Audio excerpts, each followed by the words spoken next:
is up, everybody? Welcome to another episode of Limited Resources. This is episode number 813. My name is Marshall. I'm one of your Limited Resources, and joining me on the line all the way from Denver, Colorado, it's Luis Scott-Vargas. Luis, we are somehow back in the set review seat already. It feels like that came up very quickly. Oh yeah, you know, there's two things that make like life feel like they're going really fast. One is the age of your kids. I run into that all the time. Like 3 years old? What are you kidding me? The other is Magic sets, because we review every set when it comes out, and it's like, were we sitting here 6 weeks ago? And it's like, yep, we sure were. And we actually were in this case, but we've got Edge of Eternities upon us, and that means it is time for us to go over every single common and uncommon in the set. We're going to give it a grade. We're going to talk about them. We're going to go in depth so that you can be prepared for your upcoming pre-releases, release events, and any other events that you decide to go on moving forward. After all, knowledge is key when it comes to Magic. That is the thing. And if you can get ahead of your opponents by knowing what the cards do and which ones to avoid, which ones to go for, it'll give you a big edge. Before we get into the cards themselves, we wanted to say thank you to each and every person who supports us on Patreon. It's patreon.com/limited resources.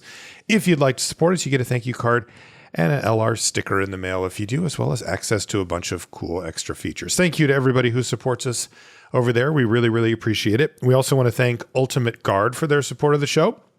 They make the best in the business when it comes to protecting your cards, your decks, and your collection. If you need sleeves, if you need deck boxes, if you need long boxes, if you need backpacks, binders to manage your collection, anything like that, they have the best stuff. They use premium materials and they have really well thought out, excellent design on them. Once you get your hands on an Ultimate Guard product, you're going to go, okay, I get it. This is really, really nice. This is really well thought out stuff. And you can find their entire product line at ultimateguard.com, or you can buy stuff from your favorite online retailer or your favorite local game store. Thank you, Ultimate Guard. We do appreciate it. Luis, before we get into the actual cards, we will be giving each of them a letter grade after our discussion. Why do we do that? So, as always, the letter grade is a little less important than the discussion, but it gives you a good benchmark as to how the cards can compare to each other. We use a grading scale that goes A through F with 2 subgrades.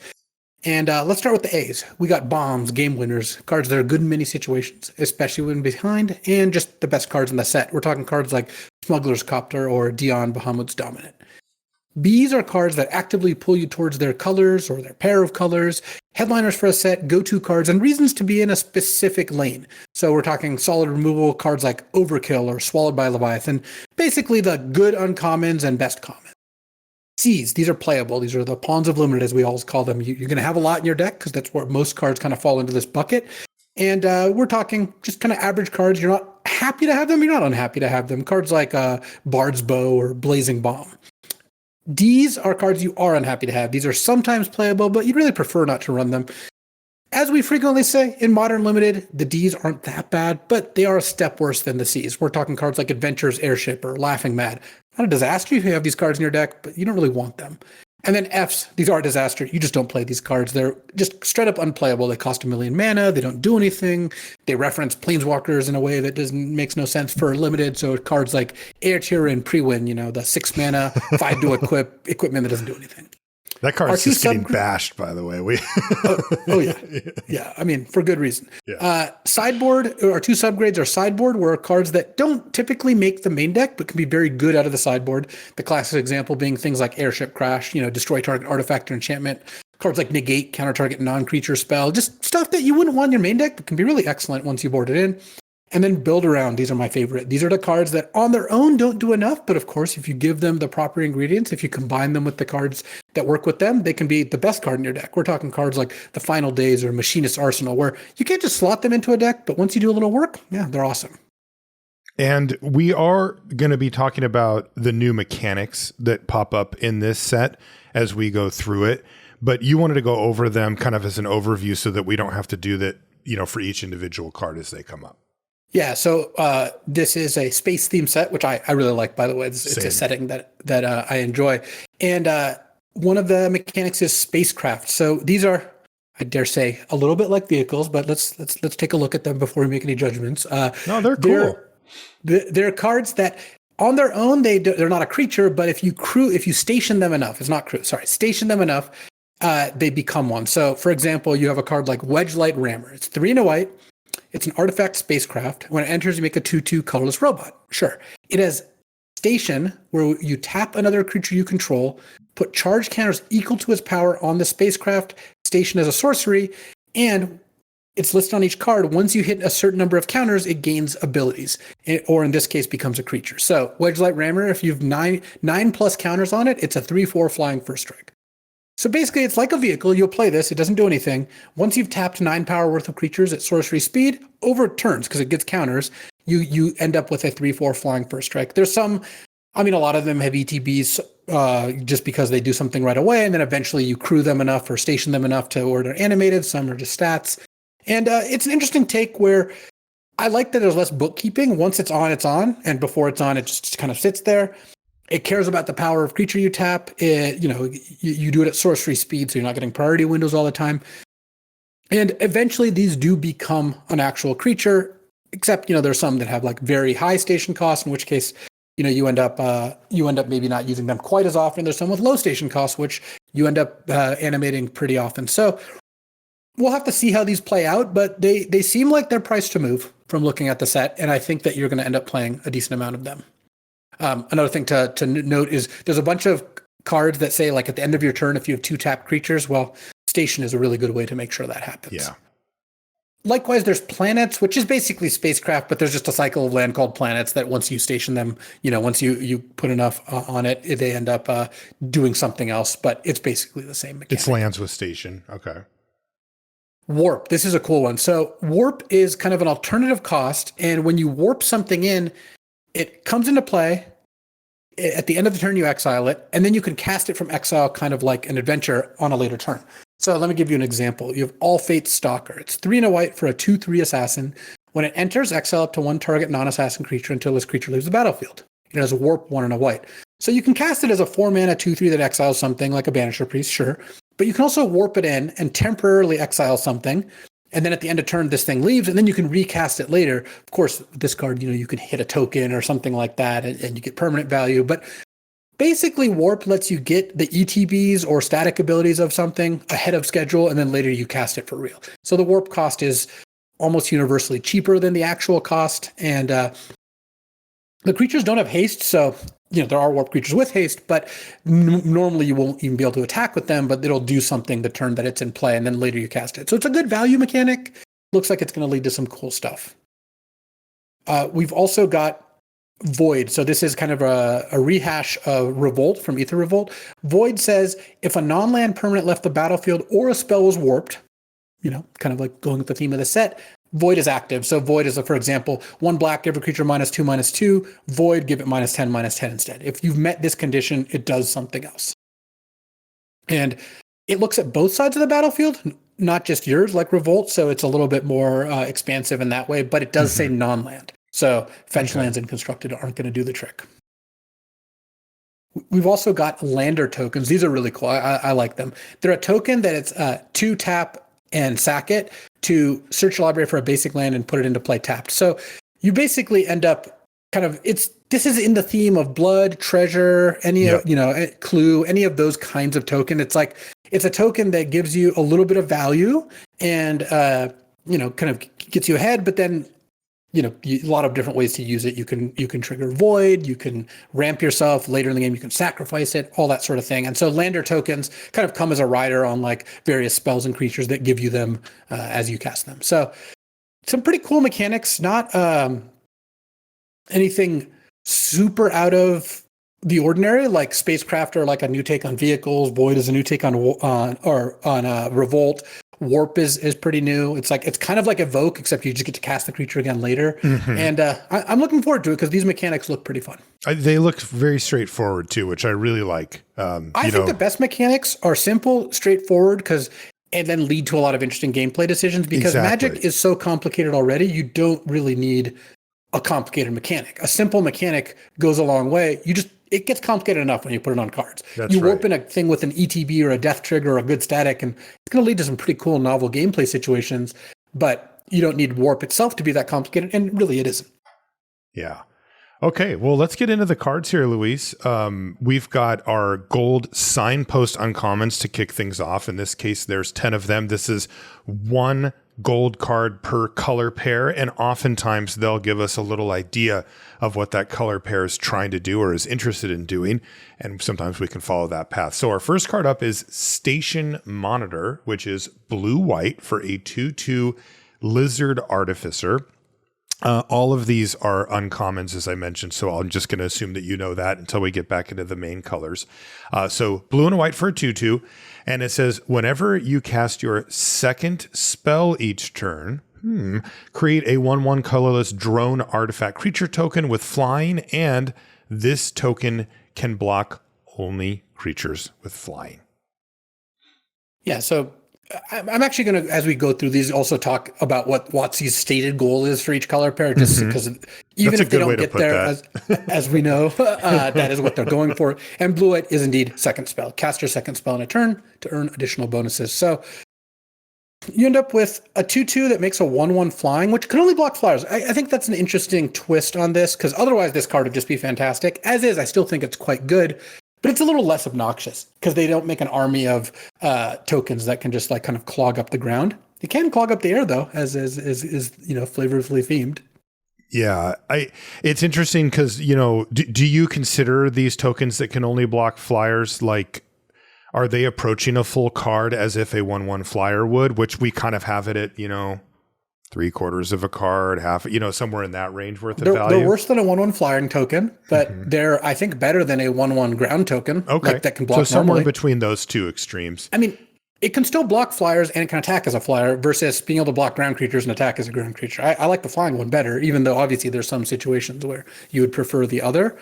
And Station Monitor is quite strong. I mean, even if it's not making like a full card or full value token, first of all, there's a lot of ways to use 1/1 artifact tokens, up to and including stationing, and also just makes a pretty good amass of attackers, and it's cheap. So what you'll want to do with this is turn like 4, for example, cast this and another 2-drop, make your token. You don't really care what happens after that. So yeah, I like Station Monitor. I would just give it a B. I think this card is going to be an appropriate signpost uncommon that'll make you want to play this color. Yeah, I like B for Station Monitor. Next is Alfrael Dreaming Acolyte. This is 1 blue-black for a 2/3 legendary human cleric. And it says when it enters, draw 2 cards, then discard 2 cards unless you discard an artifact card.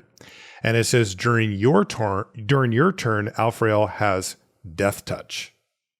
And indeed, the blue-black theme is artifact control. That's just an artifact-based control deck, which is cool because that sounds fun. And this card looks pretty good. Even if it was just draw 2, discard 2, you're still pretty happy playing a 3-mana, that casts, a double Faithless Looting-ish card, draw 2, discard 2, and on your turn it attacks as a Death Toucher. So I think that this one is going to play pretty well. And of course, if you discard an artifact, then you're just up a card, 3-mana, 2/3, draw a card, even better because it gives you card selection. Yeah, Alfrael looks good. This looks like a B to me, and it's a really nice spot to land where it's an incentive to have artifacts in your deck, but totally fine even if you're a little light there. Yeah, I will say that this is, you would much rather have Death Touch during not your turn, right? Yeah, but I think it is cool that they're playing around with stuff like that because, as they've figured out a long time ago, First Strike's not a good defensive mechanic to have exist in the game, and you generally don't see First Strikers that are good defensively. Like most of them at this point, I'd say the majority over the last couple of years of First Strikers at the common uncommon level, rare it's a different thing, just have First Strike on your turn, and that just does play better. Yeah. So what grade did you say for Alpha? I would say B for Alpha Rail. Yeah, it's not a Beta Rail. It's an Alpha Rail for sure. Next is Interceptor Mechan. This is 2 black-red for a 2/2 robot. It's an artifact creature. It has flying. So we've got a 4-mana 2/2 flyer, and it says as it enters, return target artifact or creature card from your graveyard to your hand. By the way, that's the end of that sentence. So this is a flying Gravedigger that also gets artifacts. Yeah. And it has Void. At the beginning of your end step, if a non-land permanent left the battlefield this turn or a spell was warped this turn, that's the text for Void, it says put a +1/+1 counter on this creature. This card's excellent. This is actually a B+. I was going to be in even for 4-mana 2/2 flying, get back an artifact or creature, and then sometimes, often this will just be a 3/3 the turn you play it, maybe a 4/4 the turn after that. So this is excellent. And black red is indeed void. That's the archetype. It's trying to make use of void, which obviously makes this even better because you're already going to be set up for it. So I like B+ on Interceptor Mechan, and there's a decent chance it's the best of the signpost cards. Yeah, it's really strong. Card's awesome, especially if you end up with that 3/3 flyer. Like if it gets to 3/3 flying and you got a thing back, like that's an excellent card. Next is Tannic Memorial Ensign. Ensign? Wow, tell me you haven't watched Star Trek. But it's Ensign, right? I thought it was Ensign. Oh my God, I don't actually know either. Maybe I'm the one who's wrong. I could be wrong here. Yeah, I don't know. 1 red-green for a 2/4 legendary Kavu pilot. Man, Kavus have come a long way since the old days. Whenever a land you control... Oh, it has landfall, by the way, which is also something that exists in this set. Whenever a land you control enters, Tannic deals 1 damage to each opponent. If this is the second time this ability has resolved this turn, whoa, draw a card? So I'm unfortunately going to have to admit that you were actually correct. I was the one who was mispronouncing Ensign. Okay. So score 1 for you. All right. This card's also good. So unsurprisingly, the red-green theme is landfall, which is supported by all the lander tokens. You're going to see a lot of those. And hopefully it goes a little better this time than the last couple times. I feel like red-green has also struggled a little bit as a colored pair. And maybe it's just I'm thinking of the failures like the Raccoons and Bloomborough I feel like didn't work out great. Obviously, it wasn't particularly good in Final Fantasy. But the theme here is landfall. And this card is kind of mediocre unless you're going to reliably double trigger it, which I imagine you'll be able to do. I mean, if your opponent plays this on turn 3, I'm going to try to kill it. I was going to say, like, and by reliably, I mean, we do kind of mean just even once, right? Yeah. Oh, just once, yeah. Yeah, just get a trigger, a double trigger one time, and you're like, great, I got my card back. I do like the stats on it. I know 2/4 isn't super exciting, but it's a 3-mana 2/4. That does give you some time to set up those lander tokens. They're a little slow. And then it probably does get annoying, just pinging your opponent for 3 or 4 damage over the course of the game if Tannic just gets to sit around. That's probably enough to make this a pretty decent card. And like I said, if you ever get to, get the card draw off of it, then you're just really, really happy. Yeah, I would give a B to Tannic. I just think that even if you were just took your average red-green deck and added this at the end, so it's like you weren't trying to draft with this card in mind, I imagine you'd be able to double trigger this a decent percentage of the games. And even when you don't, is pretty good stats and, can ping your opponent, and your opponent's going to try to kill it. So it having value does matter because they'll use good spells on it. Yeah. Okay. B for Tannic. Next is Halia Ascendant Cadet. This is 2 green, white. Wow. So pretty expensive on this one. 5 mana for a 3/3 legendary human soldier. And whenever it enters or attacks, put a +1/+1 counter on target creature you control. Okay. And then whenever 1 or more creatures you control with +1/+1 counters on them deal combat damage to a player, draw a card. Interesting. Can you guess what the green-white theme is? I have figured it out. I put the pieces together. It's always either like tokens or +1/+1 counters. And it looks like we're in the +1/+1 counters era yet again. This is cool though. So it enters, you put a counter on something that ostensibly has a decent attack, or even better, now has a decent attack with the addition of the counter, and then put your opponent in a position where they either have to chump block it or take the hit, and then you get a card off of it. Yeah, this looks excellent to me. It's a lot. It can also just buff itself. So if you empty board, you play this, it's a 4/4 attack as a 5/5, and then if it hits them, draw a card. Yeah. And of course, the dream here is to put this on a flyer and immediately draw a card, which right. I don't think will be that difficult to do. This looks like a B+ to me too. This looks like it will often get you a card and a counter right away, even if they kill it.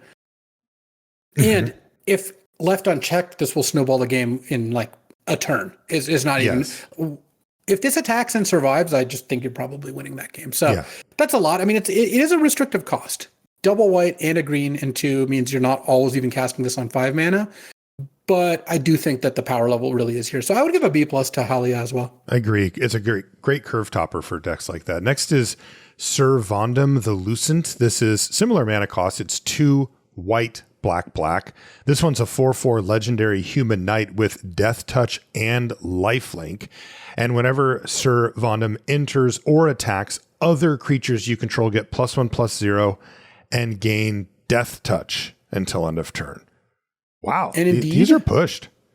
The theme is just go wide. It's black, white, go wide. So whether that be tokens or other creatures. And this, of course, works really well with that. But this is pushed. Mm-hmm. You are right. I mean, 5 mana 4/4 Death Touch Lifelink is already like, all right, I'm not going to be too unhappy to have that. But whenever it enters or attacks, right, like, it's not just that you play this and attack with everything. Next turn, you're going to do it too. Granted, it's not helping your creatures survive, but if you're the token deck, imagine you play this, you have a 2/2 and 2/1/1 tokens. You're like, okay, attack you for 7. Yeah. And they can trade off their real creatures if they want.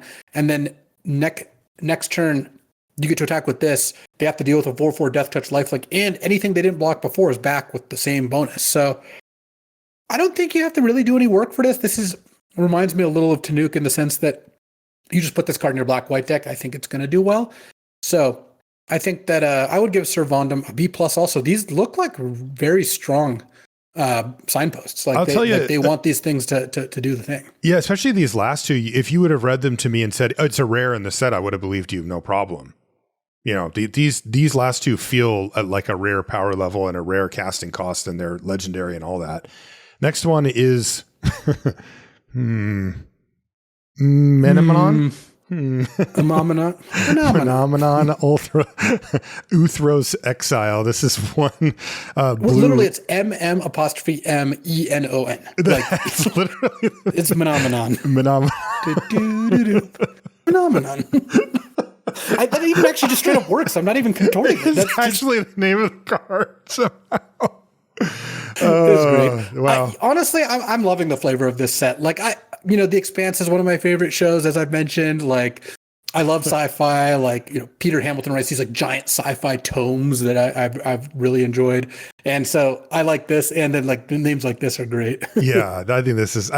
Me too. I'm a huge fan of outer space. When I was a kid, I was like obsessed with it. We had a kind of an astronomer type person come up to our class once when I was in 4th or 5th grade. And I think my hand was just up the entire time. At some point they were just like, we'll have him talk to you after the class because you have too many questions for this person. So yeah, I get it. But Phenomenon is a little weird. Anyway, it's 1 blue-red for a 1/3 flying legendary. Oh, it's a jellyfish. Oh, now I'm really in. Jellyfish Advisor. It's 1/3 flying, and it says whenever an artifact you control enters, put a +1/+1 counter on target creature. So what is this, like artifact aggro? You nailed it. It's literally artifact aggro. Oh, very nice. There we go. That's Blue-Red's theme. Okay. Taking a break from spells, pivoting into artifacts. And honestly, if you play one artifact with this in play, you effectively got 2/4 flying worth of stats. And you're often going to want to target this because it is a flyer. Though, if it's your best creature, sometimes there's obviously an argument for spreading it around and putting it somewhere else. Either way, I'm pretty happy with this. You do need to actually build around this. This is one that like you need to pay attention to, because if you play this with 3 artifacts in your deck, it's not going to be amazing. Right. If you play this with like 10 artifacts in your deck, the card's going to be awesome. And you might be able to get more. And I don't know exactly what the artifact density is going to look like. But that, Final Fantasy was not a heavily artifact themed set overall, even though blue-white, that was the theme. I didn't find it hard to get enough artifacts in blue-white when I was drafting that deck. There's enough. Just need some instant ramen, So definitely. I like B for Phenomenon. You do need to draft around it, a little more so than some of these other cards. In fact, all these other cards I would just put in my deck every single time I was those colors. This is the first one that kind of makes its way towards being a build around, but I also don't think it really cutting this card in blue-red very often. Yeah, but it is a build around, like you said. Next is Seed Ship Brood Tender. This is green-black for a 2/3 insect citizen. And it says when this creature enters, mill 3 cards. And then it has activated ability 3 black, green, and sacrifice it to return target creature or spacecraft card from your graveyard to the battlefield at sorcery speed. I kind of feel like I just wish it had like a little bit more on the stats. I think this card's going to be quite strong. Like the green-black theme is just graveyard, Okay. And okay. So this enables that. Like lift, often you'd be playing a 2-mana 2/3 that mills 3 anyway, and this has a really good activated ability. So I like B+ for Seed Ship Brood Tender. Okay. Any card that's like a late game payoff and an early enabler all in the same card, as well as just having reasonable stats just to brawl with. I'm sold. Okay. Yeah, I was going to go lower, but I wonder if it's just the a 2/3 for 2 that mills 3 is enough, right? Like if it's just like, no, that's just fine.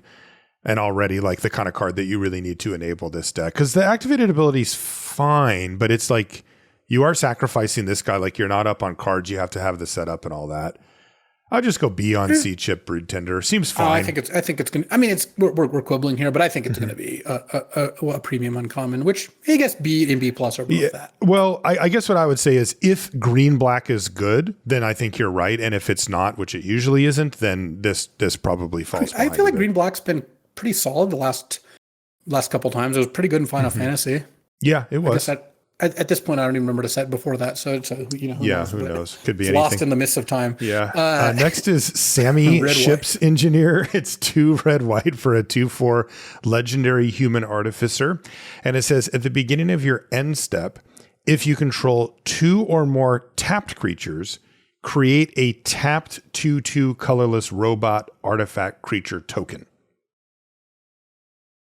Nice. So the red-white theme is spacecraft and space stations. So basically, it gives you rewards for tapping your creatures because that's what you do to crew and station everything. So that's kind of the direction that they're going. And this is a nice payoff for it. If you have 2 things, you get a tap 2/2, which doesn't help to block that turn, of course, but it's still obviously getting a 2/2 every turn is pretty strong, and it also works nicely with kind of the other cards in the set, or in this color pair where you're like, it's making you more creatures to then tap more and kind of snowball from there. That said, I look at this and you do need to do a little work to make this good because you need to have enough creatures that you'll have 2 in play and tapped, and hopefully not necessarily this one unless you're crewing because you don't want to risk this in combat that often. Mm-hmm. And you want to have a deck that can make use of the 2/2s, though any deck is obviously going to be happy getting free material. So I kind of like B- for Sammy. I just feel like this one is not always going to work the way some of these other ones will. And when you do it, like by the time you go through all this, making a tap 2/2 is not like a huge bonus. Right. So this means that red white is not particularly aggressive. Like it's a 4 mana 2/4 that has all these kind of finicky things to eventually produce an additional token. Should we assume that red white will follow that trend and not be quite as aggressive as it typically is? So a lot of the cards reward you for having tapped creatures, and you're meant to be stationing, and buffing up your spacecraft. So we'll have to see. Of course, like one of the things that they've tried to do, and I think in Final Fantasy, for example, is great success, was have the themes overlap so that you end up kind of having a cohesive deck when it all comes down to it. And I think that red-white is going to overlap kind of nicely with some of the other mechanics. So I wouldn't be surprised if there were some aggressive draws, but most of the time I think you're right. It's not going to be that aggressive. Okay. Last signpost uncommon is Biomechan Engineer. This is green-blue for a 2/2 insect artificer at uncommon. They're all uncommon. I already said that. It says when this creature enters, create a lander token, which is the ones that Luis described earlier. And then this has an activated ability that costs 8 mana. It's 8 of any color. It says draw 2 cards and create a 2/2 colorless robot artifact creature token. So 2 mana 2/2, you get a lander, and then way down the line, if you find yourself with a bit too much mana, you can sacrifice this thing to reload your hand to an extent and get a little bit of onboard material with a 2/2. I think I'm in love here, Luis. I was literally going to say, like, Marsha, don't lie to me. Are you in love with this card? Like, literally, that's what I was thinking. Because blue-green's theme is ramp, so it might not be as far away as you might think. And this card looks like it does the thing really nicely. Like, even if they kill it, you got a lander token. If they don't kill it, eventually it starts to just take over the game. Because drawing 2 and making a 2/2, the 2/2 means you probably don't die that turn because it gives you a blocker. And then, of course, drawing 2 is like going to make it that you're probably not activating this 2 turns in a row because presumably you've drawn enough good cards to then do something with them after that. So this card looks awesome. I mean, if they kill it, you're still up something. A strong ETB and a strong late game is a really good combination. Yeah. I would give this a B+ as well. Biomechan Engineer seems incredible. Yeah. And these the lander tokens are artifacts, right, for the blue-red deck, or if you're splashing around or whatever, because that's a way to get an artifact to enter. Okay, that's really cool. B+ for Biomechan Engineer. That is going to move us to our color actual colors, and we're going to start with black this time. We rotate through which color we start with for each set review. And that means that we're on Embrace Oblivion as our first, actually it's our first common of the set review. It's black for a sorcery, and it says, as an additional cost to cast this spell, sacrifice an artifact or creature, and for that you get destroy target creature or spacecraft. Pretty typical type of spell. We've seen, variants on this for quite a long time now. And it usually depends on what kind of material you have laying around. If you have to sacrifice actual cards that you cast from your hand, cards like Embrace Oblivion dump down in value very sharply. But if there's a whole lot of kind of random material on the board that you can choose to use for this, then playing one or sometimes even two of these can end up being quite good. Yeah, I mean, my guess is the average black deck can fit one of these without too much trouble, just because there are a lot of ways to kind of get trinkets over the course of the text. Mm-hmm. But if you want this to be a premium card, or you want to play multiples, then you really do have to start paying attention to kind of how you're fueling it. But this looks like a solid reward. This looks like a C. Like, the decks that want it are going to be happy. And I like cards like this, because a deck that put in the work to make this card good is going to get a lot of value out of it. The average deck isn't going to think it's great. And that is a reward for people who are kind of drafting with this in mind. So I like Embrace Oblivion as a C. It's got a little build-around aspect to it, of course. Hole Carvers are our next card. It's black for a 1/1 artifact creature robot assassin. It is common, and it's got Death Touch. So it's a black 1/1 Death Touch that's also an artifact. Yeah, this is going to play well. Like, you care that it's an artifact. You care that it's a 1-drop. Like, Death Touch means it does fight pretty well, defensively. I would say this is also a C. Like, you're going to play this, and it's going to be fine in any deck. And in some decks, it can make a little bit more use out of it. The white-black go wide likes having a lot of creatures. If you have a sacrifice theme to it, it's going to be good in that too. Yeah, I love cards like this, especially if they're relevant in the format. If there's a lot of ground game, if green's really good, cards like Hole Carver go up in value. And anytime you can spend 1 mana to have a card that actually matters, your win percentage is going to go up. So if that's the case, definitely. We'll start with C, though, for Hole Carver. Next is Hilderblade, which is black for an artifact equipment. This one's uncommon. The equipped creature gets +3/+1, and the equip cost is quite a bit. It's 4, but it has Void. At the beginning of your end step, if an online permanent left the battlefield this turn, or you spell was warped this turn, then you attach this equipment to target creature you control. So you can get around that equip cost of 4. And remember, this thing only costs 1 mana to get on the battlefield by getting Void going. +3/+1 is pretty nice. Yeah, I think this card is going to be strong. It's a little slow to get going because Void triggers end of your turn, so it's not like you can ever play an attack with this in the same turn unless you just, of course, pay the massive equip cost. Mm-hmm. But +3/+1, it's not hard to get Void going, I don't think. I don't think so either. I think that you're not going to find that to be super difficult. And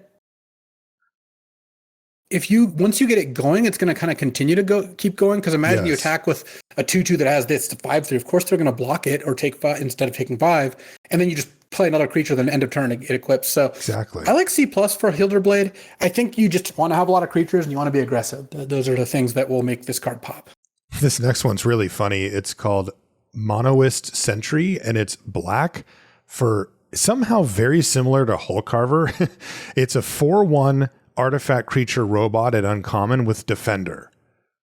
Guess what this is better at than Hole Carver? Oh, spaceshipping, stationing. Exactly. That's kind of the joke here, I think, is that this is going to let you station your various spacecraft pretty well as being just a good defender. Like, if you're not an aggressive deck, this card looks excellent. It doesn't look very good in aggressive decks, of course. Right. Yeah, also, Luis, I have to say that the fact that this one's uncommon really is standing out, because this is a strange card. I don't think I've ever seen this combination of stats with Defender. So it definitely stands out as a card that if they're going to put it on uncommon, I think I want to start off by being interested in this. And then if it doesn't work out, fair enough. But I would give it a C for Monoist Sentry. Yeah. I like C for the Sentry. Tragic Trajectory is next. It's black for a sorcery at uncommon. It says target creature gets -2/-2 until end of turn. Sorcery speed. And then it has Void. It gets -10/-10 instead. Yeah, I mean, not being an instant takes it out of like the actual fatal push running, but this card obviously has a lot of shades of that, where for 1 mana, you kill a small creature, and then if it meets the conditions, you get to kill a big creature. I mean, that sounds awesome to me. It does to me too. The sorcery thing really does hurt it, keep it out of that like top tier removal range, but you can't beat killing, you're always going to be getting decent value on this. You're either trading mana or a head, since it only costs 1. And then if you do end up taking out a 5 or 6 mana card with it at some point, it probably feels like you're getting away with something. So I would still give it a B-, I think, for Tragic Trajectory. It's a bit of setup. Most of the time it'll just kill something small at sorcery speed. And the fact that you can't leverage it at instant speed does hurt. I think it would be like a B+ otherwise, but I would give it, B-. What do you think? Just give it a B. It's just going to be good, efficient removal. You're always going to be happy playing it. You're going to take it early. It's just not hard for this to kill anything you want. That being said, sorcery keeps this from being like a B+, A- level card, but I think I would just give it a straight B. Okay. Next is Beamsaw Prospector. This is 1 and a black for a 2/1 human artificer at common. And it says, when this creature dies, create a lander token. Is it weird that this is in black? Or is that like token production, or just is this kind of a random lander token, or what do I make of that? This I think is kind of a random lander token. Like it helps enable Void if you sacrifice it. It's an artifact for black. Remember, blue-black is the artifact theme. Not so much go wide or graveyard, but I mean, it's fine in a graveyard deck. Honestly, this card's just fine everywhere. It's the definition of a C, but I'm not going to be unhappy playing this in any deck. 2 mana, 2/1 that dies into kind of a real card. Sure. Okay. So I should view the lander tokens as like sort of like Scry or, something like that, where it's like it's good in anything, but there's certain decks that really like it, that can take advantage. Yeah, better. I think there's some decks that like it's kind of like a clue token, because it does get you a card and it does ramp you. Yeah. It's a clue token, but some decks are better at using them than others. Okay. Next is Dark Endurance. This is 1 and a black for an instant. It's common, and it says it costs 1 less to cast if it targets a blocking creature, which would, by the way, make it just a single black mana. And it says target creature gets +2/+0 and gains indestructible until end of turn. I don't like cards like this, Luis. I every time, especially if they're trying to push it to be a little bit more defensive, your opponent usually has all their mana available, and it can be very awkward to try to just tap mana, target a creature that you control, and hope that they don't have anything.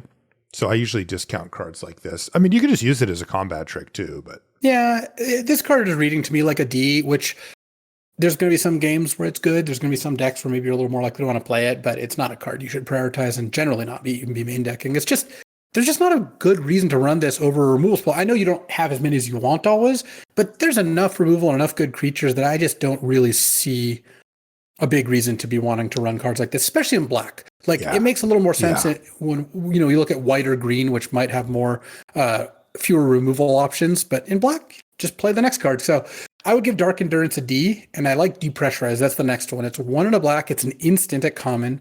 Target creature is -3/-0 until end of turn. Then if that creature's power is 0 or less, destroy it. Oh, interesting.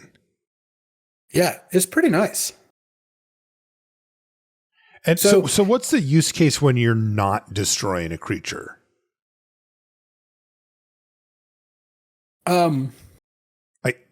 Does this just effectively read like a creature gets -3/-3 until end of turn? Is that kind of the shortcut that I could use? Kind of. The reason I wouldn't exactly say that's the like comparison is that it can kill a 3/4 or like a 2/5. Like it can do some pretty good stuff. That is wild. What a weird design. Yeah, this one's cool. This one I think plays kind of nicely. So yeah. I think that Depressurize looks like a B- to me, because it can kill like 3/3s and whatnot pretty easily, but also it can just kill like some high toughness creatures if they have the wrong They have the wrong set of stats. Yeah. And then there, of course, is that weird combat scenario where they attack with a 5/5 and you just shrink the thing down and triple block it or whatever. Yeah. Or Okay. use 2 of these or something. Yeah. So, Okay. What do you think, like C+ for depressurize? kind of like B-. I feel like it's going to play a little bit better than a DL3 is my assumption. Okay. That's a cool it's card. worse against like a 4/2, but it's a lot better against like a 3/5. Yeah, Like it sometimes is. this will effectively deal 5 or 6 damage, like if it's killing something like that. So it seems pretty neat to me. That's cool. B- for depressurize. Next is Hymn of the Faller. This is 1 and a black for a sorcery. This one's uncommon. It says surveil 1, then you draw a card and lose 1 life, but it has void, draw another card. Oh, I like this one. I mean, 2 mana, surveil 1, draw 1, lose 1 is fine. It's not like amazing, but it's fine. 2 mana, surveil 1, draw a card, lose a life, and then draw another card. So draw 2. You still lose 1 life For 2 mana? Wow. Yeah, I'm into that. This one looks pretty nice to me. Yeah, this is making me think that getting void going is difficult. We learned that morbid and it was really difficult. Then they tried, what's it called? Revolt. And that one was kind of in the middle. I'm curious, where void falls on that. I guess it's close-ish to revolt, maybe a little easier, like you said before. But whatever, Hymn of the Faller, like if I can get this going at all, I mean, if I can ever get the void going on it, I'm super excited. 2 mana, like you can cast another spell after that too. Oh yeah, easily. I like B for Hymn of the Faller. What do you think? Same. Next up is Lightless Evangel. This is 1 and a black for a 2/2 vampire cleric at uncommon. It says, whenever you sacrifice another creature or artifact, put a +1/+1 counter on this creature. So this is kind of like a setup for like the white-black, like go wide sort of deck, it seems like. Okay. Yeah, I mean, this has a pretty obvious build around component to it. It really demands, I mean, a 2/2 for 2 isn't really up to par anymore. There would be other cards that you'd put in that spot almost every time. So you do need to have things that say sacrifice or whatever. Lander tokens do. Lander token, yeah, it's creature or artifacts. I would start out a little low on Lightless Evangel. That's a lot of setup for a few extra +1/+1 counters on your 2-drop, but I could definitely see decks where this would be a happy inclusion. Just have it kind of capped. That much. If you get 1 counter, you're kind of golden. Yeah, you're happy with that for sure. So I'm gonna guess this is like a C, maybe C+. Yeah. It's kind of like a build around B, where if you put it in the right deck, it's going to be pretty strong. Yeah, I agree. Next is Timeline Color. This is black for a 2/2 Drix Warlock, whatever that is. It's an uncommon with haste, and you may cast this card from your graveyard using its warp ability, and it has warp, black, and pay 2 life. And then again, this one says you can cast this from your hand or graveyard for its warp cost. Yeah, so you warp this into play, pay 2 life, hit them for 2 because it has haste. Then it gets exiled, and you can just cast it normally. Yeah. And then it has haste still the next time it comes back in. Yeah.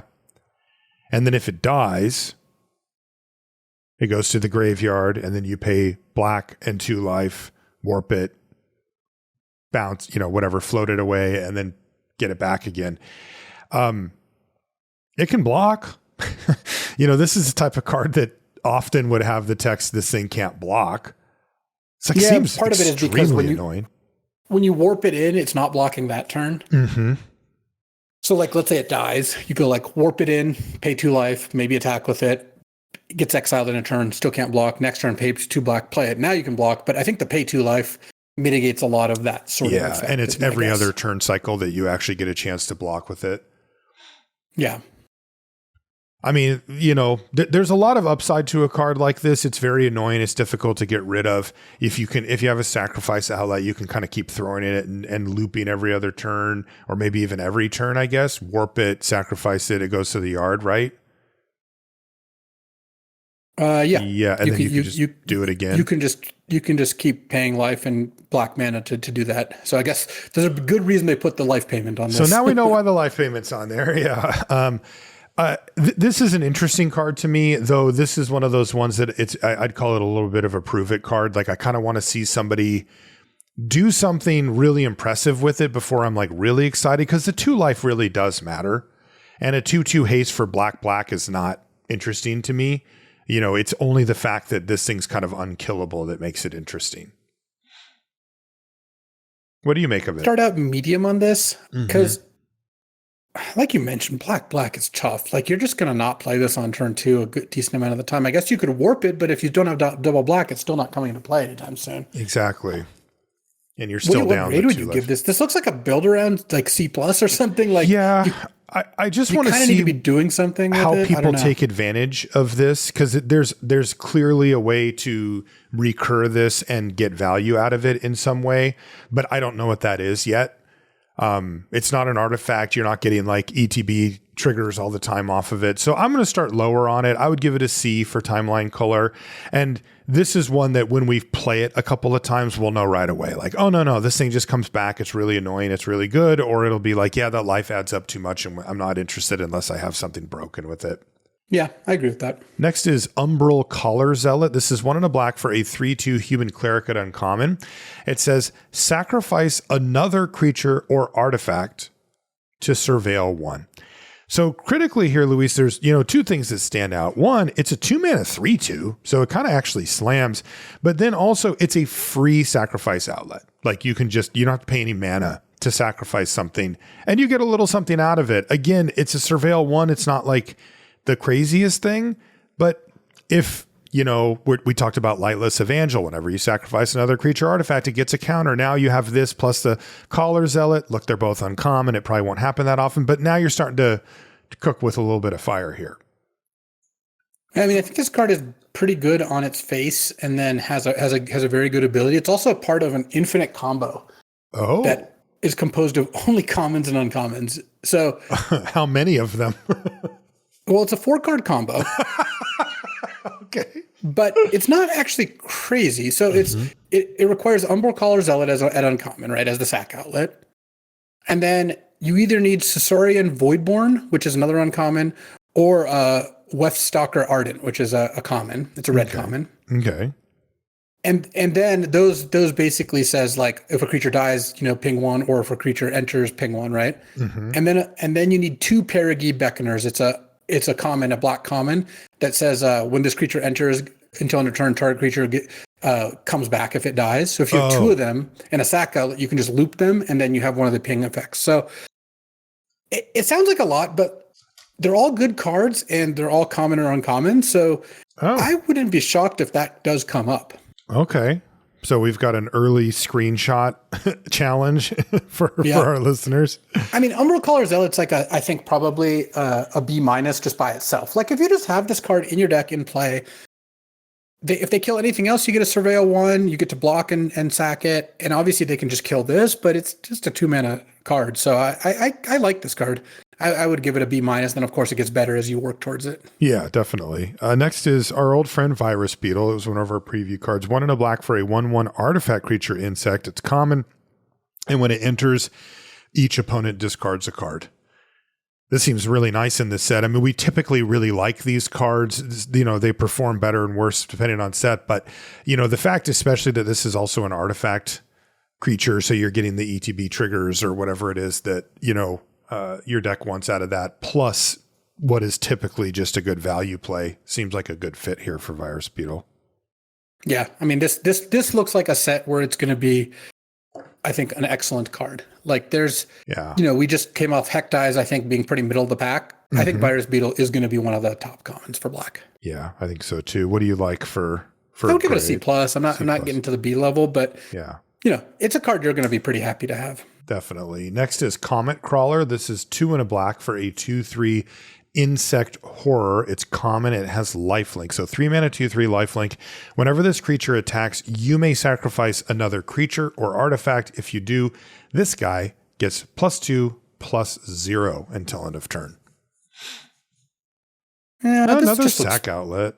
pretty medium to me. It is a sack outlet, does hit for 4 lifelink, but I feel like this is like a C that you'll play in the black-white deck or a sacrifice theme deck, but probably not playing outside. Probably not outside. That's what I think too. I do like a lifelinker. A 2/3 lifelink is a good defensive creature, especially when it can occasionally slam for the 4. So I do think that if there is an aggressive deck in the format, it won't like to see a Comet Crawler, but otherwise pretty medium. Next is Decode Transmissions. This is 2 and a black for a sorcery at common. It says you draw 2 cards and lose 2 life. And then it has Void. Instead, you draw 2 cards and each opponent loses 2 life.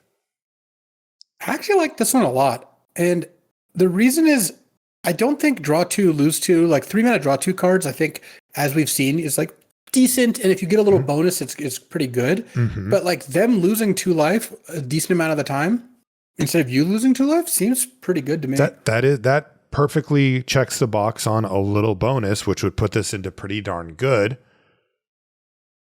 If you can trigger Void, which I think you can. At least some percentage of the time. And it's certainly castable without Void, right? It's not like disaster. Yeah, my inclination is to give Decode Transmissions a C, and then, if you see how many you can pick up, like I think there's going to be times when you're going to be pretty happy with the card. Yeah. Next is Dubious Delicacy. This is 2 and a black for an artifact food. It's uncommon. It has flash, and it says when this artifact enters, up to 1 target creature gets -3/-3 until end of turn. Holy crap. It's 3 mana. Wow, that's already amazing.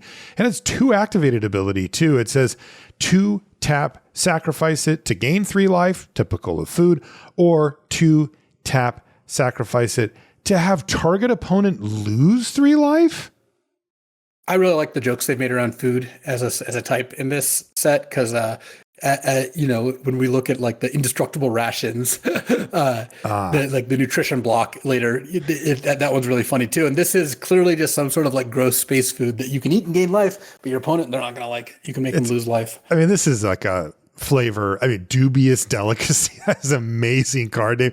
The flavor text is it's an acquired taste. It's like, well, not when it comes to draft. This card's a B. You'll take it. You'll be really happy with it. It's a removal spell that gives you additional value, sticks around for a variety of uses, up to and included just itself as a -3 or gain 3 life. So God dang it, it's instant speed and it's an artifact, so you get that whole thing going. Yeah, B for Dubious Delicacy. Excellent card. Next is Faller's Faithful. This is 2 and a black for a 3/1 human wizard. It's uncommon. It says when this creature enters, destroy up to 1 other target creature. If that creature wasn't dealt damage this turn, its controller draws 2 cards. Yeah, this is actually a really creative way to do this effect, which clearly they want this effect, right? They put a card like this in like every set or every other set. This is, I think, the one that might play the best because, yeah, clearly you don't want to give them 2 cards, but at least your spell does something. At least your creature actually has an ability, as opposed to the vast majority of these. Let's say it didn't have the like draw 2 cards. It just says destroy a creature that was dealt damage. The number of times that would actually work versus the number of times it wouldn't is just dwarfed by the number of times it just doesn't do nothing. Because we've seen these play out. They don't work. But this always works, and then sometimes you get punished if you haven't met the conditions. But if you have to kill their 6/6 flyer, you have to kill their 6/6 flyer. It's fine. That's right. So I still don't think the card is that good. My guess is that card is still kind of medium, but I like that it at least works now. Yeah, totally. And it's also worth noting this is just better than that other type of card that only kills the thing. Like, yeah, you might think to yourself, oh, I never want to give my opponent 2 cards. And you kind of have that bad feeling emotionally, like, no way. But it's like having that option does not make this card worse. It makes it better. And like you said, I can imagine scenarios where your opponent taps out for something big and you go, okay, Faller's Faithful, kill your big thing, attack you with everything. And you may just win the game on the spot. And you don't care how many cards they have in their hand at that point. And if you're going to lose the game otherwise, you'll be happy to have the backup plan. That being said, any game that you cast this, kill one of their creatures and give them the 2 cards is a game you are much more likely to lose than to win from that point forward. So it should be only I'm going to win this turn or I have no other option type play. And if that's the case, then we kind of have to put all the weight on the front end. And as you said, Luis, this type of card just hasn't really quite gotten over the hump. And it's a 3-mana 3/1, which isn't very exciting. So I would start off low on Faller's Faithful, but it is interesting. It's kind of cool. But, I'd give it like a C, something like that. Yeah, I might even give it a C-. I Sure. think that you're often not going to want to play the card. Next is, it's our first spacecraft. It's Fel Graveship. This is 2 and a black for how should I read this? I don't know. Okay, so it's an artifact spacecraft. It's uncommon. And it says, when this spacecraft enters, mill 3 cards, then return a creature or spacecraft card from your graveyard to your hand. So you get some value out of it right away, but you're kind of spinning your wheels a little bit. But it has station, as Luis described before. In this case, the station is 8 or more station counters on it. And or charge counters on it. And when it gets to that point, it becomes a 3/2 flying lifelink. And that's it. You don't have to keep doing that over and over. It just takes off basically. And in this case becomes a very nice 3/2 flying lifelink's a real card. That's sweet. And it doesn't have any stats when it's just sitting on the battlefield, right? Like as a space, like before it's become that, it's just an artifact, right? Yeah, it just is not going to have any abilities. So this is exactly like the one from Ether Drift, the 3-mana 3/2 vehicle that mills and get something back. Oh yeah, that's right. That card was good. Yeah. This card also looks pretty good. I mean, you're getting a card back right away, so the fact that this isn't on doesn't matter. And a 3/2 flying lifelink is a pretty big deal later. It really is. Yeah, I like this card a lot. I would give Fel Graveship a B. Like this seems to be right in the middle as far as the payoff up front and the payoff on the back end too. Yeah, I like B for Fel Graveship. Next is Gravpack Monoist. This is 2 and a black for a 2/1 human scout. It's common. It has flying, and it says when it dies, create a tapped 2/2 colorless robot artifact creature token. Nice. Pretty good. Yeah, this one. Wow, 2/1 flyer that dies into a 2/2, admittedly tapped, but whatever. Yeah, I like that. This thing looks awesome. Like, obviously, it takes a second to get the payoff here, but a 3-mana 2/1 flying that dies into like a very real card, I'm in for that. I like C+ for Gravpack Monoist. Yeah, I would give it a C+ as well. It's not quite B level, but this is going to be one of the better commons. Pretty good with sacrifice too. Like you sacrifice to get the thing, sacrifice the thing. Like you can kind of feed the beast. Next is Insatiable Skittermaw. This is 2 and a black for a 2/2 insect horror. This is common. It has menace, and it also has void. Put a +1/+1 counter on this creature. So this is at the beginning of your end step. If you voided, you get a counter. Yeah, I don't usually get a counter when I void, but I guess this card is built different. You're not Insatiable Skittermaw, I'll tell you that. Well, some might say. If you get the counter right away, this card is very good. Mm-hmm. If you don't, it is not great. Yeah, 3-mana 3/3 menace, like the turn that you've played it, like you go to end step, you get the counter. That is nice. Like that's a good blocker and a good attacker. But like you said, if you don't right away, it's pretty vulnerable and it seems kind of mid-pack. My guess is that Void is going to be difficult to get. Not impossible. It will happen throughout the course of the game. But that, if you think it's easy, it's probably a little harder than you think it is. Yeah, I agree with that. Yeah. I would just say C for Insatiable Skittermaw. This could be a pushed card that's a little bit hidden, but I'm going to kind of go with my gut and just think that it's a little more in the middle. My inclination is to give this a C- actually. Like I think that Void is going to play a little worse than it looks. I do think it's going to be on for all the cases when you need it, but this card kind of needs to just be on the whole time. It really does. I mean, it can get a bunch of counters over the course of the game, but just getting that first one really transforms it. All right, CC- for Insatiable Skittermaw. Next is Scrounge for Eternity. This is 2 and a black for a sorcery at uncommon. It says, as an additional cost to cast this spell, sacrifice an artifact or creature. So the second one of these that we've got. And it says, return target creature or spacecraft card with mana value 5 or less from your graveyard to the battlefield. then create a lander token.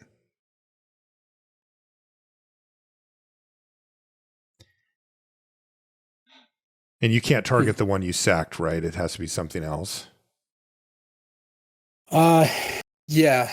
Because you target as an additional cost, you're paying costs. And you're targeting right away, right? Like when this goes on the stack, you have to have your target already. I don't think you can. No, I don't think you can. Okay. So 3 mana, get something back, get a lander, but you have to man, the sacrifice is rough on that. Yeah, it obviously, like, that's a big part of the card. I think that, especially between the 5 or less and the sacrifice, I think that you're going to want to play this card in exactly white-black and not much else. You really need to have sacrifice themes going on, both to make this card work and to get value out of the lander. Yeah, that's a good way to put it. You need to you need to view that word sacrifice on there as a benefit. You need to be like, sweet, I get to sacrifice something. Then you probably want Scrounge for Eternity. Otherwise, that is going to end up being a very steep cost, even if you do kind of get a little bit on the back end. I would start off at like C or something for Scrounge for Eternity. Like, I would kind of just go down the middle. What about you? C for this, I bet it's going to be pretty good in some decks. It's just, not obviously every deck. So we'll leave it to those that want it, I guess. Yeah. Next is Susarian Voidborn. This is 2 and a black for a 2/2 vampire soldier at uncommon.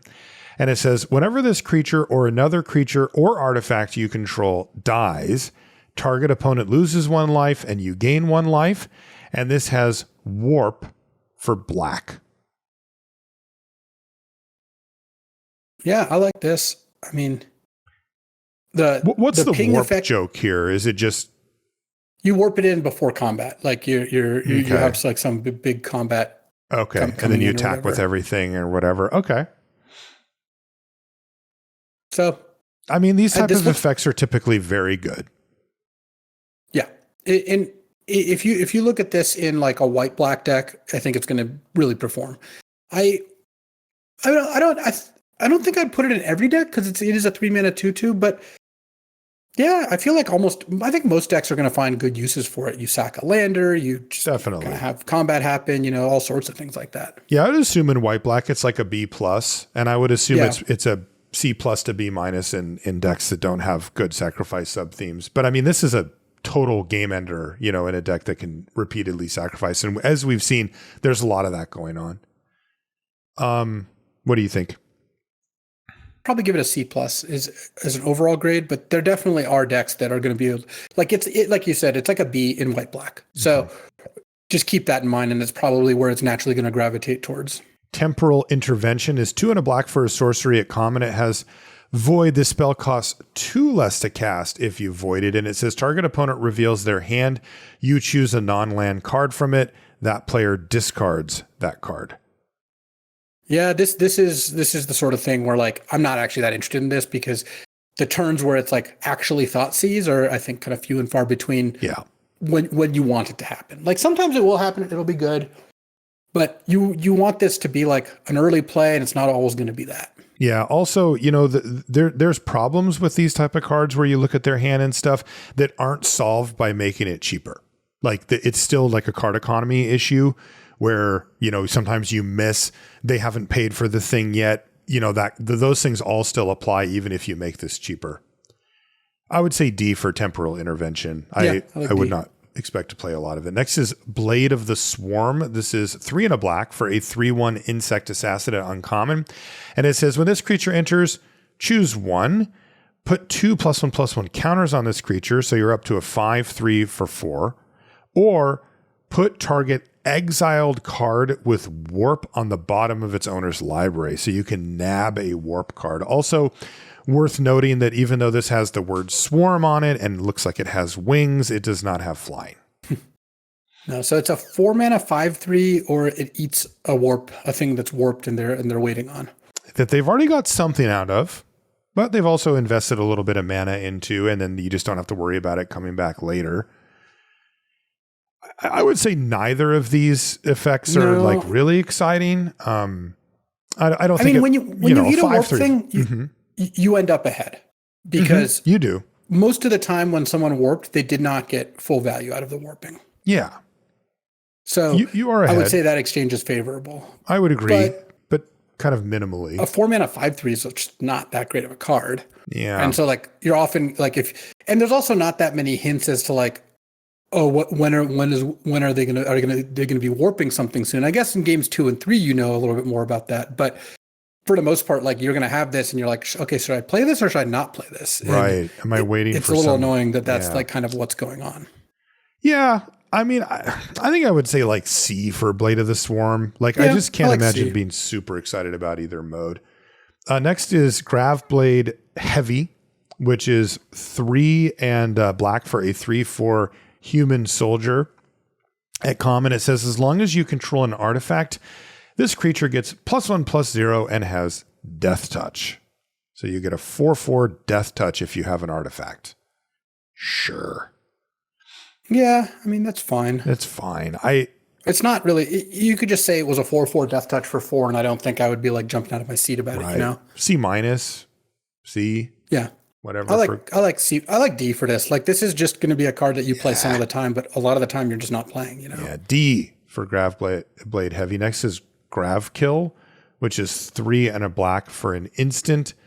It's common, and it says exile target creature or spacecraft. They kept it simple with this one, Luis. We did get instant speed, though it is 4 mana.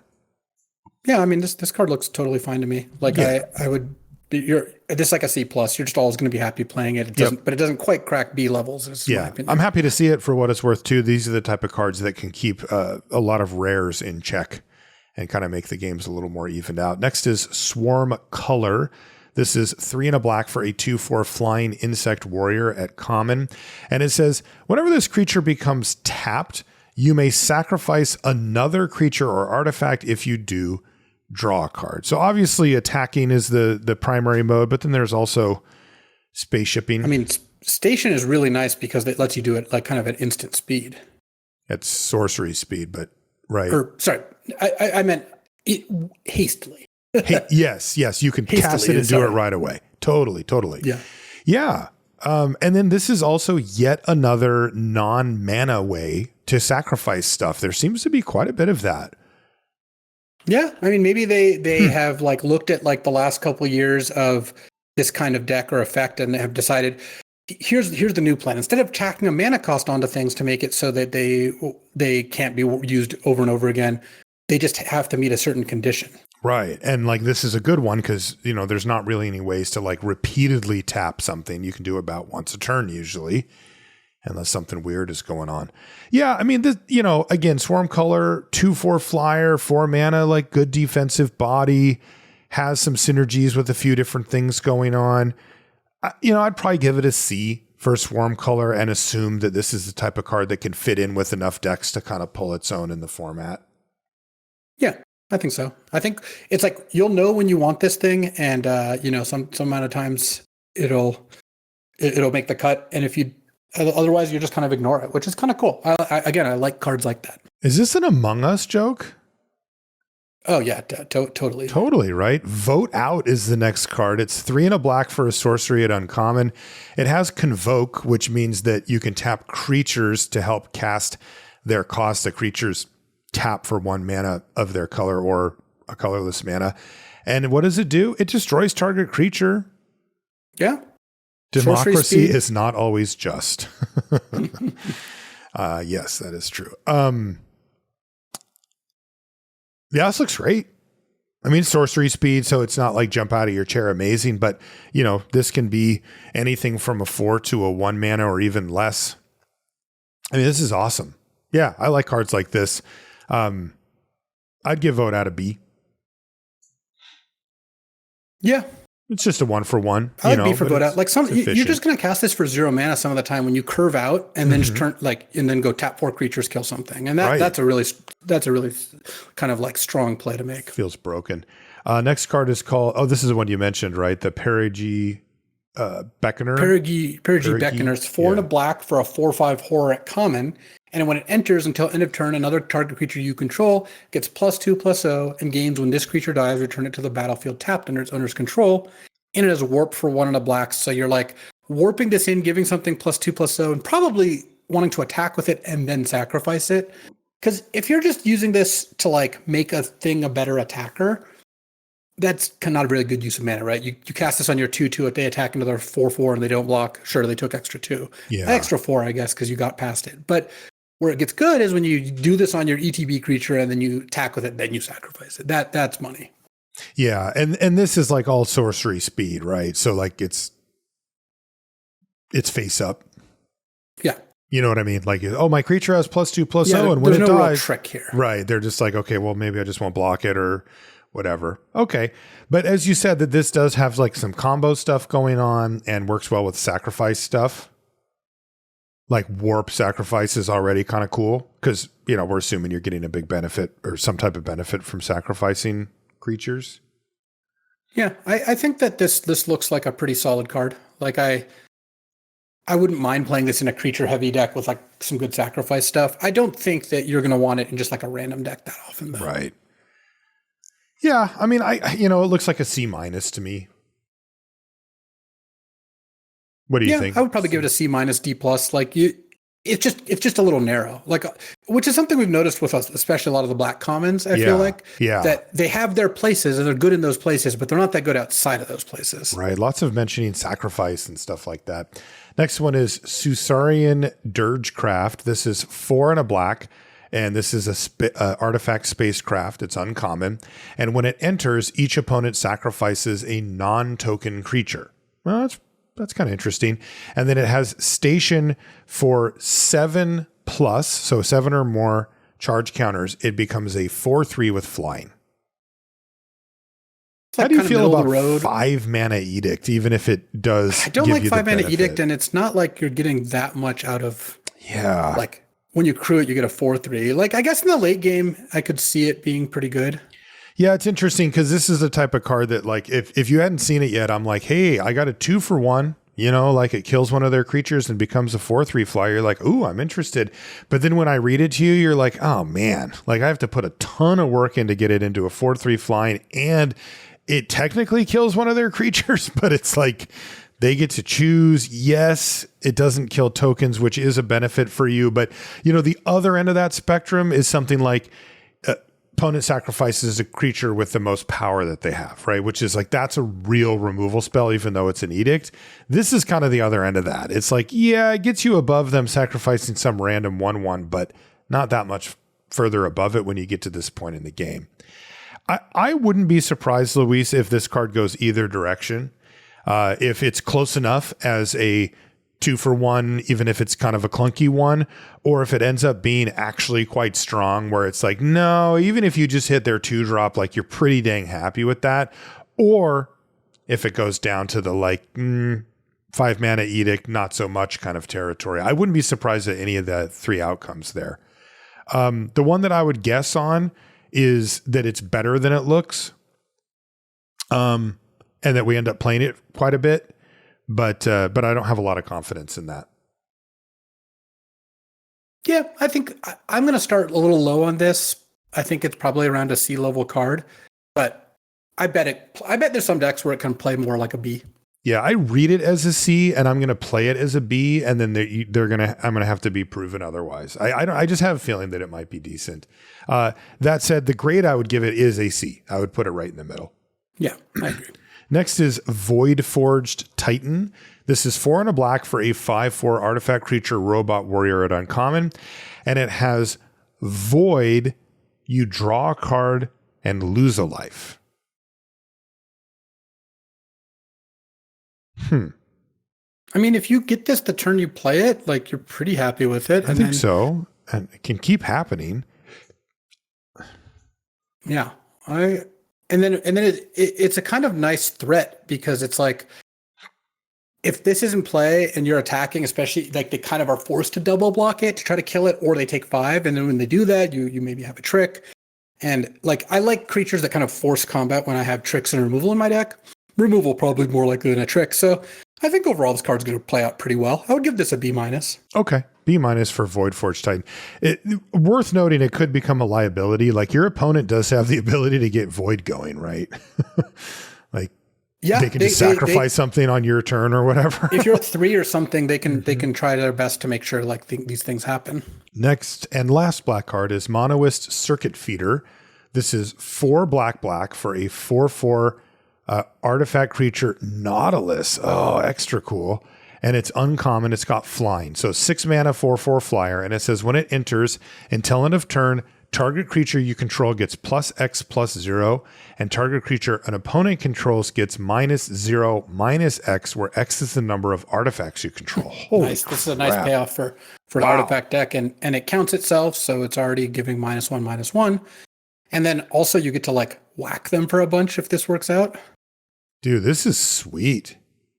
Yeah, this is a really good payoff for the artifacts deck for sure. I mean, in you a get good to pump artifact something deck, and in a kill good thing. artifact deck, this thing's gonna do some work. Yeah, I like build around B+ for Monoist Circuit Feeder. I think if this is in the artifact deck, this is a premium payoff card. Outside of it, I think you still play it. You know, you really only need 1 or 2 artifacts total on the battlefield, and this counts itself, as you said, Luis. So you don't need to do a ton of work. You know, if you have 1 more, you're gonna feel good fine about this. You're fine. So, you know, B, and then if you happen to be in the artifacts deck, it's B+A- range or something where it just kills anything. You know, when it comes down and maybe gives your thing +6/+0 or whatever, something crazy. What do you think? I would give this probably like a B when I'm looking at it early, but it's like a B+ in an artifacts deck. I mean, yeah, if you cast this and are like hitting them for an extra 4 and killing something, it's crazy. It's a pretty ridiculous, you know, set of cards. It is, and it leaves a 4/4 flyer there too. That's no joke. Right. That thing's also huge. So yeah. So BB+ for Monoist Circuit Feeder. This is a good reason to go into artifacts. I'd be happy to go into artifacts based on this. I think so too. Okay, red is up next. Our first card is called Full Bore. It's red for an instant at uncommon. It says target creature you control gets +3/+2 until end of turn. If that creature was cast for its warp cost, it also gains trample and haste until end of turn. Nice. That is a really good combat trick. Holy smokes. +3/+2 for red is already going to win most fights or get in a bunch of extra damage. But then you could just do some really ugly stuff with a warped out creature. Because those warp costs are way cheaper than the creatures actually cost. Yeah, because it doesn't naturally give haste. So they're like you have a 2 mana 5/5 warp sort of deal or whatever. Right. It's a 5 mana card that you've paid 2 for. Right. So if you have the extra mana, you could just slam them super hard, especially if you happen to have one that has ETB plus attack triggers. Like that could really just snowball quickly. I really like Full Bore. The second clause is something that won't come up nearly as often, but +3/+2 is pretty dang good for just red anyway. And I mean, I like C+ for Full Bore. Yeah, it's a combat trick that's got us sitting up in our seats. So I like Full Bore as well. Do you think it'll be on the Sunset Show as card I never win with, but always seems to beat me? Because it kind of looks like it from here. It's possible. I mean, give it to me straight, Marshall. Are you going to put this card in your deck? No way. Like, okay. I won't even see it in the pack. Like I'm just waiting for checking because that's kind of what I thought. I'm waiting for some other sucker to play it and I can get a 2-for-1 off it. That's my game plan. Fair. Cavalron Harrier is next. It's red for a 2/1 artifact creature robot soldier at uncommon. It says whenever this creature attacks, you may pay 2.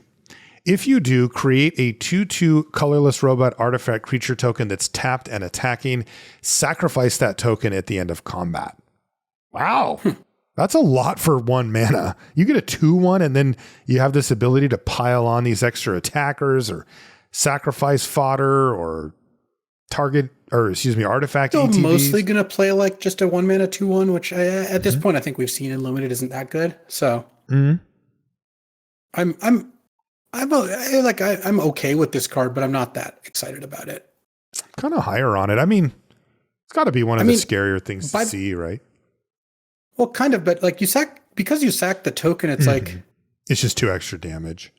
Yeah, like if they spend mana on this on turn 2, you're not really going to feel that bad about it. No, not on turn 2. I guess I'm thinking in terms of like that's the low end, but then like if your deck cares about artifacts ETBing, or if you can sacrifice them or whatever, then you'll get a little extra out of it. And you're just at that point, I'm pretty sold on my 1 mana play. I mean, I guess another way to look at this is definitely enough stuff here for this to be worth 2 mana, and you're getting it for 1. So any game that you start off with the Cavron Harrier, I think you're just in like a much, much, much better spot to win than anything else. Yeah, it's a playable card. I just don't think it's like a great card. Like I would give it a C, I think. Okay. I want to go higher. I want to give it a B-. Might be wrong. Next is Plasma Bolt. It's red for a sorcery at common. It does 2 damage to any target, again, sorcery speed, but it has void. It does 3 damage instead if you're voided. And yes, that is any target. So you have a, sometimes sorcery speed lightning bolt here.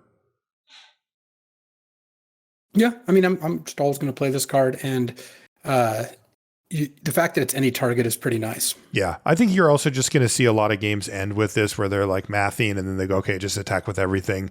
Because if you take it, you're dead. And if you don't, then I get void and I get to just get that extra point in anyway. B for Plasma Bolt. I mean, this just seems great. Yeah, I would give it a B. Like you're just never cutting this card. You're never going to be unhappy about it. Totally. Next is Slag Drill Scrapper. This is red for a 1/2 robot scout at common. It's an artifact creature and it has activated ability of 2 tap, sacrifice another artifact or land to draw a card. Do these ever actually work out? They don't usually, in my experience. Like you're going to play this card and you're just not going to have the mana to use it that often. That said, it's a 1 mana creature. Like that part is pretty nice. That part's nice. Does give you something to do. I think the fact that it's a 1/2 is tough as well. That's just not really great at anything, right? Like it's not a good attacker and it's not really a great blocker either. So a 1/2 is a little bit tough. I would start out low. I would give the Slag Drill Scrapper a D to start off with, and maybe there's some combos and stuff, but the fact that it's 2 mana is a lot. Like that's a big cost to have to pay. Yeah, I would give this a D. I feel like if you want this effect, you're going to be able to find it. You can find it. Next is sack an artifact in a set with landers is something. So turn them into keep cards. an eye on this card. It has room to grow. It has room to go up. It can't really go down very much. Yeah. Next is, speaking of going down too much, Drill Too Deep. This is 1 and a red for an instant at common. It says choose 1, put 5 charged counters on target spacecraft or planet you control. No. Or destroy target artifact. Okay, so it's shatter with a little upside. We don't really know how good shatter is, but it doesn't look amazing here. It looks. Yeah. There are a lot of artifacts. I don't know if that is the simple equation to, okay, fine, I want a shatter effect. But we've seen, a significant number, at least in the 2 colors we're in, which admittedly are black and red. They're going to have them here. So I guess we'd have to wait till the end of the review to really know. I would start off with as a sideboard card. Yeah, not main deck it. And I put very little weight on that first part, the 5 charge counters thing. Like that is the type of thing that pops up every once in a while, and you can maybe steal a game with it. But like game in and game out, just burning a card to get some tempo out of it is not usually the way to go. So we'll go sideboard for Drill Too Deep, but it does look pretty good against the artifact heavy decks. I mean, it's going to nab something important. Next is invasive maneuvers. This is 1 and a red for an instant at uncommon. It says it does 3 damage to target creature. It deals 5 damage instead if you control a spacecraft. Nice. Yeah, 2 mana, 3 damage to any creature. They have a lot of conditional removal that starts out fine and gets better. I'm obviously always going to play 2 mana, deal 3 instant to a creature, and then sometimes it's just deal 5 instead. Cool. Yes. I like B for invasive maneuvers, again, just based on efficiency. I would give it a B. Yeah. I think that You can have 0 spacecraft and it would be a B. So. Yeah, exactly.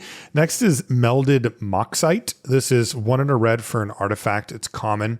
And when it enters, you may discard a card. If you do, draw 2 cards. And it has activated ability of 3 and sacrifice it to create a tapped robot, 2/2 robot token. This is a very strange card, right? It feels like it's trying to be kind of a pivot card where it can go into multiple decks, though I admit I can't quite figure out exactly which ones it goes into here. Because, 2 mana, have an artifact ETB, 3 mana, sacrifice it, have another one ETB. So you're kind of doing a lot of artifact shuffling.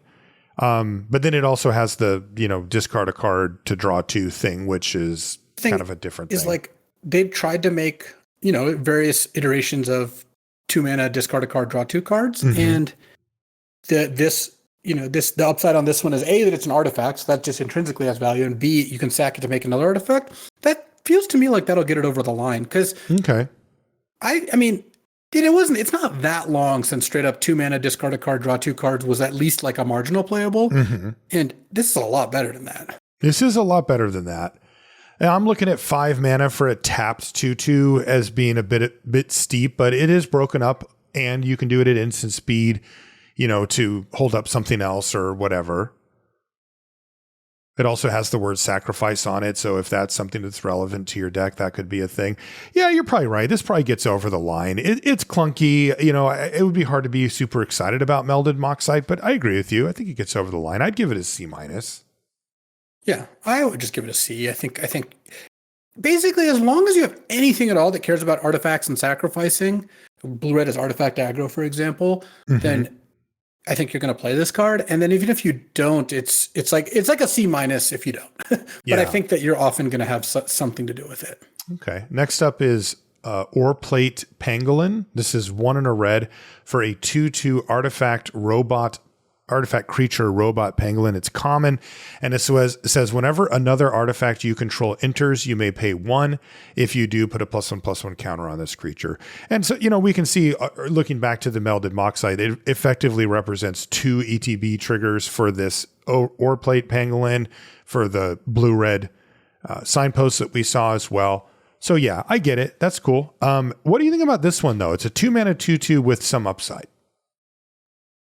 2 mana 2/2. I think it's actually okay. Fine, and then it grows over time if you have the mana to spare. Mm-hmm. Yeah, this looks like a C to me, and I just put it in my artifact decks and pretty much always play it there. Really important that it is itself an artifact as well. So like you could play one and then on the next turn play a land, play another, or play Pangolin and then get a trigger on the original one, start slamming. These could get pretty big. The fact that it's enters and not like cast or whatever is a pretty big game, I think. It is. C? I like C for the Oreplate Pangolin. You're not always going to run it, but I think that you will run it a decent amount of the time. Another one of our preview cards here, Remnant Elemental. This is 1 and a red for a 0/4 elemental.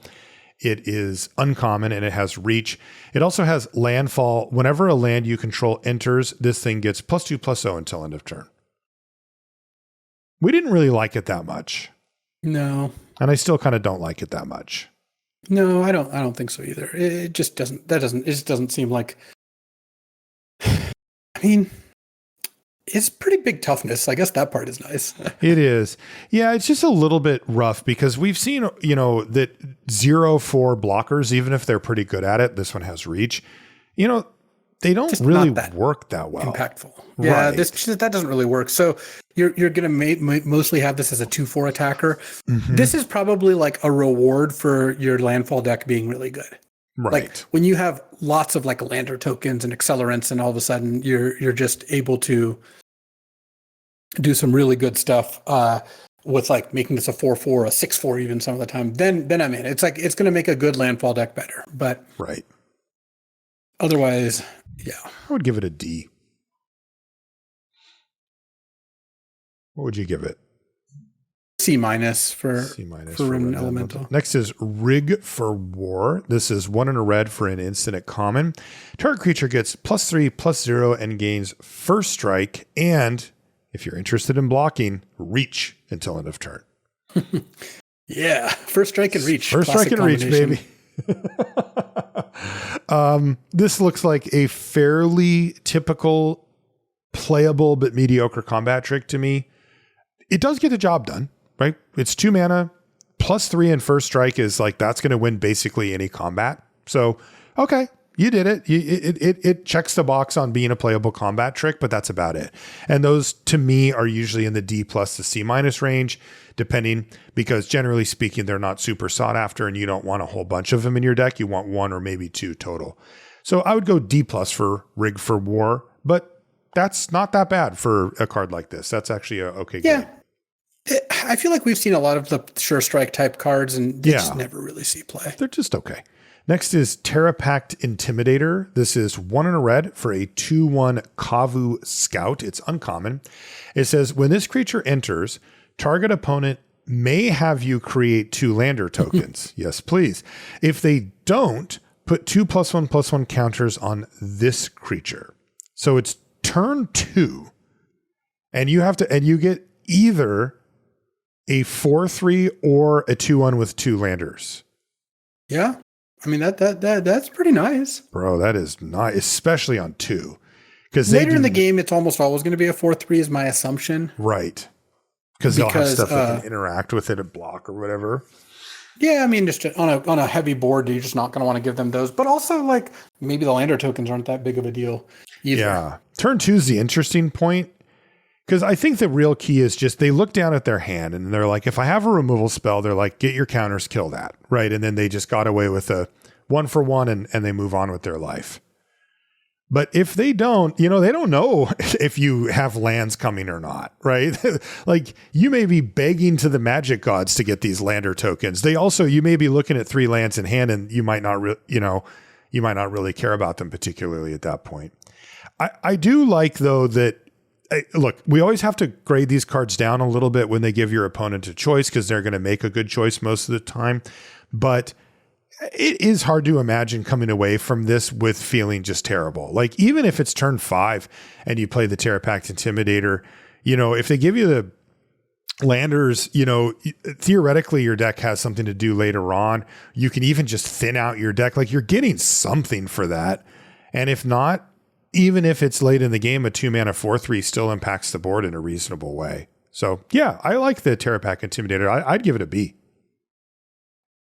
I'll give it a B minus. I think it's going to play a little bit worse than it looks, but it is a solid card. Yeah, I mean, I would have given it a B plus. B is my dragging it down a little for the choice. It is hard to overstate how bad it is to give your opponents the choice. It is hard to overstate that. Next is Zookeeper Mechan. This is 1 and a red for a 1/3 artifact creature robot. This one's common, and it taps to add red, just for anything. And then it has an activated ability, interestingly, of 6 and a red. Target creature you control gets +4/+0 until end of turn, but you can only activate it at sorcery speed. But it's worth noting that you don't have to tap the Mechan to do that. You can tap it for red and then activate it, so you even get it a little bit sooner than you might think. I mean, they are serious about giving red acceleration. This is 2 mana 1/3 tap for a red, no restrictions on what you use the mana for, nothing. That's just great. Like the green mana dork of this style, the Gubu Gardener, if you will, is always fine. Like fine to good. But in red, a color that traditionally doesn't get this, I know they've changed that and that now we're in like a new era, but like I think it's stronger in red because red just has good, better, more assertive stuff. And this just looks really good to me. Me too. Also, it's an artifact creature, so it for anything that cares about that, and then just giving you. What do you think about +4/+0 to a creature? I mean, that's actually quite good. That's right? not bad. I mean, it's sorcery speed, so you can't do the obnoxious like attack with 2/2/2s, whichever one I block, I'm pumping. But I do feel like this card is going to be really good. This looks like a C+ to me. Just definitely strong common. That's a pushed common. Next is Bombard, which is 2 and a red for an instant at common, and it does 4 damage to a creature. Well, we're only 2 colors in here, and we've definitely checked the box so far on the removal being good in this set. It's been awesome, and this is another very solid removal spell. This is going to be even money for your mana in many cases, and it will trade up mana-wise significantly as well. Instant speed helps a lot too. I like C+ for Bombard. It just seems like a card you're just going to see a ton of. Yeah, Bombard is totally fine. Cut Propulsion. This is 2 and a red for an instant at uncommon. Target creature deals damage to itself equal to its power. If that creature has flying, it deals twice that much damage to itself instead. This is so funny. If it's flying, it's good. Once your jets gets cut, you get slammed into the mountain at instant speed. Jeez. I never really like cards like this, Luis. I mean, I guess that there's some meta study that we need to do about how many things it kills versus not, that kind of thing. But I've always found these removal spells to be a bit unreliable. I mean, damage to its power. That's going to do the trick most of the time, I would say. Like, here's a perfect thing. You're in red, you're looking for a removal spell and you open up your pack and you've got Cut Propulsion and Bombard in there. Like, my inclination at this point is that I would just take Bombard and not try to get cute with Cut Propulsion. I think I'd have to play a little bit more and look a little more. To have a good answer, of course, but my guess is Cut Propulsion is going to end up being better overall. Really? Yeah. Wow, you're greedy. I mean, it in order for it to be better, it has to kill kind of all the stuff that Bombard would kill, but also 5 toughness stuff or whatever, right? Which this definitely can. I mean, there's some big spacecraft. That's true. And is it fair to mostly read this as destroy target creature with flying? Yeah. Oh, yeah. For that second clause? Yeah, it's gonna beat okay. It's gonna beat flyers every time. You have to have a 2/5 for it not to. Right. Okay. So if that's the case, yeah, then I'm with you. Just give this a B, in my opinion. Okay, I'm gonna go a little lower. I'm gonna go B-. Next is Frontline Frontline War Rager. It's 2 and a red for a 2/3 Kavu soldier at common. It says at the beginning of your end step, if you control 2 or more tapped creatures, put a +1/+1 counter on this creature. But again, it's just a 2/3 for 3. So, even if the counters start flowing, there's no trample here. It's just a. Yeah. See, this is doofus. Exactly the mediocre payoff for somewhat difficult ability. I'm not too excited about this one. Agree. I would give D to Frontline War Rager. It needs to prove itself. What do you think? Yeah, I would give it as D as well. This is straight up okay. Maybe some of the times you'll end up playing this and it'll be fine, but I think most of the time that is just not going to be the case. Next is Caveron Turbo Drone. This is 2 and a red for a 2/3 artifact creature robot scout. This is common. It has an activated ability. Tap it. Target creature you control gets +1/+1 and gains haste until end of turn, and you can only activate that at sorcery speed. Little awkward, right? To have your 3-drop with some stats on it, then just turn into one of those creatures that enables haste. It gives the creature +1/+1, so you're definitely incentivized to do it. I mean, if the creature coming down and getting haste didn't mean that it couldn't attack already, which it almost always does because it's ahead of the curve, giving it +1/+1 definitely means that your creature's going to be able to get busy. But this is 3 mana on your 2/3 that you're using for this. I like this card though, because this plays really nicely into having 2 tapped creatures, because this is going to be tapped, and then the haster is going to be tapped, and the +1/+1 is a pretty big deal. Huge. I don't think I would want a ton of these, but I bet the first one's pretty good. Yeah. And then a creature heavy deck. Yeah. Yeah. What do you think for it? Like a C? I would just give it a C, but it doesn't strike me as being unplayable to begin with, I guess. No, not at all. It's hard to be a C in this world. Next is Litho Breaking. This is 2 and a red for an instant and uncommon. It says create a lander token. Then you may sacrifice an artifact. When you do, Litho Breaking deals 2 damage to each creature. That is a very cool design. I mean, it's 2 and a red instant, do 2 damage to each creature if you want it to be. Or it's create a lander and that's fine. Or it's create a lander and sacrifice a different artifact and do 2 to everything. And, This looks cool. The red sweepers have been, fire magic aside, we talked about that, have been kind of weak. So I don't know that I'd start out by wanting this, but it does have a lot of flexibility to it. Yeah, it feels like Like, is there a world where you would play 2 and a red instant to just get a lander token? You know, in other words, 5 mana to get an extra land into play. Feels unlikely, right? You'd rather have that tacked onto something that you'd rather do anyway. That's a steep cost to pay, I guess is what I would say. There's also, though, some interesting stuff. You're getting an instant speed lander token, so that's an instant speed artifact hitting the battlefield, which, as we've seen, does have numerous triggers in the blue-red deck, so there's probably something there. I think overall, I would be pessimistic on Litho Breaking to start.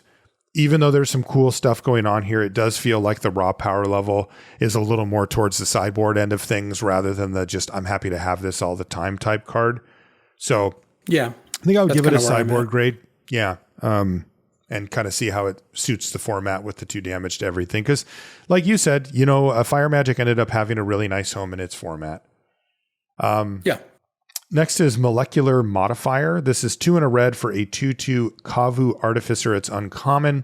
And it says at the beginning of combat on your turn, target creature you control gets +1/+0 and gains first strike until end of turn. Pretty good. This reminds me a little of the Slayer, the whatever it was called. Yeah.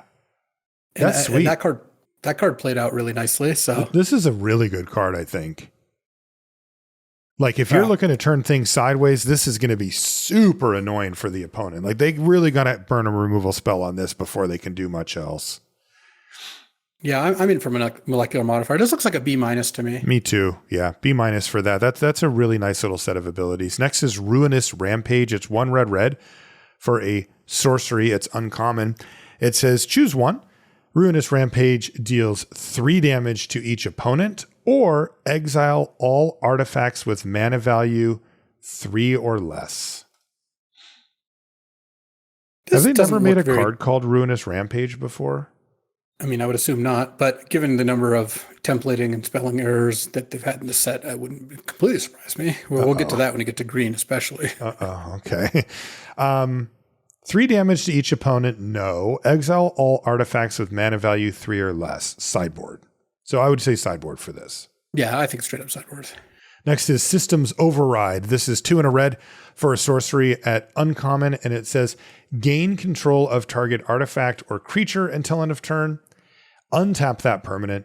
It gains haste until end of turn. If it's a spacecraft, put 10 charge counters on it. If you do, remove 10 charge counters from it at the beginning of the next end step. That is very, very cool.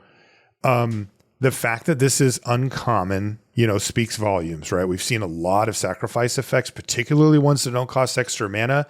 And that means that Systems Override in those type of decks is going to be really, really strong. Yeah, and I think that the black-red, the Void theme does use sacrifice as a component, so I think this will work out pretty nicely. This looks like a build around B.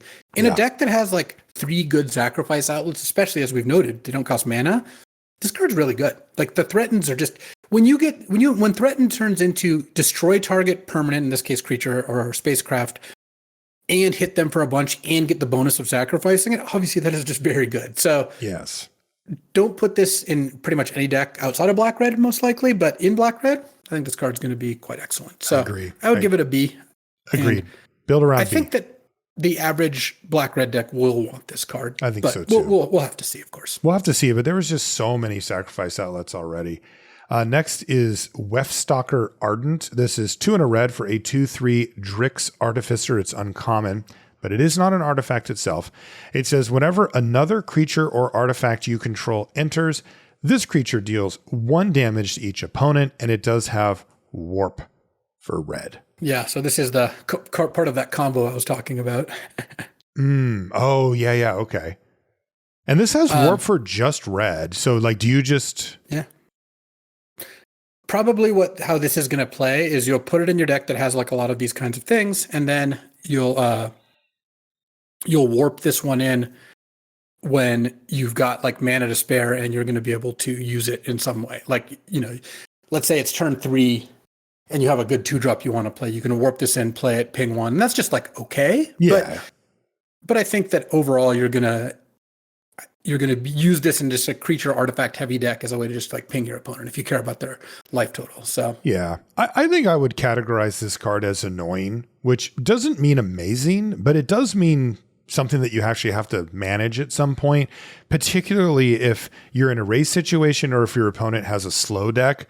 You know, the Wefstalker Ardent, it will add up. Any creature or artifact like that starts to pile on pretty quickly. And, you know, we've seen a few cards here that we've talked about, like the Melded Moxite and stuff that do trigger these things twice and just sort of keep the damage flowing a little bit here and there.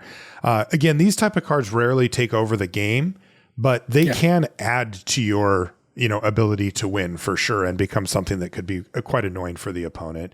Yeah, I would say C or maybe C plus for Wefstalker Ardent, but it doesn't quite get into the B range for me. Where are you at? I'm probably just giving it a C. And there might be some decks that can use it a little better. But you remember the Molten Sentry or whatever from MH3, 2 and a red, 2/3, does the same text and had Unearth for a red? Yeah. Like, that card was just okay. Sometimes you could stack it up and have it work out, but most of the time it wasn't like amazing. I think this is going to be pretty similar. Yeah. And this isn't uncommon, so you're not going to often find yourself with a bunch of these on the battlefield. Next is Kov Landseeker. This is 3 and a red for a 4/3 Kavu Soldier. It's common. It has Menace, so 4 mana, 4/3 Menace. And when it enters, you get a lander token. And at the beginning of the end step, on your turn, you sacrifice that token. Wow, so it has a time-bombed lander token? So if you play this on turn 4, you have until turn 5 because it's end step until next turn to use it. Yeah, that sounds pretty cool. Well, that's fine then.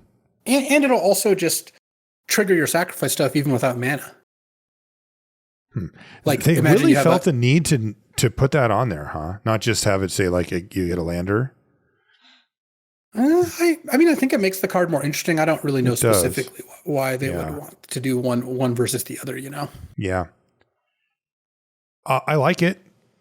That's decent stats, and you're getting a 2-for-1 out of it. And this will probably make the cut a decent chunk of the time. Yeah, I think that this looks like a C. Like, I wouldn't go higher than that, but I think it's a very solid card. Yeah, C for Kov Landseeker. Next is Memorial Team Leader. This is 3 and a red for also a 4/3.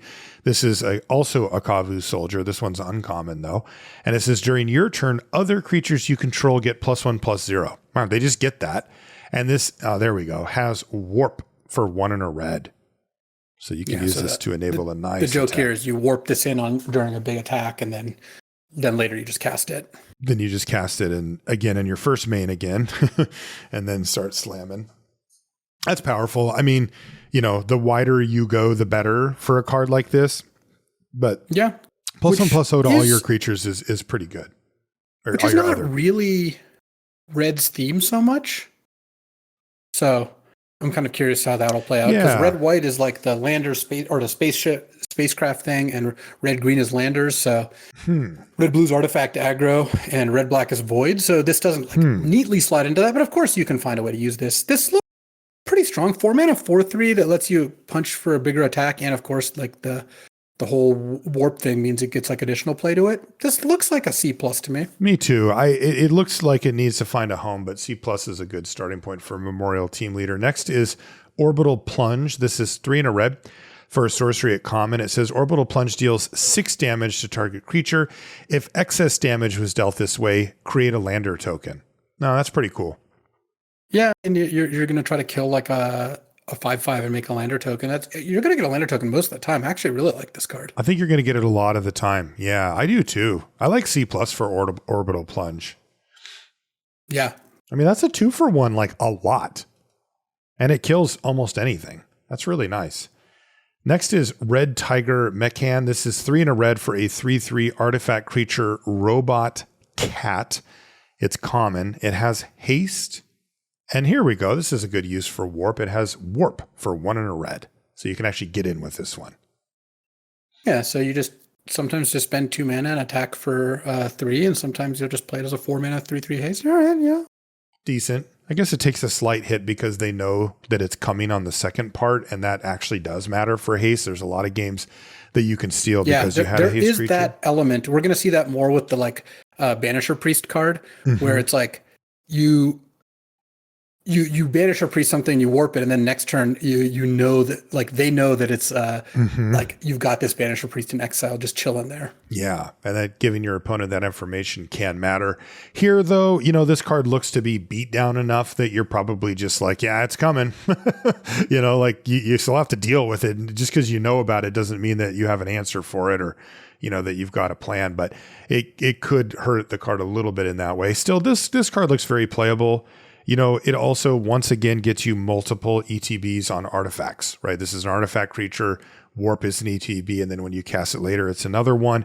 So if you have those type of payoffs for that, again, blue-red deck or the things associated with it, you're going to be getting extra value there too. So, I'd probably give the Red Tiger mech a C. I mean, in an aggressive deck, it's gonna hit. You're gonna think this is a C-, I think, once we've played a bit with it. When I start playing with it, fair enough. Yeah. Next is Roving Actuator. This is 3 in a red. Man, how many 3 in a red cards can we have? 3 in a red for a 3/4 artifact creature roboted uncommon. And it has Void, exile up to 1 target instant or sorcery card with mana value 2 or less from your graveyard. Copy it. You may cast the copy without paying its mana cost. That's good. Yeah. 2 mana, just get a small removal spell or a little card draw thing or whatever and get to cast it again. Really, it's just about if you have the targets for it. Does your deck have 3 of those in it, 4 of those in it? Then I think Roving Actuator is going to be really, really good. Yeah, I think the hardest part here is making sure you have enough spells. Because I don't think Void is free. I don't think it's going to happen every turn. But if you have a spell in your graveyard, you have this, I think you'll be able to construct a scenario where that works. Yeah. You just need to have that cheap spell. That's the hard part. Yeah. I'd still just give this a C. I think the fact that it's gated by the value 2 or less, means that you're not getting anything like super crazy off of it. And the fact that it's void means that the setup cost is very real. And a 4 mana 4/3 artifact creature is kind of shrug worthy, on its own. So there's a lot kind of working against this from being like a super, super sweet card. But yeah, the chances that you get a reasonable 2-for-1 off it, I think, like you said, not too hard. Yeah, you're going to be able to do it. I mean, the natural combo with this on like turn 6 is to cast or 5 is cast like the shock and then just cast this. And then just cast this and get another thing. Yeah. Yeah. So I would say C for Roving Actuator just because of the difficult setup cost. It's a C because of it not working. When it works, it's going to feel like a B. Definitely. Next is Debris Field Crusher. This is 4 in a red for an artifact spacecraft at uncommon. And it says when it enters, it deals 3 damage to any target. So 5 mana sorcery speed, 3 damage to anything. And then it has Station. If you get it to 8 or more charge counters, it becomes a 1/5 flying with the activated ability 1 in a red. This spacecraft gets +2/+0 until end of turn. A mana sink to kill your opponent with. Looks like it'll I think play pretty well because by the time it's on, then I think you'll be able to spend your mana pretty well. And before it's on, well, it's you get at least got to kill something. Yeah, I like these cards. They're very much the uncommons have all been ETB, do something, and then turn this in. You kind of got your value up front, I guess is the way I would put it. And then, you can dump a bunch of power into it later to get something nice back. And yes, they do charge you, right? This is 5 mana sorcery speed, deal 3 damage to any target. That is not very efficient. But the fact that you get this potential kind of game finishing 1/5 flyer later on, it makes it worth it, I think. I would give a B for Debris Field Crusher. I just feel like they've pushed these cards enough, that it's going to be a 2-for-1 a decent percentage of the time, and it's a decent one at that. Yeah, I would give it a B. I mean, the fact that this is uncommon gives us a little bit of a clue. It's a little towards hint that. there too. Kavaron Skywarden is next. It's 4 in a red for a 4/5 Kavu soldier at rare. It's got reach and it has void.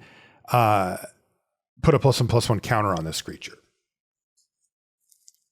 Yeah, this is another one I'm not really that excited about. Even if it got a counter and is a 5 mana 5/6 reach, like I wouldn't start out by thinking, whoa, that's incredible. So no, I wouldn't either. I'm not really that excited about this. No, I would probably give D+ for Kavaron Skywarden. I mean, Void, while it is nice that they opened up the other side of the battlefield for this, is still going to be difficult. Yeah. I think so. So this looks like a D. Yeah, D plus for Skyward. Next is Vault Guard Trooper. This is 4 and a red for a 5/5 Kavu soldier. This one's uncommon. It says at the beginning of your end step, if you control 2 or more tapped creatures, you may discard your hand. If you do, draw 2 cards. 5 mana, 5/5. I mean, if you can by the time you meet the condition, you're probably clicking yes more often than not. I think so. Just because you're going to have, like, I would say most of the times when you have 2 cards, you're probably going to want to exchange it for 2 new ones. And anytime you have 1 or 0, it's going to be pretty, well, 0, obviously. But even with 1 card, you're probably still doing it almost all the time. Probably doing it. I don't mind this. This looks like a nice payoff for that kind of deck when you're already going out of your way to, like, get some spacecraft into play or, like, turn creature sideways. Does the 5 mana 5/5 hold up enough?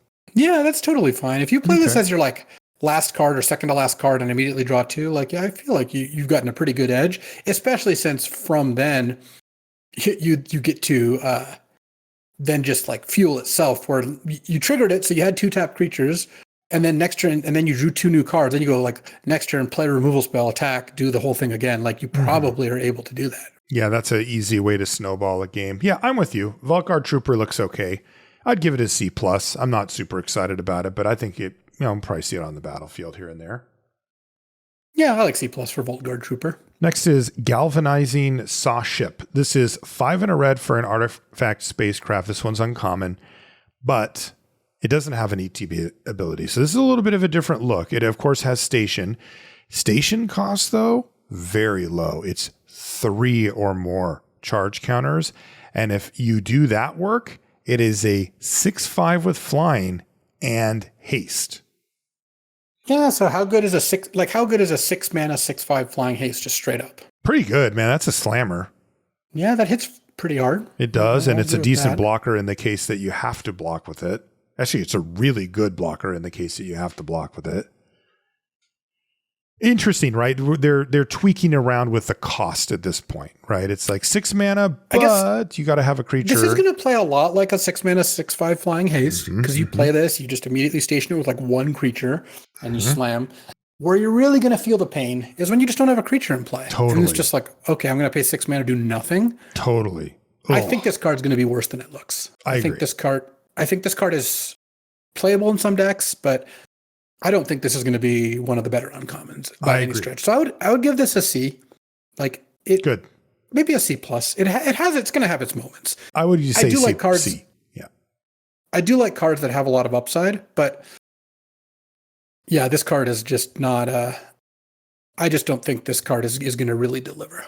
That's my prediction, at least. I think so too. I think that you really want to get that front end of when at ETB something good happens, and then you kind of have the backup plan. Yes, this one is easier to put together, but it also doesn't give you as much. Still, 6/5 with flying, that is a lot, and even for 6 mana. Pretty good. Next is Territorial Bruntar. This is 4 red for a 6/6 beast at uncommon. It's got reach and landfall. Exile cards from the top of your library until you exile a non-land card. You may cast that card this turn, but you have to pay for it.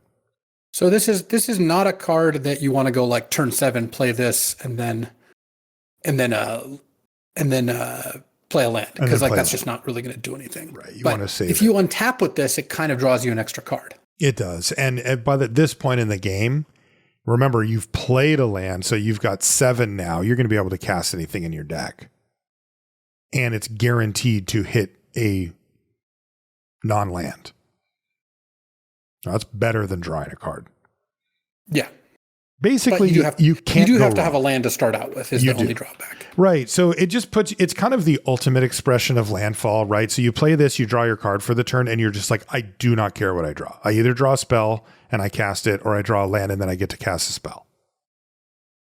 So you're basically, it's impossible that you run out of action from the turn that you have Territorial Bruntar on the battlefield. Yeah. I like that. I also downside like being reach.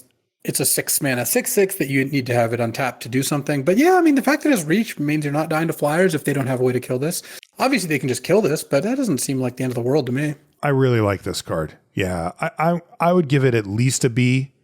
This to me is the type of card that you can play. It stabilizes your board and it gives you a huge advantage going into the late game. I would say B plus for Territorial Bruntar. I think you want like one card like this. This is a kind of nice like top end to your deck. You play this. It's just you put them to the test. If they have a way to kill it, then you lose. But otherwise, yep. You know, or at least it's not good for you. But otherwise, you probably win. If you untap with this and play a land, you're probably a huge favorite to win that game. Right. And if you don't, then that means that you drew a spell, and you're probably okay with that too. I would say B plus for Territorial Bruntar because I like cards like this. What do you think? I like B plus for the Bruntar. I mean, it's going to have matchups. Like, there's going to be some matchups where this card is excellent, and there's going to be some matchups where you'll side it out. You play against a black deck that has a bunch of terrors. You're just like, yeah, I don't really want to be investing into this. I don't want to put 6 mana in one basket, as it were. Next is, and last red card is Nebula Dragon. This is 6 in a red, so 7 mana for a 4/4 flying dragon. It's common, and it says when it enters, wow, it deals 3 damage to any target. I was really down on 7 mana 4/4 flyer, but if you're going to throw a lightning bolt on it. This is the text we needed. Yeah, that is exactly what would get me over the edge. Yeah, dude, that's a common. Yeah, that's a nice one. So again, we're thinking about the Landfall-y ramp deck. Good payoff, though, for a common. Seriously. 100% would play this card in that deck. It's also really splashable. So like a blue-green deck could easily play 2 of these. Mm-hmm. And have it be their cool. top. I like this. See, look, I've been excited about their designs recently. I feel like they've been kind of putting some good notes. And the reason I like Nebula Dragon, it's maybe not the most obvious thing on its face, but like most decks aren't going to want this. Your black-red Void deck probably doesn't want this. Your red-blue Artifact deck probably doesn't want this, but your blue-green deck now has a really good splashable payoff common. And that's awesome. I think that by itself will just adds a lot of legitimacy to like red, green, and blue, green, like landfall decks, or maybe a black, red deck that has a bunch of landers and removal and wants a way to kind of close out the game. This is a pretty decent way to do that. It's not going to be the best 7 mana card. You would much rather have your finishers be like good uncommons or rares. But this opens the door to having a ramp style deck without uncommons and rares as necessary payoffs, which isn't always the case. And I really like it. So I like Nebula Dragon. I think it's like a build around B. You just don't put it in your deck unless you're doing something with it, like, ramping and you have like a legitimate way to cast this. But it does seem like it'll be good in those circumstances. Yeah, I like it. Build around B, maybe B minus, whatever. But yeah, and also, just to get 2 grizzled veterans like us kind of going, this common's really cool. That means that the design has some nice wrinkles to it. So very cool. That's it for red. And it'll move us over to green, where our first card is called Edge Rover. It is green for a 2/2 artifact creature robot scout. It is uncommon. It has reach, interestingly. And when it dies, oh no, each player creates a lander token. Don't give one to my opponent. Still, I'm playing this thing. I think that this will be good because yes, even though they get it, you both got it. You played a 1 mana 2/2 reach, which probably traded for a card. So you're like even on cards, and presumably your deck's better at using it than theirs on average. I mean, it's not always going to be the case, but it will often. Yeah, and I like the stats. 2/2 reach for 1, and this also an artifact is really kind of a lot for such a cheap card. I would say this looks like a good card for the red, green, and blue green decks to like stay alive. Yes. And do their thing. So it looks like a C+ to me. C+ for Edge Rover. Next is Gene Pollinator. This is green for a 1/2 artifact creature. Again, this one's a robot insect this time. And this is a common. And it has tap and tap an untapped permanent you control to add 1 mana of any color. So it's kind of like, the Jaspera, whatever, from Kaldheim, the 1 mana 1/2 reach that basically did this. Except this is any permanent, not just creatures. And what that lets you do is it uses landers, though landers do have to tap to sacrifice, so you can't tap one to make mana and then sack it. But you can use landers or spacecraft that haven't been crewed yet. Yeah, and it's an artifact. It's a 1 mana artifact. I bet this card, like, there's some cards that play better than they look and some cards that play worse than they look. This is, I think, one of the ones that are going to play better than they look. Yeah. And 1-mana cards tend to overperform rather than underperform. Yeah, I agree. Is there any overlap with the cares about two things being tapped here? Like green isn't really in that space, right? No, but you could play the red or white cards. Like a green white or red green deck could have some of those cards in it, of course. Okay, yeah, and this kind of is an easy way to get two things tapped because you can just tap another creature or whatever. I agree with you. Everything you said about your assessment. I would give the Gene Pollinator a C. I think it's going to be a C, but it's going to be a C with a kind of funny win rate where I bet some amount of people are going to put this in their deck and it's going to be horrible, but it's going to be good in the right deck. So it's kind of like a stealth C plus D card where a lot of the times it's going to be a D because you just like put this in your deck, like a blue-green deck that doesn't have enough cheap permanents or something like that. But then you put it in the right deck and it just really pops off. So yeah, I like C for Gene Pollinator, but this is one of the ones where the grade is kind of a little deceptive. Agreed. Next is Hemosymbic Might. This is green for a 1/1 Might. It is uncommon, and it says when this creature becomes tapped, another target creature you control gets +X/+X, where X is this creature's power. Oh, there's a combo. There it is, the Pollinator and the Might. The thing is, this is only a 1-mana card, and it's a 1/1. Yeah. So, but how does it become tapped? Spacecraft I think is like the obvious way. Yeah. Or something like Gene Pollinator, but then you get +1/+1, and I guess the joke is you pump this and then you make this into a 4/1, and then you crew your spacecraft for 4 and give a creature +4/+4. This looks like a D to me. I'm not really buying it. Yeah, I'm off it. Yeah, D for Hemosymbic Might. Too much. Too it is cute. a good instant speed trick with Gene Pollinator, though. Yes. And I guess it does attack as a 2/2. Oh, no, it's another target. So, it doesn't even do that. Yeah, that's the problem because it just dies. Otherwise, I guess it'd just be double up, right? You turn into a 3/3 and it attacks as a 6/6. Yeah, right. I like D for Hemosymbic Might. Like, it has some powerful stuff going on. It's not a weak card, but it seems a little tricky to get to use, and the payoff doesn't seem quite good enough. I could see too many games where it just isn't doing anything. Like you don't have the ability to tap it outside of attacks, and it has one attack and then it dies. That's just too low. I do agree with you though. There is a ceiling here for sure. Next is Meltstrider's Gear. This is green for an artifact equipment. This is common. And it says when this equipment enters, attach it to target creature you control. So we're back on that method of mitigating equip costs. And it says equip creature gets +2/+1 and has reach, which is pretty good. But as is usually the case when we get a free creature or a free equip, the equip cost spikes. And in this case, it's 5. Yeah, I'm not really that into this. Like, 1 mana to give a creature a 1-mana aura that gives +2/+1 and reach is just not a good card. And the fact that this leaves behind an equip 5 thing, that's still just medium. I think if you really care about having cheap artifacts, this could do something for you. But I'm gonna give Meltstrider's Gear a D. I would too. I would not expect to see this around on the battlefield much. Next is Meltstrider's Resolve. This is green for an enchantment aura. It's uncommon and it enchants a creature that you control. And when this aura enters, enchanted creature fights up to 1 target creature an opponent controls, and the enchanted creature gets +0/+2 and can't be blocked by more than 1 creature. That's a decent little pushed fight card there, right? You get the 2 toughness bump and a little bit of extra. Yeah, that's good. I mean, your 3/3 kills theirs, and then now you get a 3/5 that also can't be double blocked, which means you probably get to attack right away with it a lot of the time. Yeah. Yeah, I like B for Meltstrider's Resolve. Cool card. Yeah, I agree. That's a neat take on a fight spell, which are usually sorcery speed and require targeting anyway. Next is Sammy's Curiosity. This is green for a sorcery. This one's common. It says you gain 2 life, create a lander token. This is like early front runner for I'm going to have more of these in my account than any other common. I mean, the curve is turn 1 this, turn 2 crack the lander, and I think that actually sounds like a pretty appealing curve for the red, green, and blue green decks where I think a lot of this stuff is going on. So you start slamming 4s. Yeah.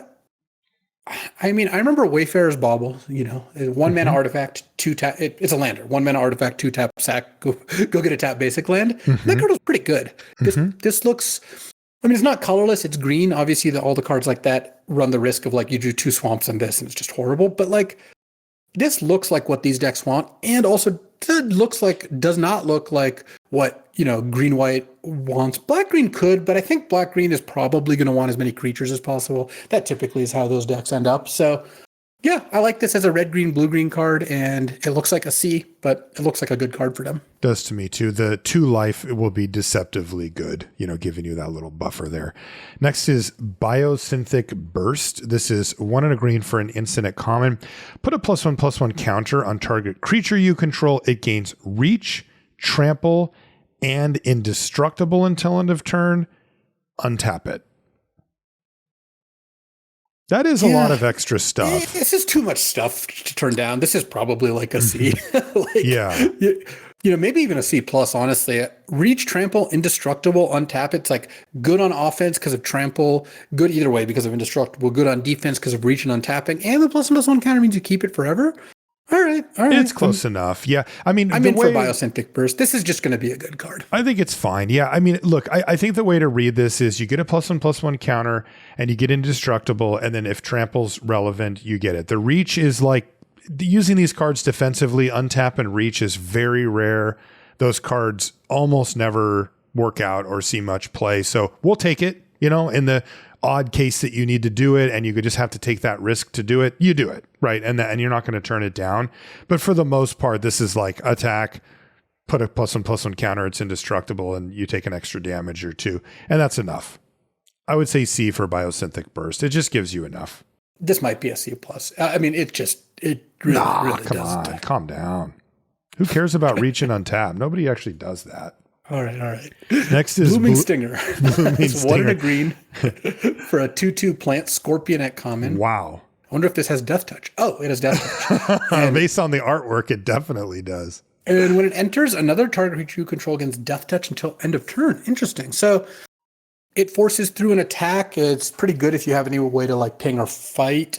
And it's a 2-mana 2/2 Death Touch, which I think is about a C.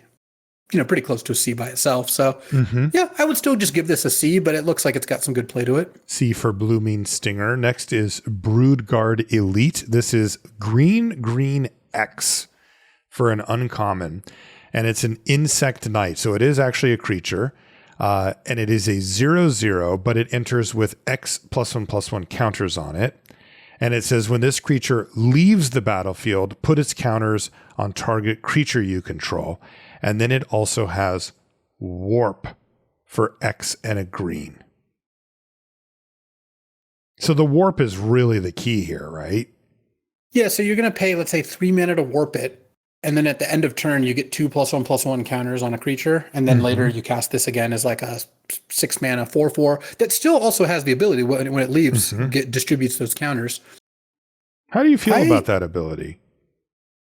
I bet this plays pretty decently. Like, it seems like an okay ramp payoff. Like, imagine turn 2 Blooming Stinger. It's the card right on my screen. Turn 3, you have nothing to do, so you warp this, and then your thing gets +2/+2. Now it's a 4/4. And then later, you're just like, all right, cast my 6 mana 4/4. Then when it dies, gives a creature a +4/+4. Always a little pessimistic on these. It is very inefficient. The adding green X, right? Your 5 mana 3/3 or whatever.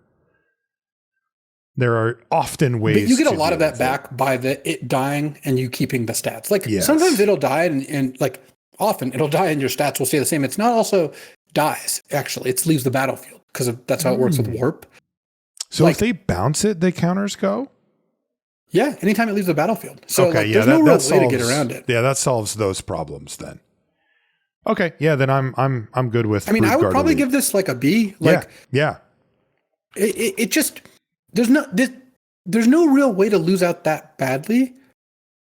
No, because how are they like? If they kill all your other creatures, then kill this, sure. Or if they kill this and then kill the next creature, sure. Those are some scenarios where you're not getting the value. Lockdowns, pacifisms or sleeps or whatever. But most of the time, you're just And this isn't even counting the warp thing. Most of the time, I'm just like, well, you're going to pay 5 mana to get a 3/3, which isn't that good, of course. But then when it dies, you get another 3/3. Yeah, that's starting to get pretty interesting. So I like B for Broodguard Elite. Just make sure you have a lot of creatures in your deck and maybe some mana generation. That'll make these things better. Definitely. Next is Close Encounter. This is 1 and a green for an instant at uncommon. As an additional cost to cast this spell, choose a creature you control or a warped creature card you own in exile. Close Encounter deals damage equal to the power of the chosen creature or card to target creature. Yeah, that's cool. The wording gets a little bit weird, but basically it just allows you to bite, using creatures a card. Punches them, but they can punch from outer space. That's right. They can punch from warped. Which is much better, right? Like those cards are almost impossible to interact with. I mean, the ideal scenario is that you have a close encounter of the warped kind because what are they going to do? That's what I mean. It's much better if you can use a warped card to do it because they just can't interact. But this is also very strong even without it. I mean, this is still an instant speed bite. Instant speed bite that has the upside of letting you use a warped thing. Nice. That's good. That's a good removal spell. It's just a good card. Yeah. C+? I would give it a B. Oh, you give it a B. Yeah, I think the fact that like you can utilize a warped creature is pretty good. There's gonna be a good amount of times when that comes up, and the fact that gets around bounce or removal on your creature is nice too. Yeah, I guess my thought though is that okay, so it's a removal spell then. Like that's just what we get out of the other colors. Okay, I guess we could bump it a little bit because green doesn't normally. Maybe B minus then for that in that case. All right, B minus for Close Encounter. Next is Emudian Terrabotanist. This is 1 and a green for a 2/3 insect druid at uncommon, and it has landfall. Whenever a land you control enters, you gain 1 life. I mean, this card's good. 2 mana 2/3 that's going to gain you a bunch of life over the course of the game. God, yeah. Wasn't there a card like that in Zendikar? Or something that just gained you life? I can't remember, but... Yeah, there probably was. I don't remember exactly. There's 17 Zendikars later and all that. Yeah. All right, I'm in for the Terrabotanist. Like, I'm seeing the ramp deck form, and yes, gaining life is part of the equation to buy you just enough time to get to that 6, 7, 8 mana slot where you can start doing dumb stuff. And the Terrabotanist, has a couple of benefits here. It's a 2 mana 2/3. It's also just a really good blocker and attacker. So... yeah, I'm in. I would say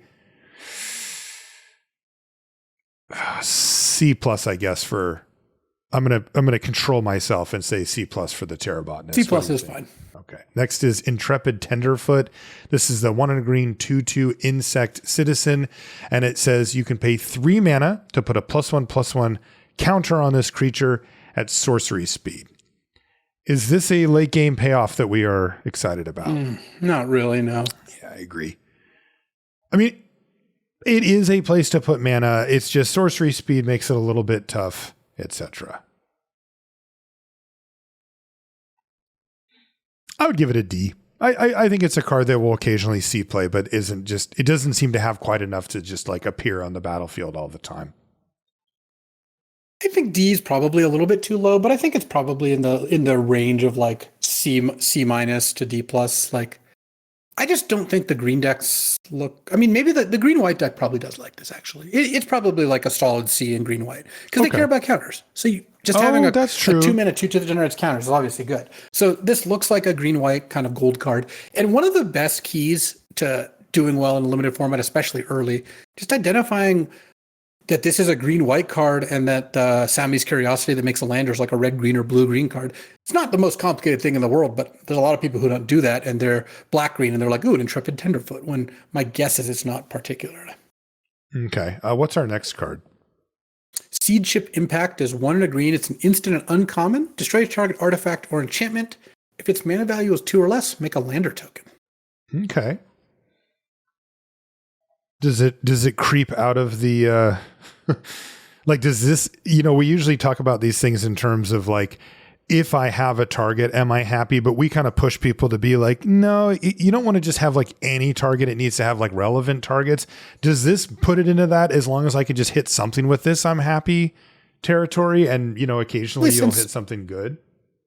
This format looks like most decks. Well, like there's multiple decks that are always going to have artifacts. Like I think like blue-red is basically always going to have artifacts. Blue-black's always going to have artifacts, or at least like, enough that you can assume that's the case. And then the other colors are sure going to have plenty of them and enchantments too. Like this just looks like a main deckable card, and sometimes it'll have some nice upside. Okay. What grade would you give it? I would give it a C+. I'm not saying this is like an amazing card, but it's a disenchant that I think is just a main deckable card.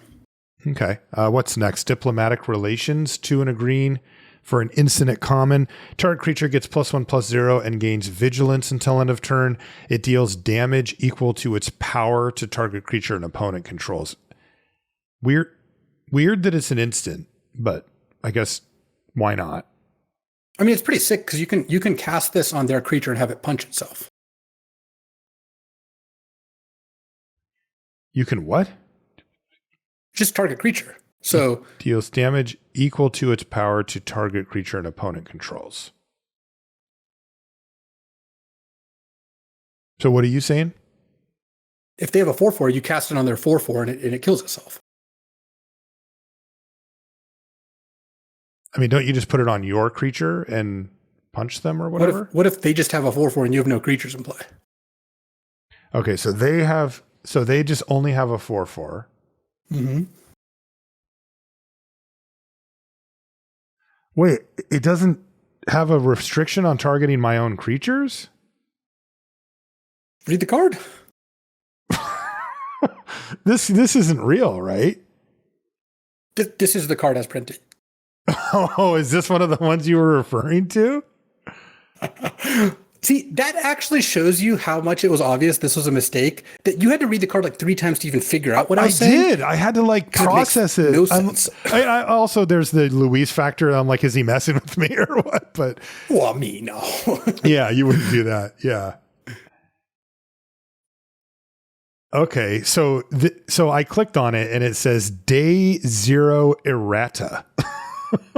That is correct. Which I have never seen that before. Diplomatic Relations received an update to say, quote, target creature you control so that you couldn't make an opponent's creature damage itself. Oh, man.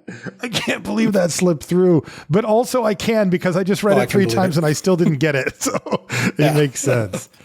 Okay. But for our purposes, it will say target creature you control gets +1/+0.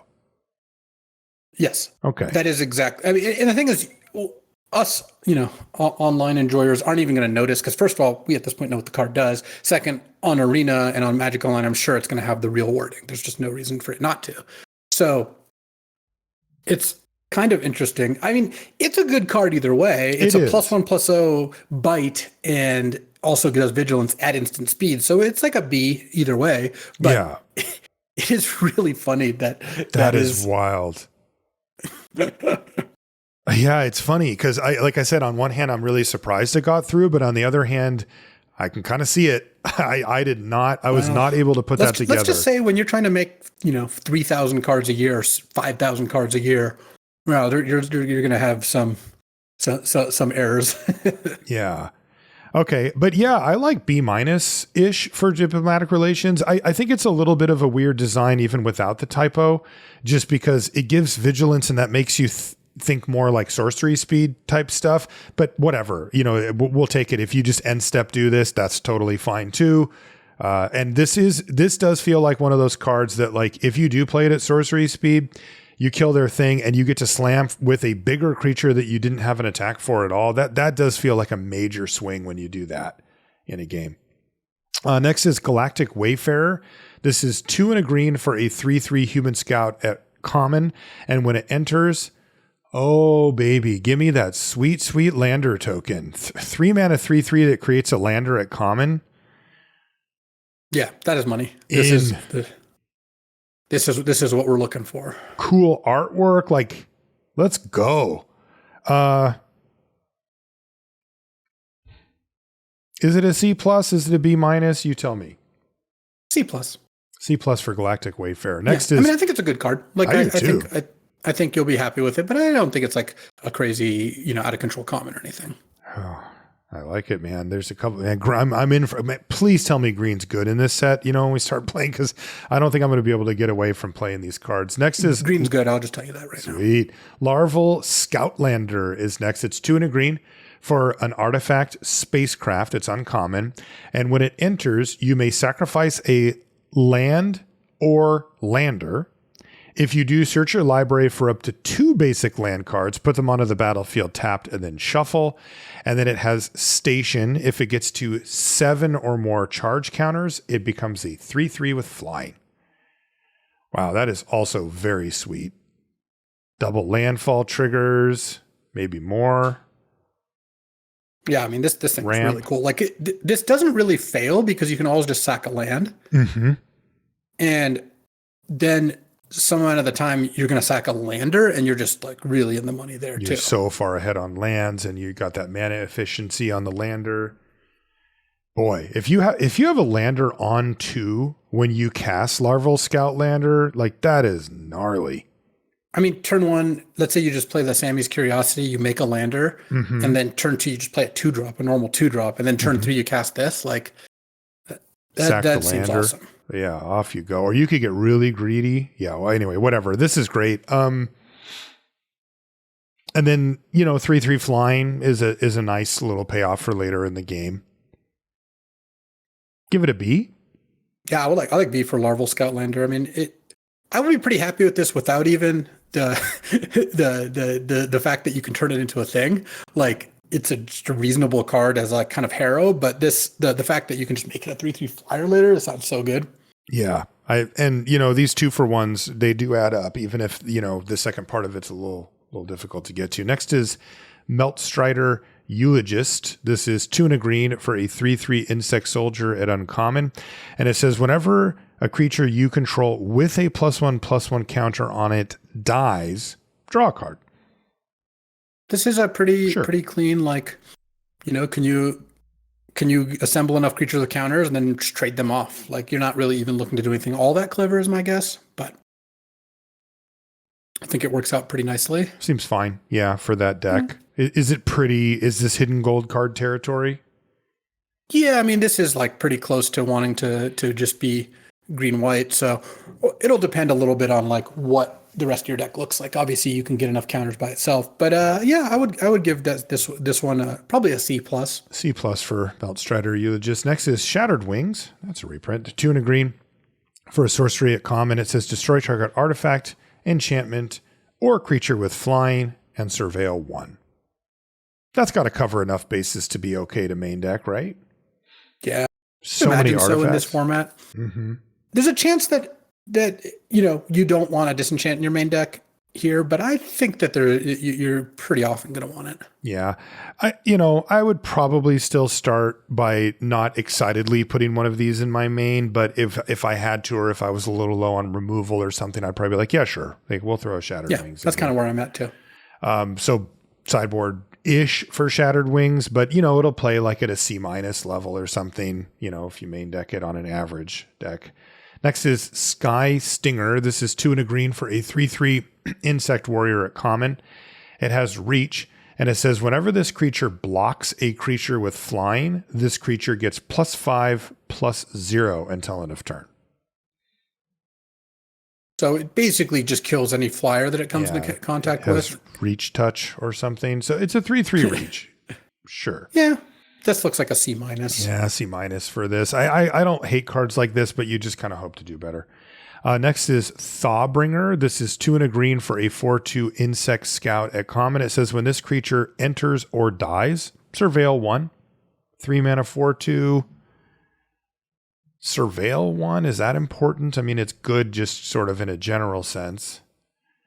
Yeah, I mean, this looks okay. Like, I think you'll play this just because it's got good stats and a good ETB and death trigger. So you get like, overall good value. This is almost the definition of like a C. Like, not unhappy or happy to have this card in your deck. It's just a curve filler. Next up is Drix Fate Maker, which is 3 and a green for a 3/2 Drix Wizard at common. It says when this creature enters, put a +1/+1 counter on target creature. Each creature you control with a +1/+1 counter on it has trample. And then, as you may have guessed, it does have warp. It's 1 and a green to get that counter. At the very least, this is like a 4 mana 4/3, right? Because you can put the counter on itself. And okay, so on the non-warp side. Yeah, like you can just cast this as a 4 mana 4/3 and it has trample. So 4 mana 4/3 trample is just straight up the floor on this because it's always going to be that. How much do we like it? So you get to pay 2 mana to get a +1/+1 counter and give something trample until end of turn. I don't know how much that's worth, but it's not worth nothing. Yeah, I mean, just the counter is fine, right? 2 mana, put a counter on something is like, if you're not doing anything else is fine. And then later you cast it and get another thing. So there's a white version of this that makes a 1/1 token. I like that one a lot more, but this one looks okay. This looks like a C to me. Like, I think it's got combos like you warp this, then use it to do the warp fight card, for example. I think that's a pretty reasonable use of a card. There's enough here. And of course the +1/+1 counter synergies with, whatever else is in that deck. So I'd give it a C for Drix Fate Maker. There's enough here. I think there's enough meat on the bone, especially for... I like C for the Fate Maker. White. Next is Ice Cave Crasher. This is 3 and a green for a 4/4 beast. It's common. It has trample and landfall. It gets +1/+0 until end of turn. That actually does hit pretty hard. Like, the landfall part's medium, but a 4/4 trample for 4 that gets a little bigger. So bad. This looks like a C as well. Yeah. Like, just like a fine card. C for an Ice Cave Crasher. If it got +1/+1, that would be different, but this is still decent. Next is Seed Ship Agrarian. This is 3 and a green for a 3/3 insect scientist. It's uncommon. And it says, whenever this creature becomes tapped, create a lander token. Nice. And it has landfall. Whenever a land you control enters, wow, put a +1/+1 counter on this thing. Wow. So you cast this. Next turn, you play a land, attack as a 4/4, and make a lander, which they can then sack immediately. Wow. And make a 5/5. And if you've got spacecraft, you can just play this and immediately just tap it. That is awesome. Yeah. All right. Move over, Ice Cave Crasher. There's a new kid in town. Turns out when you're an uncommon, you get to do really cool stuff. Seed Ship Agrarian looks awesome. Yeah, this looks very cool. This looks like a B. B. Yeah, the only downside is just if they snap it off, you never get any landers. You don't get anything, right? It does have to become tapped.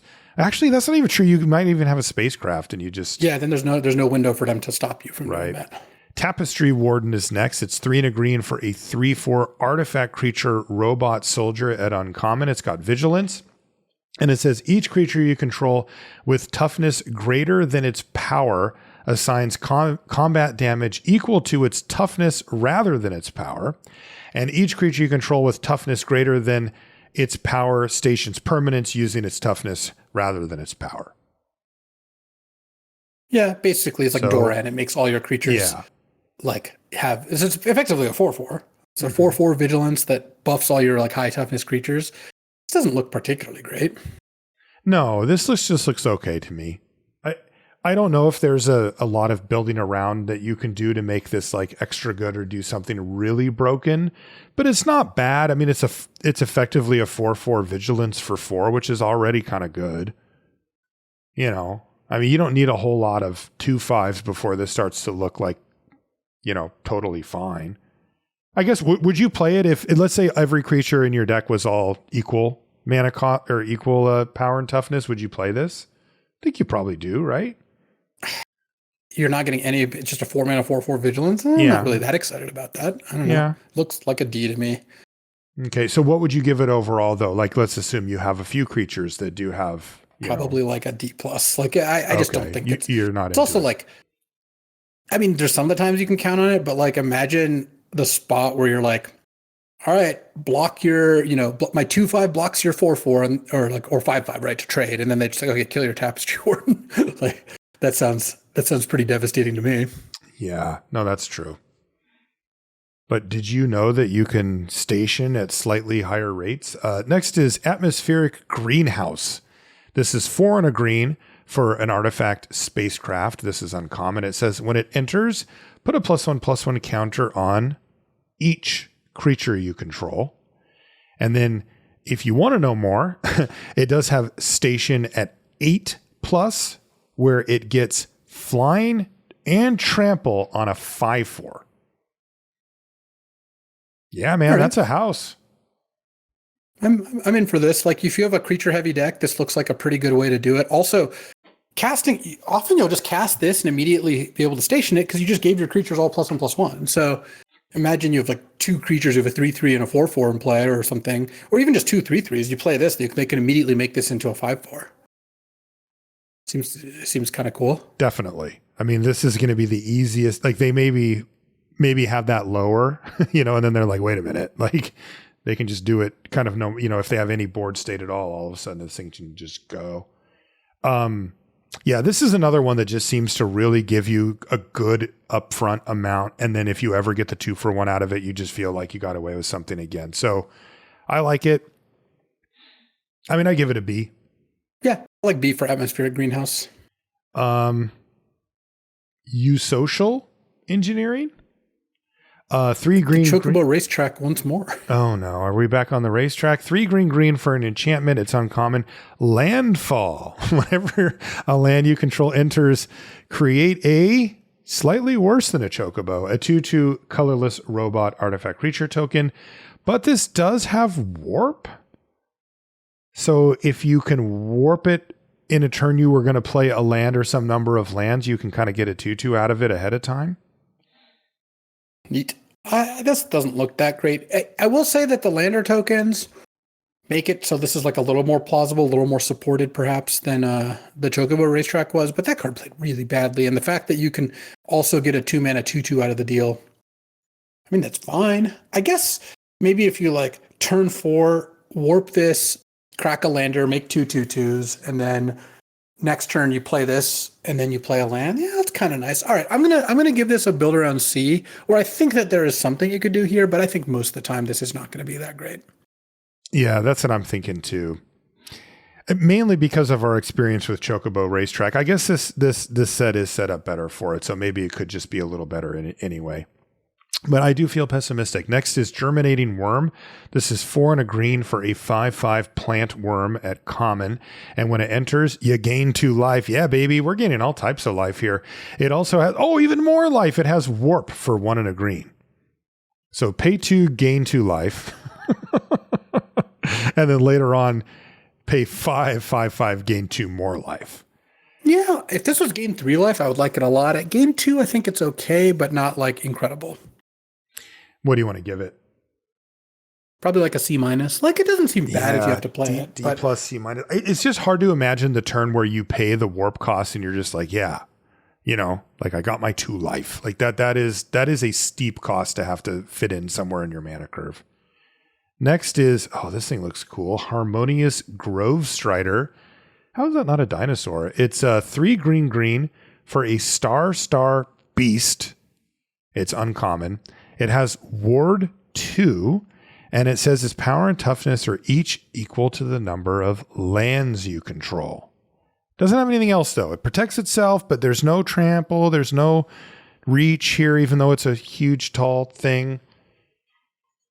How do you feel about, what will probably be just a ton of stats, like in the ramp deck? Floor is 5/5. Often it'll attack as like a 6/6. Yeah. Is that kind of the idea? Yeah, and it gets bigger as the game progresses, even then, especially with landers and stuff. It's difficult to kill, but not impossible. It is difficult, though. Yeah, Ward 2 really does help, but also really makes it punishing if they're trying to like cast 2 burn spells on it, which obviously could be the case some of the time. Right, against green-red or whatever. Yeah, this just really puts us to the question of like, how much do we care about just kind of dumb raw stats? Just power and toughness on a creature. It feels like it has its uses. It works with all the fight spells. There's something to like here, but it isn't exciting, right? It's not like It's very easy to imagine a scenario where you, quote, go off with your Harmonious Grove Strider. I ramped, I did the thing. And then, it kind of didn't win you the game. They had to block it a couple of times, or maybe they had a death toucher and it didn't matter. Just a little, they waited long enough and then they did use their removal. We've seen a bunch. There are. I would start off down on our Harmonious Grave Strider. I mean, it has ward 2. It's annoying, but it is not unkillable. Like if they get to 6 mana, they can use one of their, black removal spells or something like that and still kill it. Yeah, this probably is like a C. There's going to be some matchups where it's incredible, but most of the time, I don't think you're going to be like super excited about it. Pull Through the Weft is next. It's 3 green for a sorcery at uncommon. That sounds painful.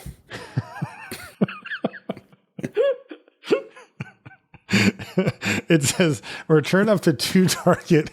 I don't know what a weft is, but I don't want to know anymore. Same. Return up to 2 target non-land permanent cards from your graveyard to your hand. Then return up to 2 target land cards from your graveyard to the battlefield tapped.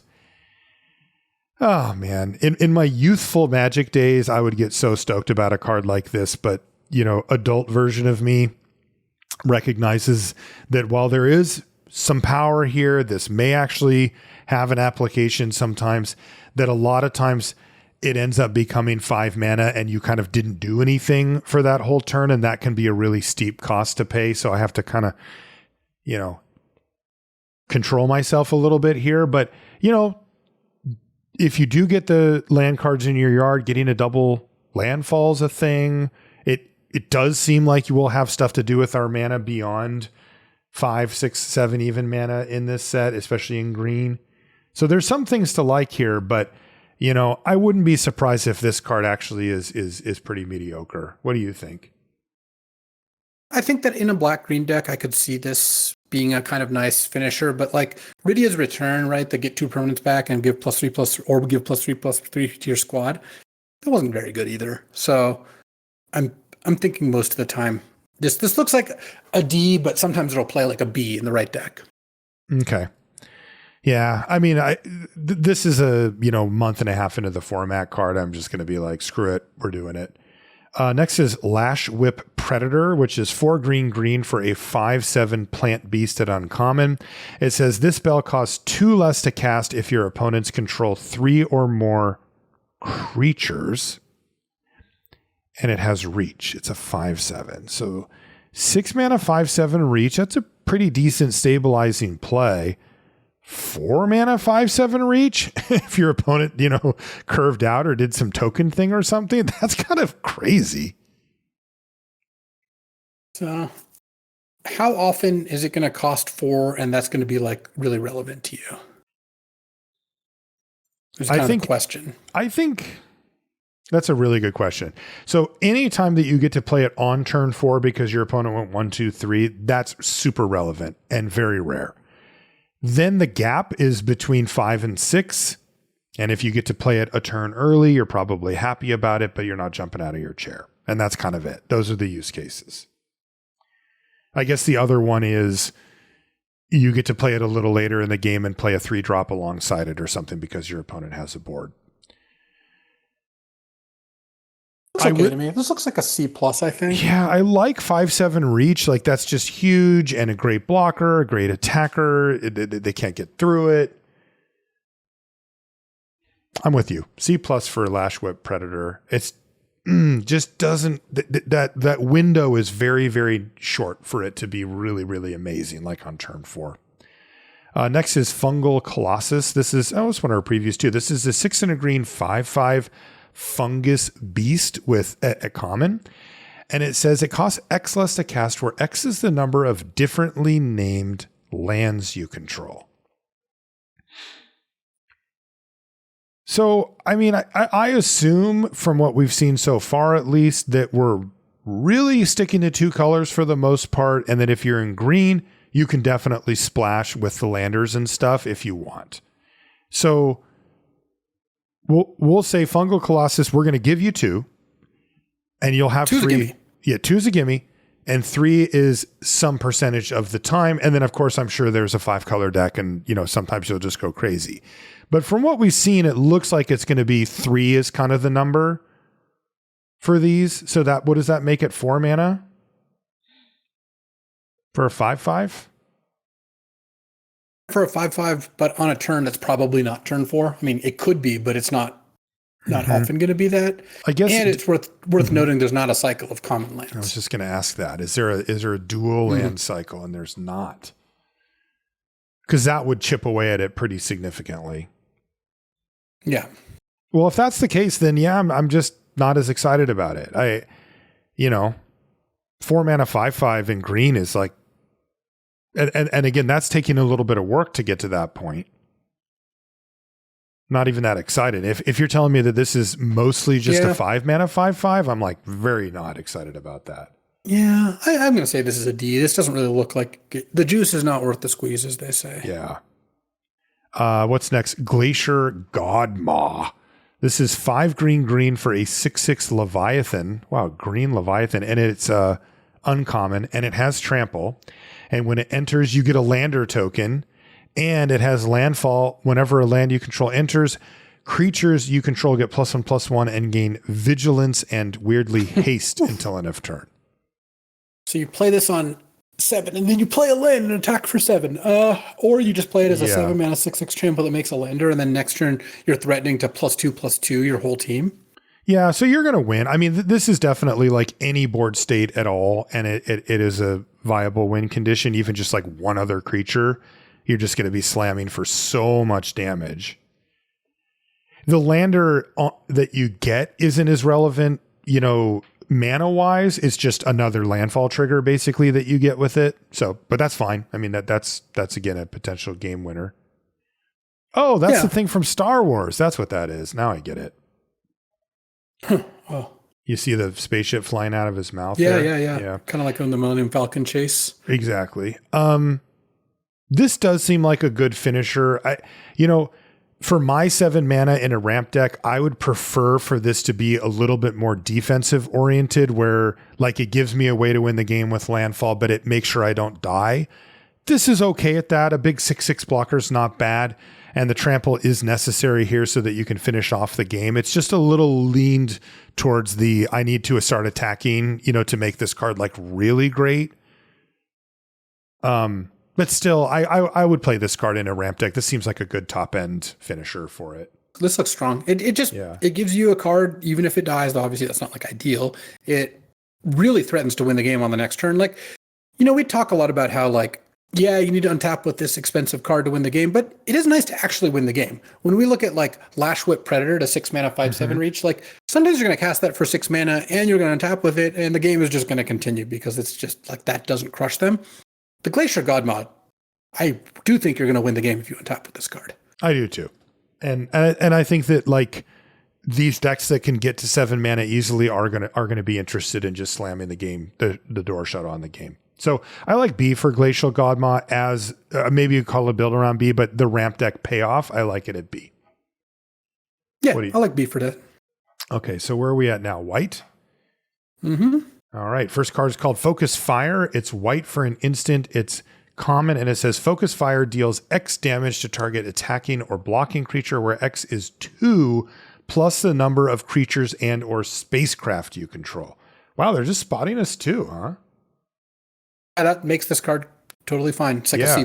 Just it's very close to just destroy target attacking or blocking creature. I mean, because it's 2 plus number of creatures you control, not even counting the spacecraft, you end up just dealing 4 or 5 damage a lot of the time for 1 mana. So totally. The main restriction here is that it has to be attacking or blocking. You're not removing a creature and then attacking past it. But a 1 mana removal is still a 1 mana removal. Totally. And the 2 pushes it just fine. C for Focus Fire? C+, actually. C+. Pushed it a little. Okay. Honor. Red for a sorcery. This card's just called Honor, by the way. It's red. It's white for a sorcery at uncommon. It says put a +1/+1 counter on target creature and draw a card. That really stands out as an uncommon as well. And this card just seems good, right? You can always fit in a spot to get this cast. You get your card back. You get onboard thing. And of course, if you're green white, that's very good. I guess this is like a C+. I think so too. It's the sort of card that like is never really going to be bad, is often going to be pretty strong, and then sometimes in like green white specifically, where you care about counters, is going to be really good. Like we're talking like almost not quite 2-for-1 levels of good, right? If it's like 1 mana to give a counter and enable a bunch of stuff, like that sounds really good. It does to me too. I like C+ for honor. Next is reroute systems. This is white for an instant and uncommon. It says choose one. Target artifact or creature gains indestructible until end of turn. Or reroute systems deals 2 damage to target tapped creature. How do you feel about the first effect, is just giving something indestructible? So the first effect is the more powerful of the two. I think 1 mana to give an artifact or creature indestructible is going to lead to generally bigger swings. But what's nice is the second effect, deal 2 damage to a target tapped creature, lets you put this card in your deck. So it can almost always do something, whether it's going to be one half or the other. And one of them is, I think, a pretty strong card. Also, instant speed, 1 mana, 2 damage to a tapped creature is not that bad either. Not too bad. So I like this card. I like it at C. Like you're basically subsidizing a pretty good defensive trick with a mediocre removal spell, but the combination is pretty strong. I mean, the all-time best example is that Fire Ice, 1 in a red, deal 2, split, or 1 in a blue, tap a permanent, draw card. That card saw like vintage legacy play. Like it, I still have it in my cube because I love the card, but like that card saw so much more play than you'd expect if you looked at either half, just because the combination of the two halves was really greater than the sum of its parts. And reroute systems is kind of similar. Okay. Yeah. 2 different things always stands out as well. These are 2 very, very different effects, and that's a good thing. Seam Rip. This is, you don't even have to say anything now, Luis. Let's just say one of the podcast hosts made a joke about seams ripping when you get to land this nicely. But I don't want to say who, because Jeff can't really speak back right now. Right. Producer Jeff, his microphone's off, so we won't say anything. Next, so Seam Rip is white for an enchantment at uncommon. It says when this enchantment enters, exile target non-land permanent an opponent controls with mana value 2 or less until this enchantment leaves the battlefield. Portable hole, basically. Yeah, pretty much. But it's an enchantment. Yeah, so that's interesting. Does actually make it better. So it makes it better because it's harder to get rid of. Is that the logic? Yeah, though in this set, well, I mean, it goes both ways because this set has like some good artifact themes. So that's what I was saying. That's kind of where I was going with it. Is that yes, it makes it more resilient to removal because they've put a bunch of extra artifact stuff in here, but also like you don't get any triggers. Yeah, so I guess it's kind of either way there. Maybe a wash. Yeah. I do think the card's good. You're always going to play this card. It's like a C+. It's just efficient. It's a 1 mana removal spell. Yeah. And it exiles. Like, also, if you pop a token with this, then you don't care about removal. Mm-hmm. And there's even like, like a common white 2/2 flyer that bounces one of your permanents. So if you like Seam Rip a lander token and then play the flyer on turn 3 and pick this back up, like that is a pretty legit way to go about things, Mm-hmm. Next is Squire's Lightblade, which is white for an artifact equipment. It's common. It has flash, and the equipped creature gets +1/+0. And it says when it enters, attach it to a creature you control. That creature gains first strike until end of turn. And the equip cost, again, they do tend to bump them up here, but this one's not egregious. It's 3. The problem is that you only get the first strike that turn, right? Yeah, this is exactly Coral Sword from Final Fantasy. Isn't this just a red card? Yeah, wait a minute. Exactly, except it has equip 3 instead of equip 1. It's kind of weird. That's bizarre. I don't like it. No, it doesn't look very good. It looks like not that D. Powerful. Yeah, D for Squire's Lightblade. Next is Starport Security. These are not the droids you're looking for. This is white for a 1/1 artifact creature robot soldier at common. It says it has activated ability 3 and a white, tap it to tap another target creature. This ability costs 2 less to activate if you control a creature with a +1/+1 counter on it. Yeah. So even in that scenario, it's 2 tap. Yeah, that's just not amazing. Like, it's okay, but It's 1 and a white. Yeah. It's really just not that incredible. So I think this card's going to overperform a little bit, but it doesn't look that good. That's what I think too. It's an artifact. It fulfills the 2 tapped thing pretty easily, blah, blah, blah. So it has some things going for it, but I agree. I'd probably give it like a D+ to start with for starport security. Yeah, I agree with that. Next is Dock Worker Drone, which is 1 and a white for a 1/1 artifact creature robot. It's common. This creature enters with a +1/+1 counter on it. And when this creature dies, put its counters on target creature you control. Yeah, I mean, Sure. seems like a fine card. 2 mana, 2/2 dies into a +1/+1 counter. And of course, if you've stacked more counters on it, it does even more. So I like the drone. Looks like a C. Needs flying. C for Dock Worker Drone. Next is Dual Sun Technique. This is 1 and a white for an instant and uncommon. It says target creature you control gains double strike until end of turn. If it has a +1/+1 counter on it, draw a card. Yeah, that's pretty nice. Yeah. Makes me nervous, I'll say that.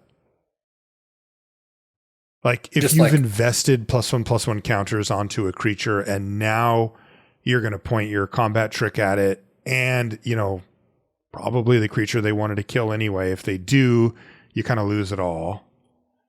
Yeah, but you also don't have to just play into their stuff, Mm-hmm. Yeah, I just don't really, I downgrade cards that I sometimes have to just hold in my hand and do nothing, when there may have been a window where it would be good otherwise, at least a little bit. Yeah. I mean, I don't think the card is like amazing, but I think this looks like a really good card for the white-green deck and kind of mediocre outside of that. If this is reliably drawing you a card, it's a very strong one. It is. If you get the card back, it can be quite good. So I think this looks like a build around like B. Like if you have a reliable source of +1/+1 counters, then. And you think the double strike is like, because I guess is that pretty so good on a great? creature with a counter on it. You're hitting for like 6 a lot of the time, if not more. Yeah, I guess. Look, when I think of these things, I want them to make sure that I win combat, right? Like I don't really care about getting in an extra chunk of damage very often, unless it's like a game-winning chunk of damage, And I think that this does that. Probably, I don't know. Like, I would imagine so. I mean, it makes you win even fights, right? But it or let your creature trade up, but that's not really where you want to be. I'm lower. I think I'll be lower on it. I agree with you that it definitely getting the card back's a huge deal in that deck, but I'm just a little less excited, I think, about a creature just getting double strike with no other anything. So I'd say build around C+ for Dual Sun Technique, because the card coming back to you is very, very good, and you can make that work one way or the other. I think that like, even if you're trading up, though, like let's say you have a 2/2 with a counter on it, and you trade up for a 5/5 and draw a card. That sounds really good. So I probably am not going to play this outside of white-green, but I think in that deck you're usually going to want this. But I guess that's what I'm saying. Like it doesn't trade up for a 5/5, right? You trade up, yes. Your 3/3 trades for their 5/5. Oh, you meant 2/2, and then it also has a +1/+1 counter on it. Yeah. Okay, gotcha. Next is Honored Knight Captain. This is 1 and a white for a 1/1 Human Advisor Knight at uncommon. It says when this creature enters, create a 1/1 white human soldier creature token. Okay. And then it has activated ability 4 white, sacrifice this creature, search your library for an equipment card, put it onto the battlefield, and then shuffle. Yeah, this is all pretty good, right? I mean, 2 mana for 2 1/1s, which is like, tends to play pretty well. And then you just kind of have this rant, like if you happen to have an equipment in your deck, you can just pop this thing late game to go get it. Sure. That's more of a tacked on kind of ability, but 1 and a white for 2 1/1s. You kind of already got your money's worth. Like 2 mana for 2 1/1s is playable, and probably red, white, and black, white at the very minimum. Yeah. And it's not like green, white's not going to want it either. So it's maybe just white, blue that's like not that interested. Yeah. But even then, just the stats are good. And if you cashing this in for an equipment sounds pretty good to me. And I would say I would not put a mediocre equipment in my deck just to have a target for this. I would view it as pure gravy. Just like if you just happen to be in the situation where it's not doing anything else and you happen to have an equipment, sure, go get it. And maybe there's some bomby equipment, and the rare slots or something that might make it worth it. But I like this card. I would give it a C+ for Honored Knight Captain. Like that just seems like a very solid playable to me. I agree. Next is Pulsar Squadron Ace. This is 1 and a white for a human pilot at uncommon. It's a 1/2, and it says when this creature enters, look at the top 5 cards of your library. You may reveal a spacecraft card from among them and put it into your hand. Put the rest on the bottom of your library in a random order. If you didn't put a card in your hand this way, put a +1/+1 counter on this creature. I like the consolation prize, by the way. That's a cool mechanic, I think. Mm-hmm.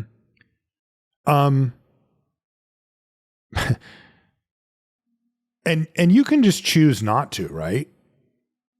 Yeah. I mean, it's kind of interesting. Like a 2-mana 2/3 is kind of good. Yeah, I mean, a 2-mana 2/3 is a totally fine card. Yeah. So this looks to me like, it's not like an amazing card, but it's a 2-mana 2/3 with upside because at the very minimum, it's that. Right. And it's even better than a 2/3 because it has a +1/+1 counter in that scenario. And that has a lot of application here too. Yeah, Pulsar Squadron Ace looks very, very strong. And I mean, of course, we're kind of almost talking over the fact that just like a good chunk of the time, if your deck's right, you'll get a 2-for-1 out of it and just get yourself a spacecraft into your hand. Yeah, and it's ready there to station it up, all 1 power of it. So yes, I like B- for Pulsar Squadron Ace. If you have no spacecraft or like 1 spacecraft, it's closer to a C, but I'm kind of assuming you're going to have, a little bit of optionality there. Starfighter Pilot is next. This is 1 and a white for a 2/2 human pilot at common. It says, whenever this creature becomes tapped, surveil 1. I like it. I like that too. I mean, you would assume the first couple are probably from attacks, but then, if you're doing the stationing thing or whatever, yeah, getting surveils, that adds up. I like C for Starfighter Pilot. Yeah, I would give it a C. It looks like just a very solid common. Should be able to fly. Sunstar Expansionist, 1 and a white for a 2/3 human knight at uncommon. It says when this creature enters, if an opponent controls more lands than you, create a lander token. That's cool. And then it has landfall. This creature gets +1/+0 until end of turn. Woo! That thing's cooking. Yeah, this one's nice. I mean, what you're going to want to do is often play this like turn 3 on the draw, where you play this, then you play a land because they're a land ahead of you. Mm-hmm. And even if you don't, just having effectively a 3/3 for 2 mana for say the first 2 to 3 turns that it's on the battlefield is nice. Yeah, this looks like a B to me. Yeah, me too. This looks Sunstar Expansionist is a B. Next, Banishing Light. 2 and a white for an enchantment. It is common. And when it enters, you exile target non-land permanent an opponent controls until this enchantment leaves the battlefield. We've seen this printed multiple times now, and it's good. It tends to play out very well. Yeah. What grade probably would you give Banishing Light? I would probably just give it a B. Like, you're just... Enchantments tend to survive fairly well. Like, I don't know. I think you're pretty happy just playing this card. I think so too. And, the thing that you get with this is flexibility. Like, you can hit anything.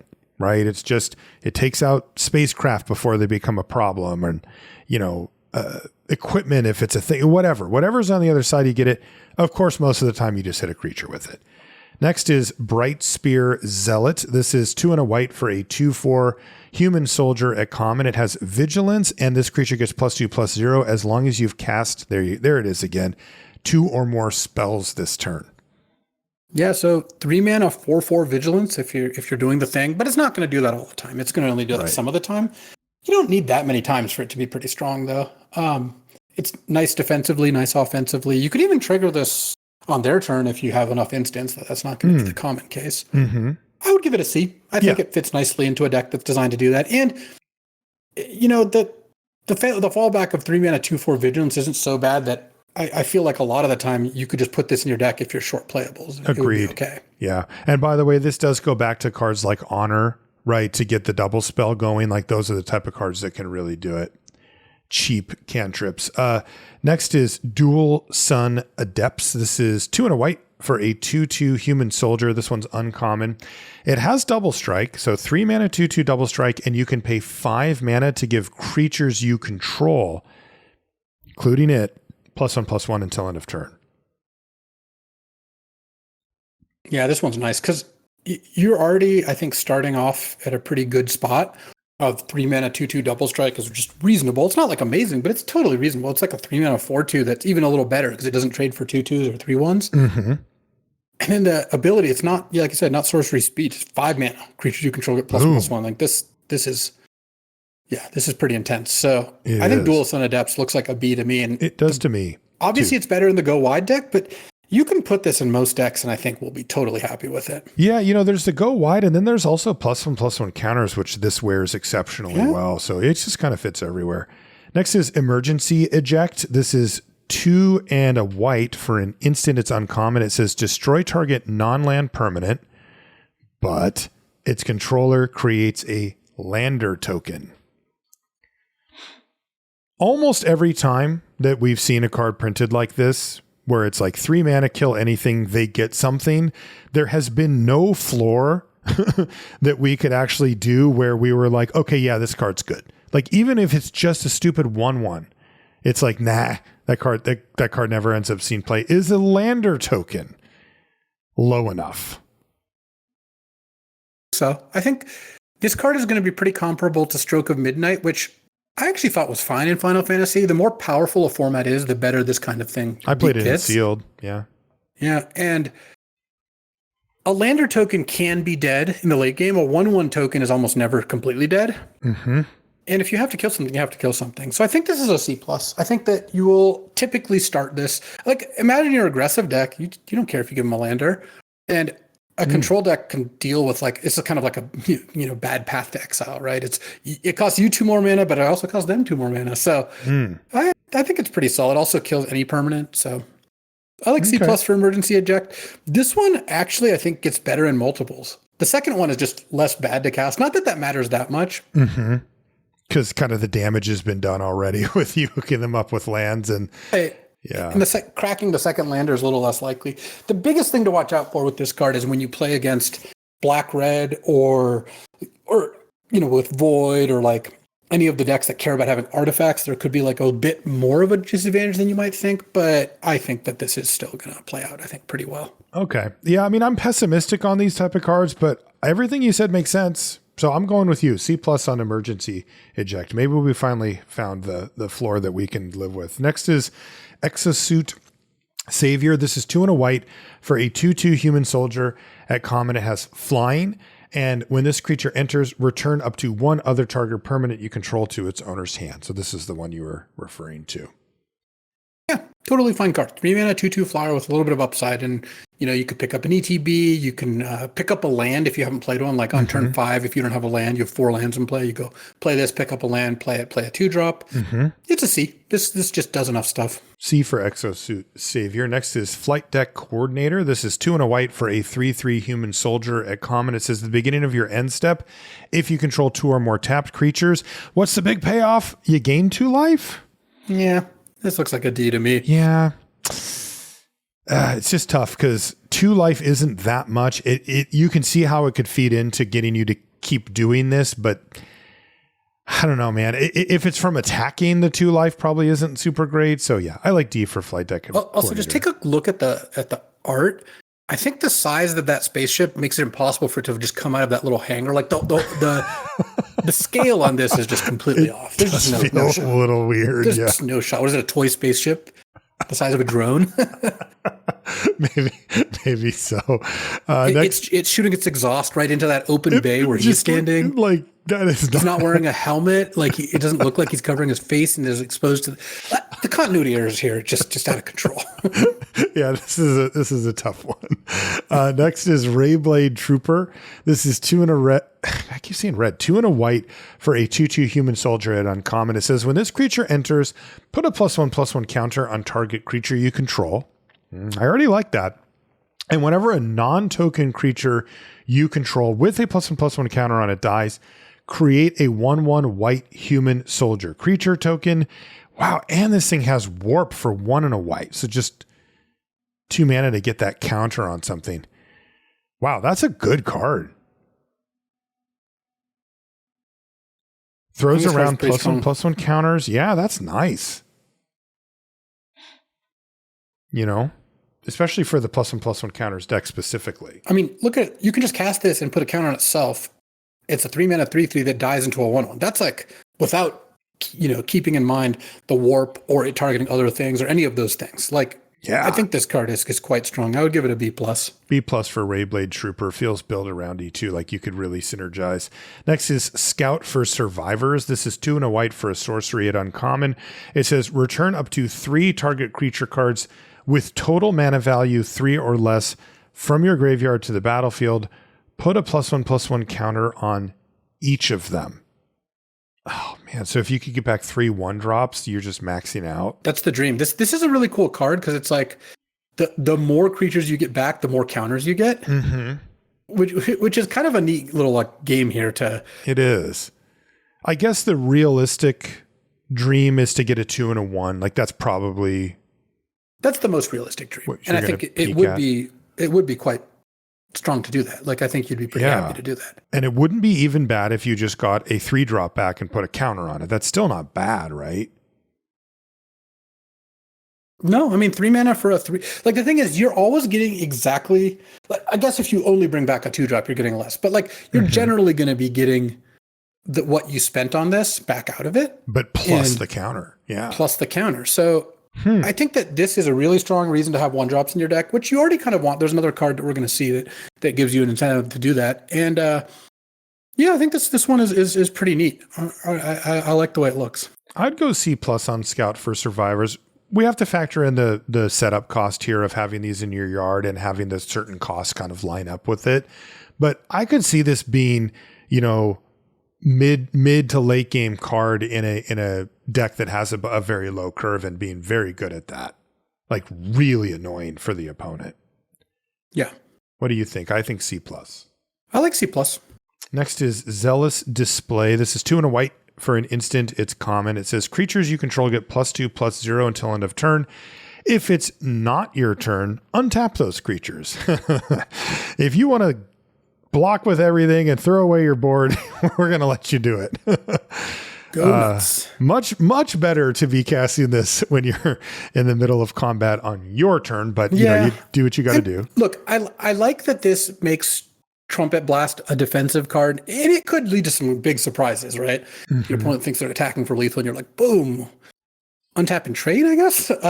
Yeah. So this looks like a D, but like there's definitely going to be times when this thing does something for you. Agreed. Next is All Fates Stalker. This is 3 and a white for a 2/3 Drix Assassin, and it is uncommon. It says when this creature enters, exile up to 1 target non-assassin creature until this creature leaves the battlefield. And interestingly, this one does have Warp for 1 and a white.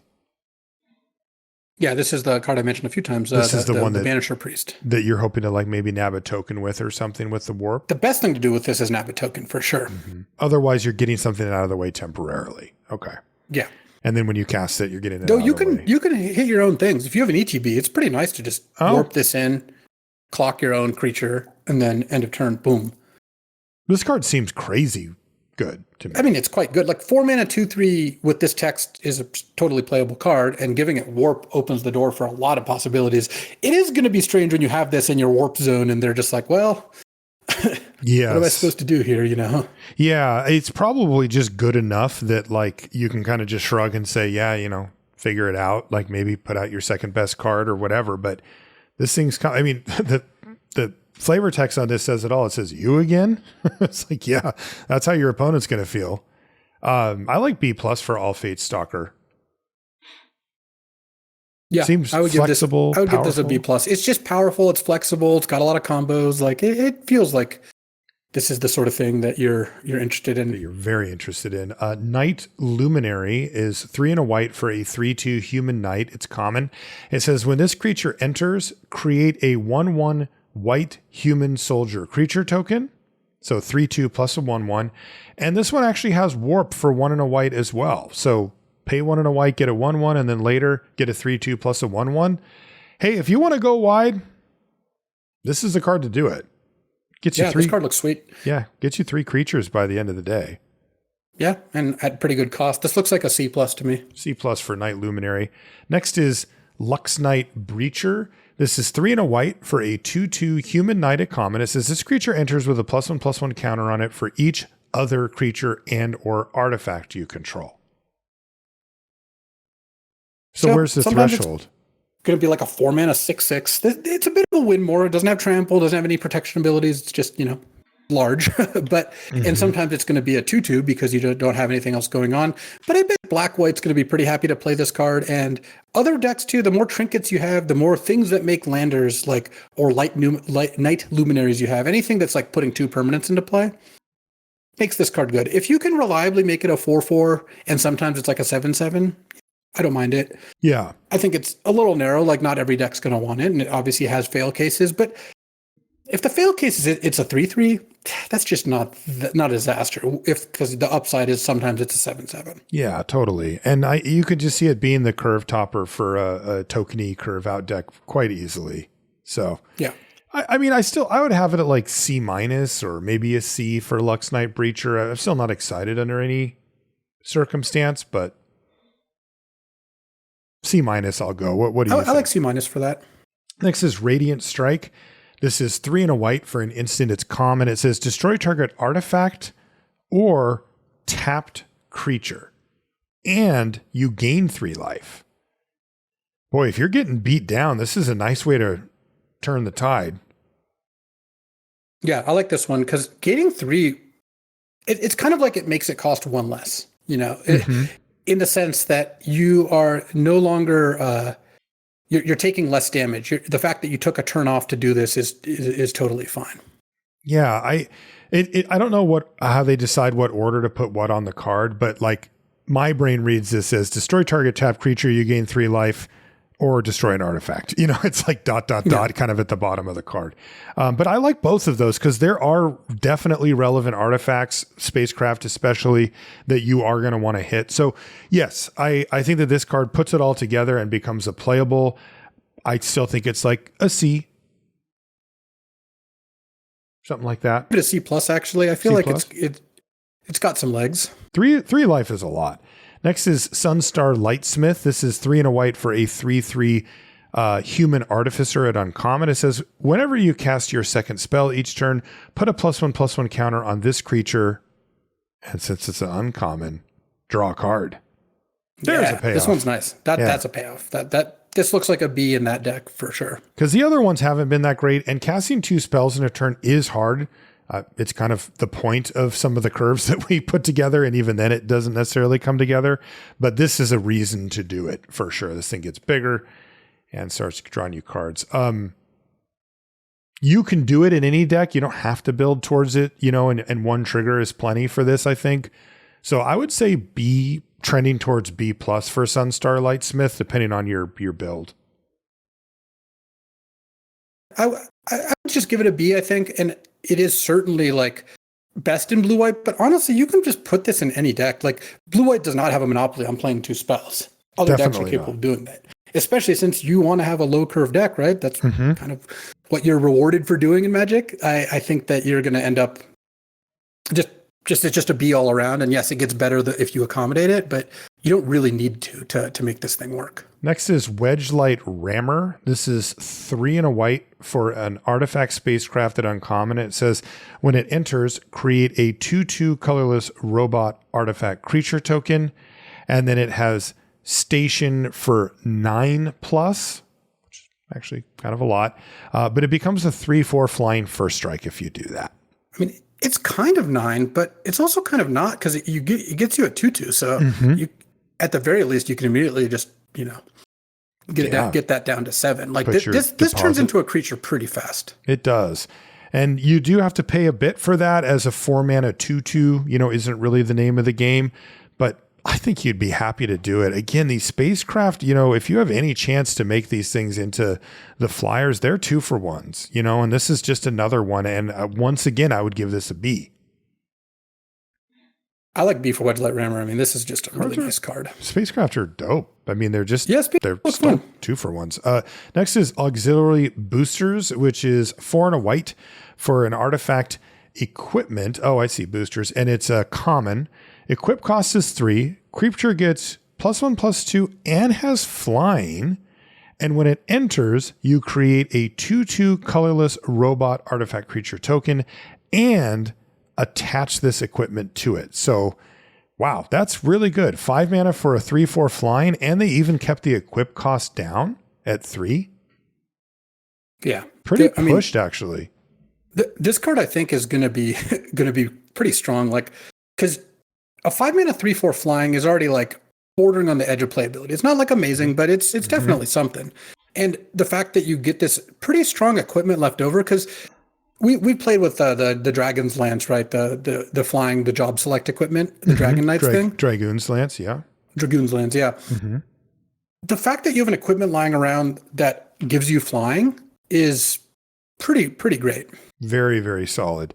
Like, it just means that anytime in the late game you have a 4/4 out, they have to worry about you going like, all right, equip attack in the air for 5 and equip 3 for +1/+2 and flying. That's actually priced to move. Very pushed. Like, this feels like an uncommon. 3/4 that also leaves behind a good equipment. This looks like a C+ to me. This might even be in the B range. Like, for a common, this is very solid. The first one is certainly worth a lot. Yeah. The other note here is that when you cast it, you also get 2 artifacts entering the battlefield at the same time. So if there's anything that cares about that, you get that too. Really pushed. Next is Starfield Shepherd. This is 3 white for an angel, and it is uncommon. It's got flying, and it's a 3/2. So 5 mana 3/2 flyer. And it says when it enters, search your library for a basic plains card or a creature card with mana value 1 or less. Reveal it, put it in your hand, and then shuffle. And holy smokes, it has warp for 1 and a white. I love this card. This card, I gave a very high grade in my written review, because what'll happen is you'll warp this into play, get a plains. You're going to hit your 5th land drop a really good amount of the time when you do that. Just that bonus land. And then when you cast it on the backside or the second side, I think a lot of the time you'll be able to get a creature, assuming you have a 1-drop in your deck. Or you get another plains. I'm also happy with that. Like, I'm not like, I'm not really even complaining. If this could only get plains, I would still think this card is pretty good. The fact that you can get a 1-drop, like the 1-drop tapper is looking a lot better to me now as we look at more of these cards, because it's a 1-mana card that has a decent effect in the late game. I don't know. And there's a couple ways to get value from it, whether you search it out here or you get it back with the Raise Dead card or the Reanimate card. And it's the sort of thing where, like, how like having a Chromatic Star in your deck makes all your artifacts still work a little better. It feels like if you have a Starfield Shepherd and a Scout for Survivors, you'll definitely play your first 1-mana creature. Like, it would have to be a really bad one, and the Starport Security is not a really bad creature. It's a fine creature. Right. Yeah, no, man, this is great. I mean, I think is the fail case with this, and that's kind of a strong use of the word, that you warp it on 2 and they kill it.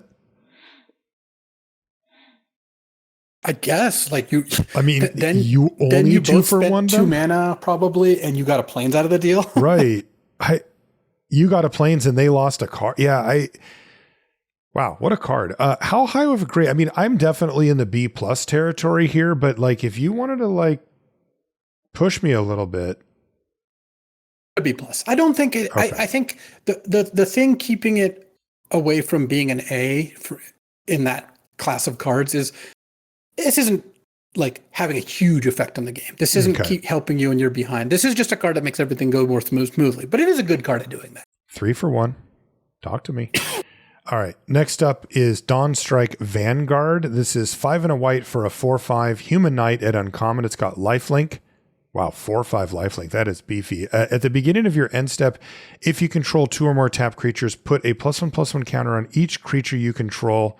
Womp, other than this creature. They're like, you don't get to have all the lifelink +1/+1 counters going, but it does pump up the rest of your team. I mean, this to me is like exactly the type of thing that I want to be doing for my 6 mana in a white deck that wants to have the game go along. Like 4/5 lifelink, tough to kill, must be killed, or you're just not dying on the ground, period. And distributing a bunch of +1/+1 and then just counters buffing while your it's whole doing so. squad. Love it. I don't know, there's a fit question, right? Like, where does this go? Like, what deck, blah, blah, blah. I'm not questioning it in terms of like that there isn't one. It's just like which decks can leverage this the best. But just on raw power, this card's awesome. This is a really good card. I'd give it a B for Dawn Strike Vanguard. Yeah, I like B for this. Rescue Skiff is next. This is 5 and a white for an artifact spacecraft. It's uncommon. And it says, when this spacecraft enters, return target creature or enchantment card from your graveyard to the battlefield. Whoa. And then it has station. It's up there. It's 10 or more charge counters, but it does become a 5/6 flying. But this is a, bring something back. Even hits randomly enchantments too. Yeah, I was trying to figure out why enchantments, but I guess they just wanted more text on the card, or to maybe make the card a little more interesting to some section of players. Look, this is one of the things I like about these spacecraft is it feels to me, having not played with the cards, of course, they fit a nice balance of these cards are mostly a card on their ETB, but not quite. But then the spacecraft part, yes, it's kind of hard, but it's achievable. And then you get a real card at the end of it. So it feels like a pretty nice little quest. Like, let's take the Wedge Light Rammer, right? We both like that card. 4 mana for a 2/2, clearly not good. Right. But 4 mana for a 2/2 that promises you later a 3/4 flying first strike with some work and some time, that seems pretty good. And looking at the Rescue Skiff, 6 mana for like a Zombify type effect. We already kind of know that's not good enough in most sets. But what about 6 mana for a Zombify that also at some point comes with a 5/6 flyer? And that point might be fast because you can bring something back and then just immediately station for like 4 or 5 right there, right? If you bring something big back. It's a cool place to be. I haven't liked it when it's felt like this base card is so bad the ETB has to be a whole card.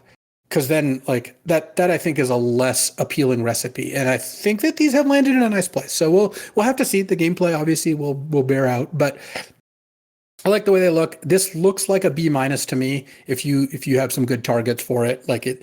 I mean, it's a big swing. You're in a top deck where you're like, oh, play this, get back my 5/5, put 5 counters on this, go, and like next turn, like they're looking pretty good. Also, if you can bounce this, it's pretty nice. Yeah. There's some cool stuff to do. So I like B- for Rescue Skiff. It also looks pretty splashable to me in like a green-black deck that's got good self-milling options. Yeah, same. So much cool stuff. And then these are also artifacts that are coming in and doing artifacty things. There's just so much neat space here with these cards. Next is Weftblade Enhancer. This is our last white card. It's 5 and a white for a 3/4 Drix Artificer at common, and when it enters, it puts a +1/+1 counter on each of up to 2 target creatures. But it does, as you may have guessed, have warp. It's 2 and a white. So 2 and a white, you get 2 +1/+1 counters on up to 2 creatures. Put a +1/+1 counter on each of up to 2 target creatures, and then later on down the line, it comes down and does it again. And it can target itself if you need to. On the second casting. Yeah, this looks fine. This looks like a C. I think you'll want this most, of course, in green-white, but this looks like a totally playable card. I think so too. In a creature-heavy deck. You don't want to get too excited about 3 mana sorcery, put a +1/+1 counter on up to 2 target creatures. Like, that's not great. This has more than that, though. Okay, blue. And then this doesn't seem like there's much else. Like, it looks like they kind of like stacked up most of the cards on the colors here. First card up for blue is Annul, which is blue for an instant uncommon. Counter target artifact or enchantment spell. Just straight sideboard for this one, right? Yeah, I don't think that you're gonna be playing Annul in your main deck. Is my guess. It's possible, but the problem is if you draw this after they've played their thing, it's just such a disaster that I don't think you can afford that risk. Right. So you don't want to be playing against the artifacts deck, and then you could play Annul. Next is Atomic Microsizer. This is blue for an artifact equipment. This one's also uncommon. The equipped creature gets +1/+0, and the equip cost is 2. And whenever the equipped creature attacks, choose up to 1 target creature. That creature can't be blocked this turn and has base power and toughness 1/1 until end of turn.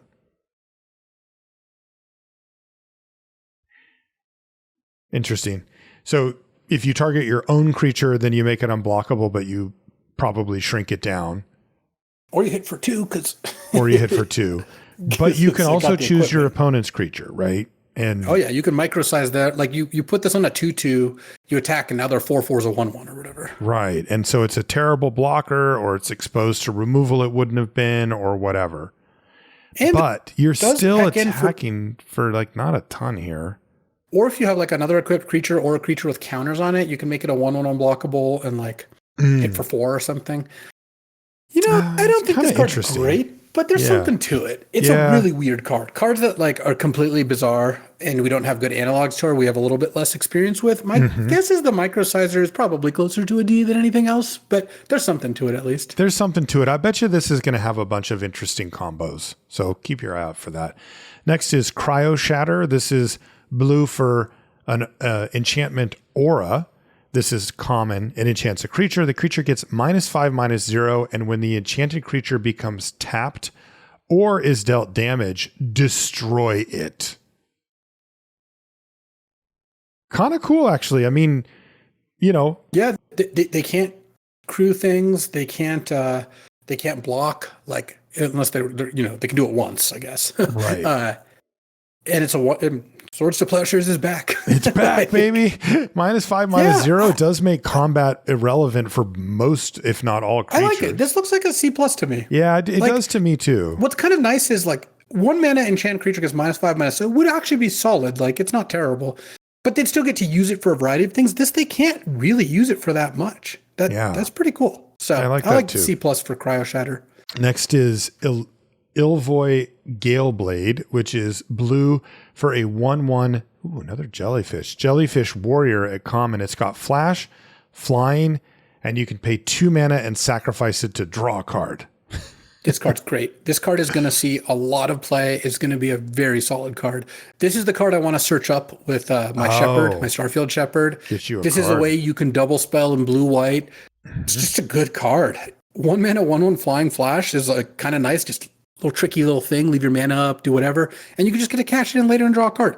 This at C+ too. I actually think this is just going to really be a workhorse. Yeah, flash it in, block, soak up all that damage, draw the card anyway. There's a lot. Or just block a 2/1. Like block a 2/1. I think it's a good thing to put counters on. Like Ilvoy Galeblade, putting itself in the Jellyfish Hall of Fame straight away. Next is Cryogen Relic. That's 1 and a blue for an artifact at common. It says when this artifact enters or leaves the battlefield, draw a card. And then you can pay 1 and a black and sacrifice it. Okay, to put a stun counter on up to 1 target. Oh, tapped creature. It has to already be tapped. Okay, tapped creature. Awesome though. Because you get 2 cards out of this, right? This card's going to be incredible in Pauper, by the way. They love their little like 2 mana rock sort of deals. Or not mana rock, but just a card draw things. Yeah. But like when you play this, you get a card, and then you sack it, you get a card. So it's already 2 mana to draw 2 cards. 2 mana, then 2 mana to draw 2 cards. You do have to have a tapped creature. No, it's up to 1. So you can always cash it in. Okay. And it can keep something locked down for another turn, so maybe you gain a little bit of life. Yeah, I like this. This is good. The blue commons are looking good. Yeah, I think this card's going to be awesome. Like, imagine the artifact deck or the 2 spell deck. Aren't they just super happy to play a cycling artifact that just like sits in play and gives you something to do? And the blue-black artifact control deck, like, is there a blue archetype that is like not interested in this? Like, even the green-blue deck is going to love this card because it's a draw 2, which helps you hit your land drops, and it keeps their 3/3 from attacking you for a turn. Totally. I want to give this a B-. Can I do that? No way. It's a C+. Okay, B- it is. Anyways, Cryogen Relic. Next is De-Sculpting Blast. This is 1 and a blue for an instant at uncommon. It says return target non-land permanent to its owner's hand. If it was attacking, create a 1/1 colorless drone artifact creature token with flying, and this token can block only creatures with flying. So it's a pretty traditional bounce spell, but if the creature happens to be attacking, you get a significant upside on that. Yeah, this is nice. I like B- for De-Sculpting Blast. I do too. That is a very serious upside. Next is Divert Disaster. This is 1 and a blue for an instant at common. It says counter target spell unless its controller pays 2. If they do, You create a lander token. Sweet. Yeah, this is nice. So Backup you get plan. your 2 mana counter unless they pay 2, which is again consistently very solid, and you get the buyout of a lander token if they don't or if they do pay for it. The best is if they have like 4 mana and cast a 2-drop. And you're just like, yeah, do it. You know, are you going to give me the counter or are you going to let it go? Like they have to decide, or not the counter, the lander. My guess is most of the time they would just pay the 2 and give you the lander, but just pay and let you have the lander. C for Divert Disaster. C for Divert Disaster. I don't think it's like, an incredible card or anything, but it is good. Ilvoy Light Jammer is next. This is 1 and a blue for an artifact equipment, a common. It's got flash and it has equip 3, and it says equip 3, and then it says equip creature gets +1/+2. And when this equipment enters, attach it to target creature you control. That creature gains hexproof until end of turn. So they're sweetening the pot even further. Not only does it get attached, but you get a little extra something. In this case, it's hexproof until end of turn. So you can save one of your creatures. This is also a combat trick, I guess, right? Flash and +1/+2. I mean, this looks like a pretty potent trick here. It does actually. Like +1, a lot of people might not know this, but +1/+2 is like secretly one of the best stats to try to win fights with. It really is. Because it means you go up a level, like a 2/2 now beats a 3/3. Mm-hmm. A 3/3 beats a 4/4 and survives. And then hexproof beats all the removal, and it's permanent. The hexproof isn't, but like the +1/+2 is, and the equipment just chills and can do something later. Yeah, there's a lot to like here. I don't know about where it would fit best, like where is its best home, but power level wise, it definitely passes. Yeah. I mean, probably decent in artifact decks. It's probably decent in like the 2 spell decks or any creature heavy deck. It's probably just not very good in blue-green is my guess, because that one's like a little bit doesn't really care about combat. It probably doesn't have tons of like cheap creatures, that sort of thing. I mean, I think I would give Ilvoy Light Jammer a C. Yeah, I'll give it a C as well. It has enough power there. Next is Ilvoy Operative, another jellyfish. This one's a creeper, though. 1 and a blue for a 2/1 jellyfish rogue. It is common, and it says, whenever you cast your second spell each turn, put a +1/+1 counter on this creature. Fine. Yeah. This is like I'm not into it, man. The medium payoff that you'll just like play in those decks, but it's not like incredible or anything. I wonder if you even do. I would give this operative a D.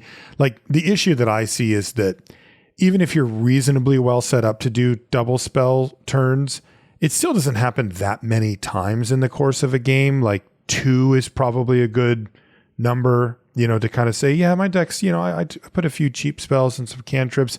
And like, if you get 1 off of this, you've got a 3/2. It's like, what? It just trades for everything it would have anyway.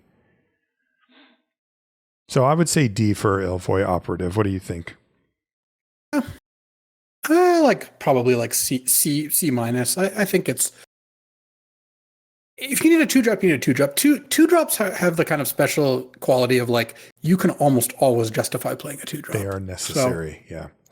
Mechan Navigators next, 1 and a blue for a 2/1 artifact creature robot pilot at uncommon. It says, whenever this creature becomes tapped, draw a card, then discard a card. So is this a set where we can routinely tap things thanks to spacecraft and not have to send them into combat? Yeah, I think so. This looks like a pretty legit way to do that. Because if that's the case, then this is excellent. I mean, there are board states now where this is Merfolk Looter, right? Like where we're really just like tap it, loot, no mana, no nothing. I mean, it's uncommon. Yeah. It's just the times our favorite way to tell. To see if that's actually a thing. Yeah. Because I mean, if you have to put it into combat to get it going, it's probably a one-shot. You get to loot once and then it hopefully trades for something, which, by the way, isn't the worst either. It doesn't have to be loot every turn for this card to be playable. Yeah, no, totally. I like this card. I would give it a C+, but it can be like a B level card. I mean, build around B at least. Yeah. They haven't printed a no mana looter for a long time. Mm-hmm. those are really strong. And if you can build that, I think that's great. Also, I guess we probably hadn't noted it. You can continue charging spacecraft even once they're animated. Because it has that little plus next to it. Yeah, that's cool. Yeah. Next is Mechan Shield Mate, which is 1 and a blue for a 3/2 artifact creature robot soldier at common. It does have Defender. You're not getting those stats at blue without a catch. It says, as long as an artifact entered the battlefield under your control this turn, this creature can attack as though it didn't have Defender. I mean, it's funny. It shows you how easy this is by the fact that it's a 2 toughness. It's a 2 toughness creature. Totally. It's normally a 3/3. That's almost always what those things look like. Right. And here's the problem, right? If I told you, Luis, I can get you a 1 and a blue 3/2, you'd be like, meh. Because 3/2s kind of stink. Yeah. And I think that Mechan Shield Mate kind of stinks. Yeah. I mean, you'll play it because it's an artifact. Anything that's a subtype artifact, I think, has a little bit of value, but I would give it a D to start with. Next is Mental Modulation. This is 1 and a blue for an instant at common. It says this spell costs 1 less to cast during your turn. Tap target artifact or creature and draw a card. Well, there's another double spell enabler. Yeah, this one's nice. 1 mana cycling with a little upside is good for that deck, and then even just using ice on their turn is still pretty good. So I like C for Mental Modulation, but it's a nice little card. Yeah, definitely. Next is Steel Swarm Operator. This is 1 and a blue for a 1/1 artifact creature robot soldier at uncommon. It's got flying, and it has 2 activated abilities. First one, tap it, add blue, spend this mana only to cast an artifact spell, or tap it to add double blue, spend this mana only to activate abilities of artifact sources.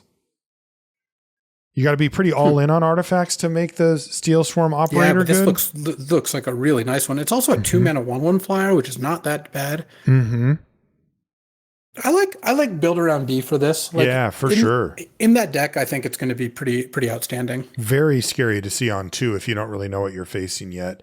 Next is Cloud Sculpt Technician. Another jellyfish. Dude, I did not know we were getting this many jellyfish. This is awesome. It's a lot of jellyfish. 2 and a blue for a 1/4 Jellyfish Artificer. It's common. It's got flying. And as long as you control an artifact, it gets +1/+0. So can I interest you in a 2/4 flyer a decent percentage of the time? Yeah, I think so. I don't think it's going to be one of your better cards, but this looks like a C for the artifact deck, which definitely very pulls clearly its weight. it heads into, Right. Codecracker Hound is 2 and a blue for a 2/1 dog. This thing is uncommon. And it says when this creature enters, look at the top 2 cards of your library, put one of them into your hand and the other in your graveyard. And if you're wondering if it has warp, it totally does. Though they went a little curveball on us, it actually has the same warp cost as its mana cost. So yeah, this is like one of the very few cards that's like that. Starts to feel a little busted otherwise, I would assume. So 3 mana, look at the top 2, you get one of them in your hand, one of them in your yard, and then it bounces or exiles or whatever, and then you do it again at a later date. I mean, you're just piling up card selection. Yeah, this looks awesome. Yeah, it is 3 mana. These are a cost, right? If I told you, hey, I've got a sorcery, it's 2 and a blue, look at the top 2, put one in your hand, one in your yard, you'd be like, right? Like that's a lot of mana to spend to not affect the board and just get a card back. But when you do get this, where you get to do it twice and you end up with a body on board, totally worth it. Also, you could just not warp it. Yeah, I think the fact that you can just cast it and it's awesome means that like you'll warp it if you have the time and inclination to do so, but most of the time you're probably going to cast this just straight up 2/3 of the time, maybe more. B for Codecracker Hound. Yeah, I like B for that. It's a nice one. Ilvoy Infiltrator, 2 and a blue for a 1/3 Jellyfish Rogue. This one's uncommon. It can't be blocked if you've cast 2 or more spells this turn, but come on, it's a 1/3, right? Who cares? Whenever this creature deals combat damage to a player, draw a card. Man, talk about snowball, right? Like if you play this and then you double spell and then hit them and get a card and your deck's built to double spell, like you may just be able to do that for the rest of the game.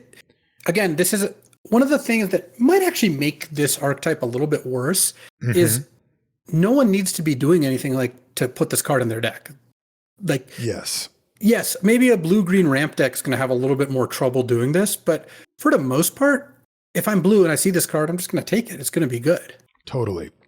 And that is not good news for the double spell deck, but yeah, it just means that you're not going to get your build arounds, 6 pick or whatever. What do you like B? B minus? On the Infiltrator, I would just give it a B. I think B. it's just an excellent card. I think so too.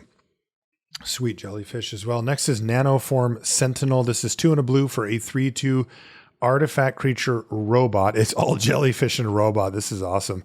This is a common, and it says whenever this creature becomes tapped, untap another target permanent. This ability triggers only once each turn.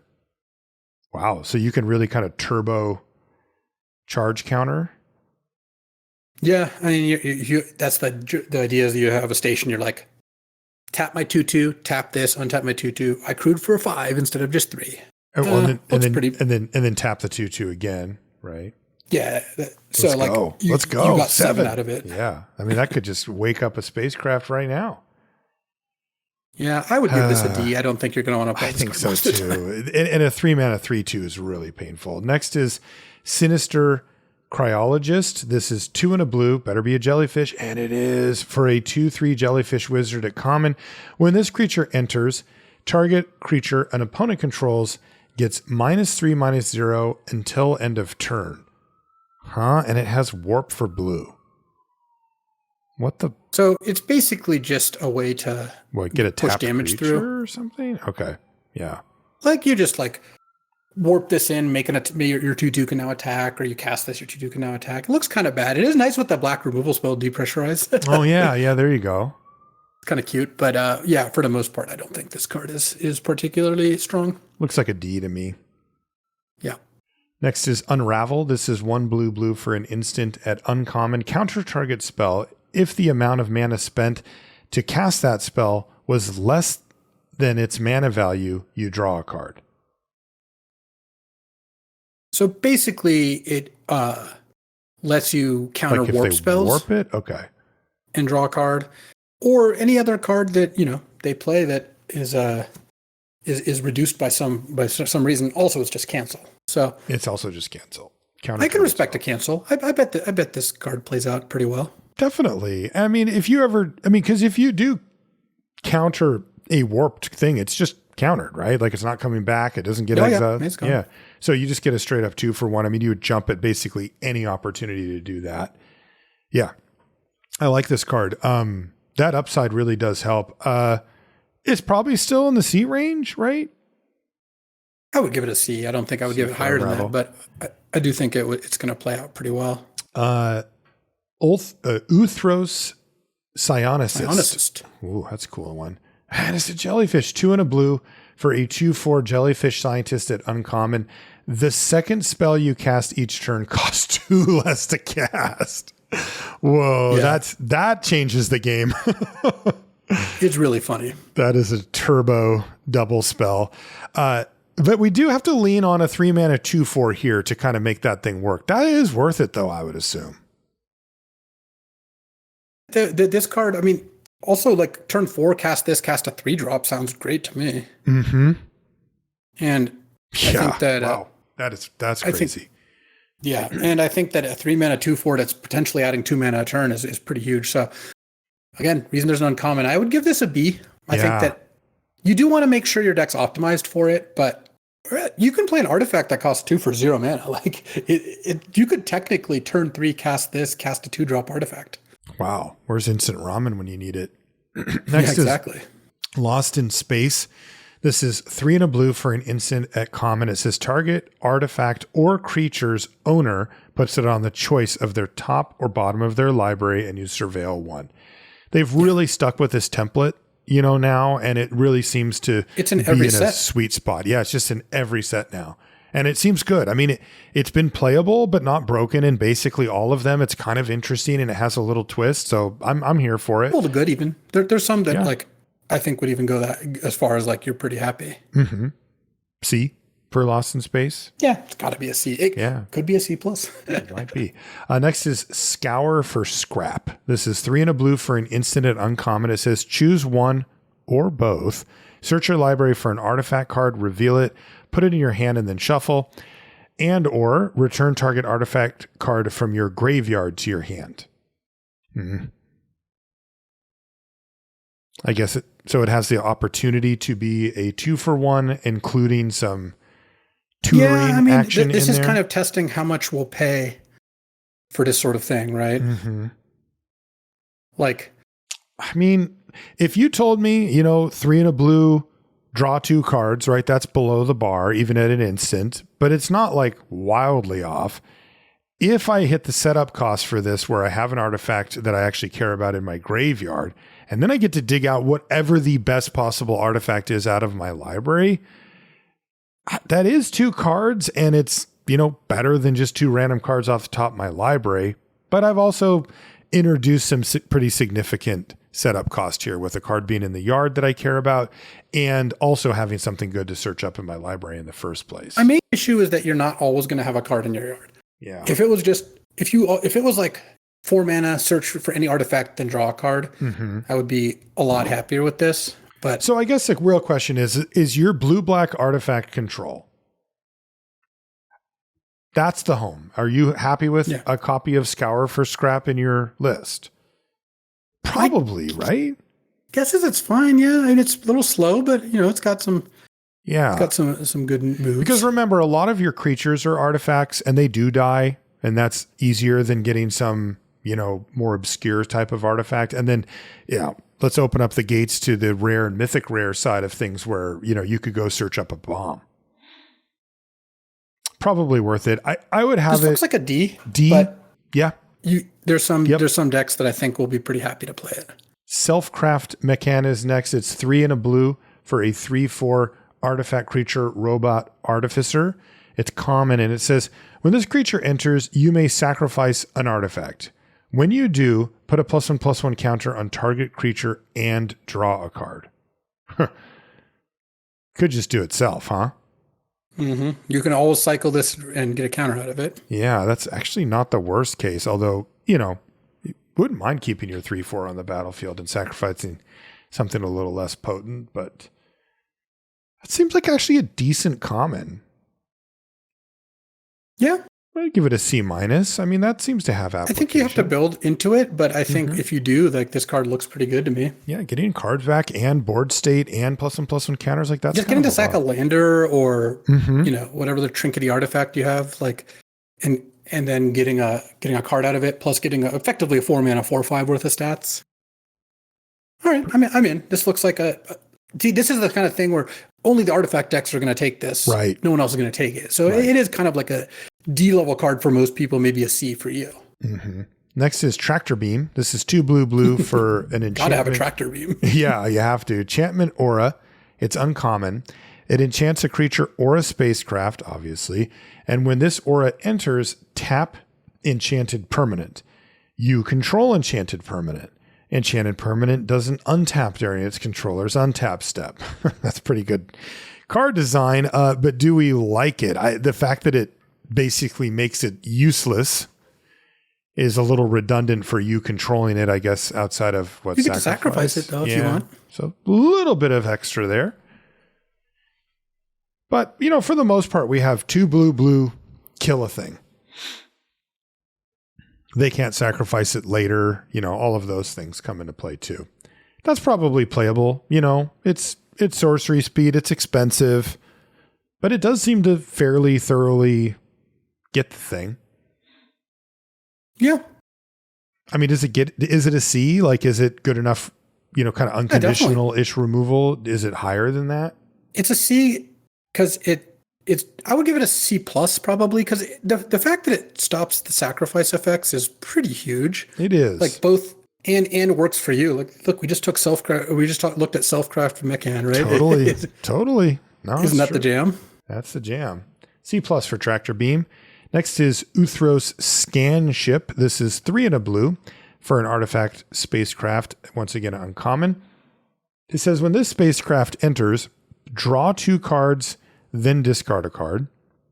And then you can station it up for 8 or more charge counters, and it becomes a 4/4 with flying. I would say this is the one that feels most like it could have been a common. Of course, this reminds me a lot of side quest card collection. Yeah, wow. It's it really does. really, even 4/4 really and everything. That's crazy. Yeah, and it takes other creatures to activate effectively. Yeah. I mean, draw 2, discard 1's obviously worse than draw 3, discard 2, but I like this card a lot. I mean, and we like you're up a card. That one too, yeah. Well, we didn't initially. This one we can start out a little higher. Enjoying it. But yeah, I think that the Scanship just looks like an excellent card.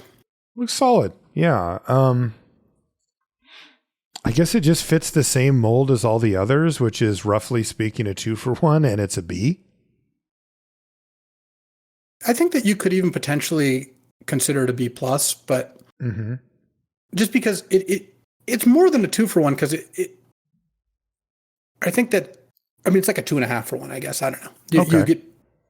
You get you're up a card based already, and it's a 4/4. Yeah. Like, obviously it takes a little work to do that, but yeah, it's hard. It's hard to also, like, the numbers don't mean much to me. Like, you know, when vehicles first came out, I didn't really understand the difference between crew 1, crew 2, crew 3.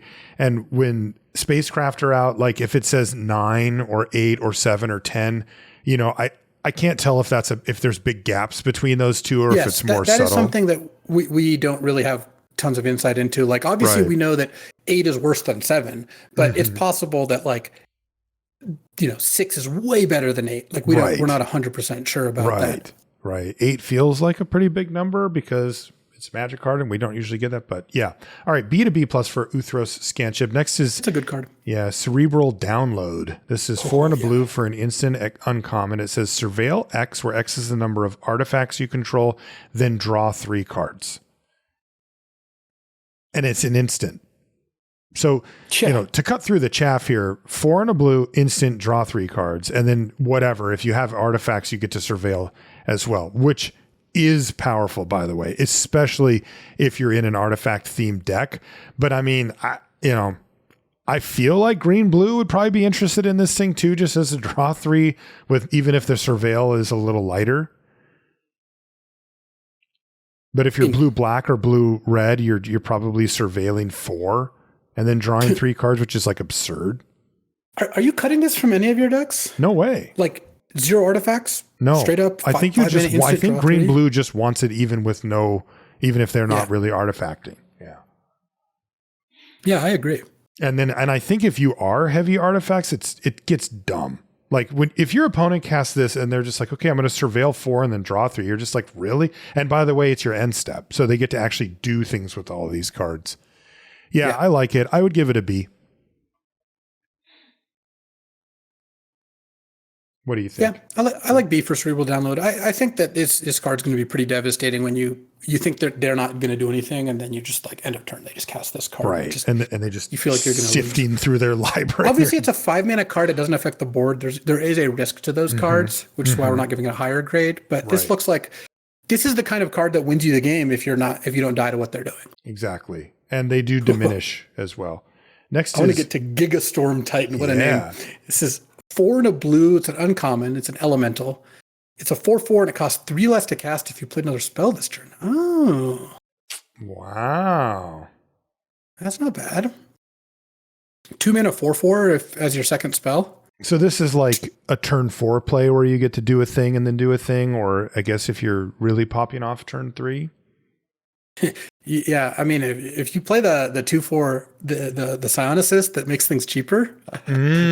Oh my god! This thing costs 1 mana. This seems. This looks like one of those cards, man, where like when they do it, you're like, oh no, you know? Yeah, I agree. So is turn 4 the sweet spot to drop into this? Definitely. You play a 2-drop and you play this. That's a sick turn though. My God. Even casting it on turn 3 with a 1-drop sounds incredible. I mean, yeah. That's obviously a little harder to do, but I like B for Gigastorm Titan. Yeah, same. I mean, it's just a little narrow, but boy, that's a big board state real quick. Next is Mechan Assembler. This is 4 and a blue for a 4/4 artifact creature robot artificer at uncommon. It says whenever another artifact you control enters, create a 2/2 colorless robot artifact creature token. This ability triggers only once each turn. Wow. You get to keep it though? Yeah. So you play this next turn. If you play an artifact, you just start spitting out 2/2s. That's awesome.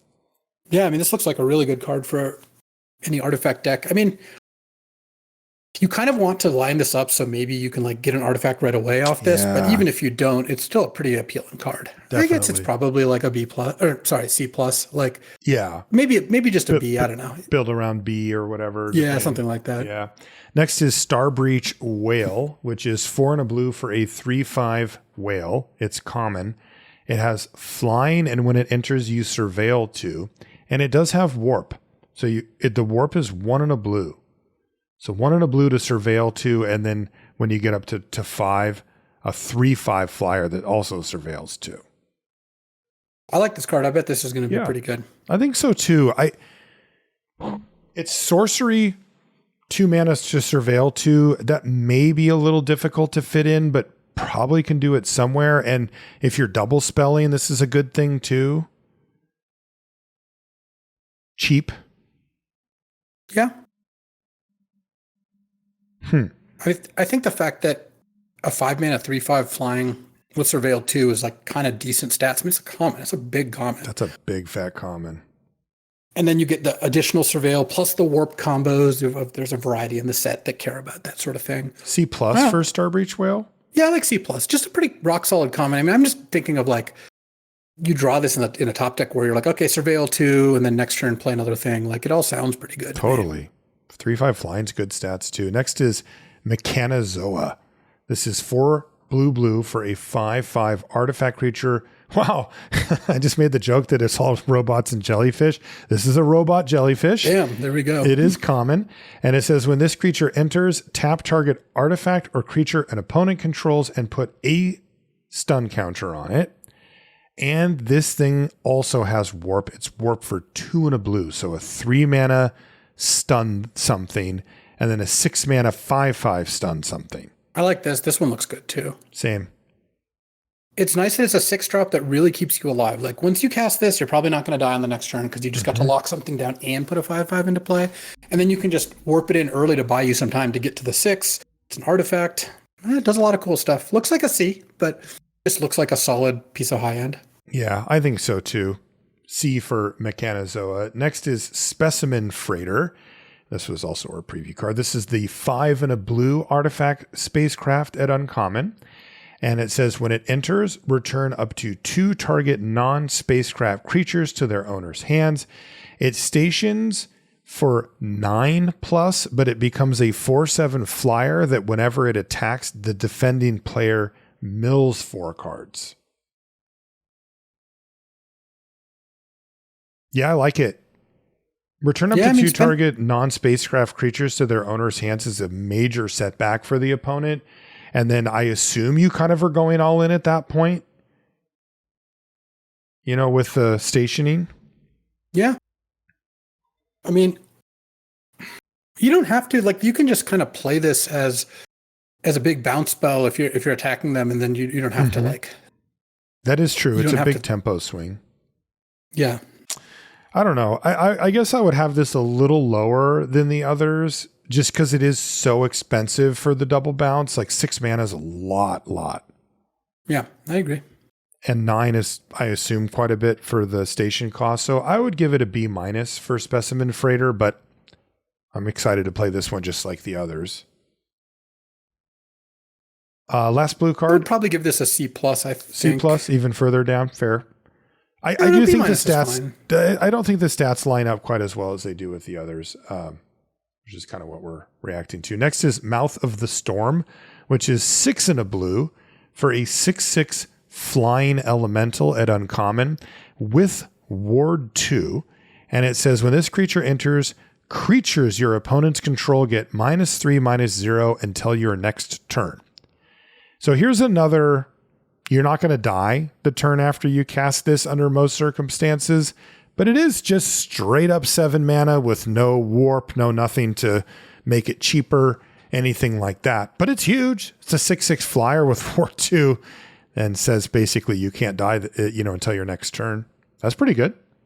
Another card's going to play out pretty well. I mean, you have to be ramping, but this looks perfect for blue-green. Definitely. This is a sweet spot. I think, build around wise, it's like a B+. If you're just throwing it into a blue deck, it's probably closer to like a D+. Like it's just a kind of a random big 7 drop. This is just going to be really good in the right decks and kind of hard to cast in the wrong ones. Exactly. Okay, so we have 1 land and just a handful of artifacts, and then that's it for this one. Kind of actually a little surprised. I thought there might be more artifacts in this, but here they are. First one is Nutrient Block. This is 1 mana this card. for an artifact food. It's common. It has Indestructible, and it has 2 tap, sack it, gain 3 life, just like all foods basically. And then it says, when this artifact is put into a graveyard from the battlefield, draw a card. Is it indestructible because it's like stale or something? Yeah, that's the joke. Is that it's like great. It's like imagine the rations you get like if you're on like you're stuck on some like cruise freighter and you're just like good. Like look at the flavor text like bland, what flavor dense, do you or want? vanilla? Bland, dense, or vanilla? Yeah, that's good. This does look like one of those cards that might just find its way, right? Gain 3 life, draw a card for 3 mana is like already okay, especially because you can installment plan it, but also double spelling off of a 1-drop is a thing. Also having artifacts enter, leave, get sacrifice, etc. Affects some decks. Yeah, this card is gonna be. I mean, we're asking, oh, where's instant ramen? This is the instant ramen. This is right? instant ramen. This is going to make the world go round. It's going to let you cast your 2 spells. It's going to give you artifacts. It's going to give you sacrifice effects. It just does everything. It does. It's indestructible. Look, the laser couldn't even cut it. Yeah, I see. It cut the plate below it. I would give it a C. I am kind of debating C+. This looks to me like Chromatic Star. And I don't know if you've watched any of my Cube videos. I suspect you have. Yes, I'm out here fourth picking Chromatic Stars with no shame, Yeah, and this one like gives you life. It's so underrated, the ability to just like have your cards all work. And this card is just going to make your deck work, It is. I would give it a C+. I think this card is going to be. You talked me into it. C+, it's a pivot card, and it kind of affects most of the archetypes. Next is Thaumaton Torpedo, which is 1 for an artifact. It is common, it has activated ability, 6 tap, sacrifice this artifact to destroy target non-land permanent. This ability costs 3 less to activate if you attacked with a spacecraft this turn. So if you're already winning... The thing is, I associate attacking with spacecraft with late game. And sure, you'll take the discount, but I don't know if that's like a significant game changer on when you can actually activate the torpedo here. So I would still, these type of cards typically don't perform very well. This might be a little bit of a bump up because it's an artifact set and it's a 1-drop and there's a few other things. All the like 1-drop stuff does that we talked about with Nutrient Block applies here, of course. Mm-hmm. I still would give it a D+. I think I'm just not sold on this type of card being good. I agree with you, but I think that there's probably a little bit of edge to be gained that some amount of time you should put this in your deck, and most people are just not going to put it in their deck. But rather than some of the times, full on ignoring it. Yeah, okay. Next is look at him, Chrome Companion, 2 mana for an artifact creature dog. It's common. A tripod dog. Yeah, it's a 2/1. Actually, two-legged dog. yeah, 2 legs, 2 wheels. This is it says whenever this creature becomes tapped, you gain a life. It's a 2/1, and you can pay 2 and tap it to put target card from a graveyard on the bottom of its owner's library. I like the artwork. I kind of don't like anything else going on here. Yeah, I think if you really are hard up for artifacts, this is fine. But I don't even think I would play this against like green black graveyard unless they really specifically had a lot of like raised end type cards. This feels like filler. Next is Wormwall Sweeper. That's some sweet artwork there. 2 mana for an artifact spacecraft at common. So this is our common spacecraft. There's another one too. And this says, when this spacecraft enters Surveil 2, and it has station 4 or more, and it becomes a 2/2 flyer. Sweet. Yeah, this is your way to get like common spacecraft, like a little tiny cheap spacecraft in, and I think it'll probably work out pretty well. Yeah, I would give it a C for Wormwall Sweeper. I think you'd want a little bit extra on synergy, but otherwise it looks fine. Yeah.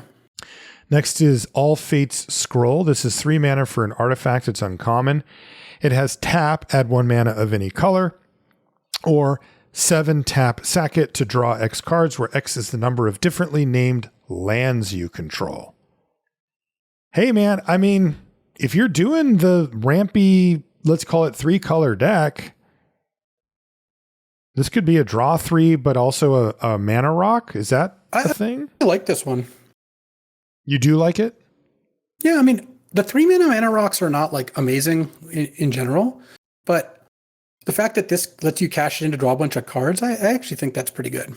Yeah. The lack of, I think the 2 knocks on it are the lack of common non-basic lands, and then also the fact that the ramp decks I assume they also wouldn't have printed this cycle of cards if there were, but yeah, I agree. Exactly.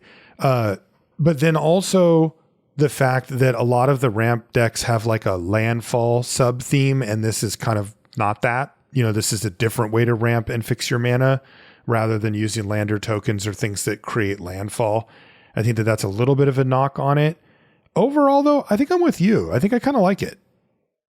Cashing it in for like 3 cards late in the game and using it to, you know, get to that late part of the game kind of feels like it might work. I'm not excited, though. I would give All Fate Scroll like a C and just kind of take it from there. What do you think? I would maybe even give it like a C-, honestly. Okay. Next is Dauntless Scrapbot. This is 3 mana for a 3/1 artifact creature robot at uncommon. When this creature enters, exile each opponent's graveyard and create a lander token. Nice. I'm in. Yes, I would play this magic card. Totally fine to me. Yeah, the graveyard exile is a nice little thing, not something to be excited about, but a lander token and a playable body, sure, I'm in. I'd give it a C+. I mean, you're getting a lander token and a creature, and it's an artifact. I like C+. What do you think? Yeah, a C+. You're just never going to cut this. You're getting 2 artifacts out of the deal. I mean, this one's... There's some decks where it's like a C, and there's a lot of decks where it's like a C+. Definitely. Yeah. It's just like lot 2 artifacts out of that for sacrificing, all the things. Next is Virulent Silencer. This is 3 mana for a 2/3 artifact creature robot assassin at uncommon. And it says, whenever a non-token artifact creature you control deals combat damage to a player, that player gets 2 poison counters. Oh, wow. I did not see that coming. And as a reminder, a player with 10 or more poison counters loses the game. Yeah. So this doesn't really look like a thing to me. No, let's not. This is a screenshot late in the format type of thing, but not something that I'm super excited about. I would give it a... I mean, God, if you were straight up all artifact creatures, would you throw the Virulent Silencer in? I don't think so. Okay, you hit them with a couple artifacts. You get them to 6 poison counters, then they kill this. Okay. Yeah.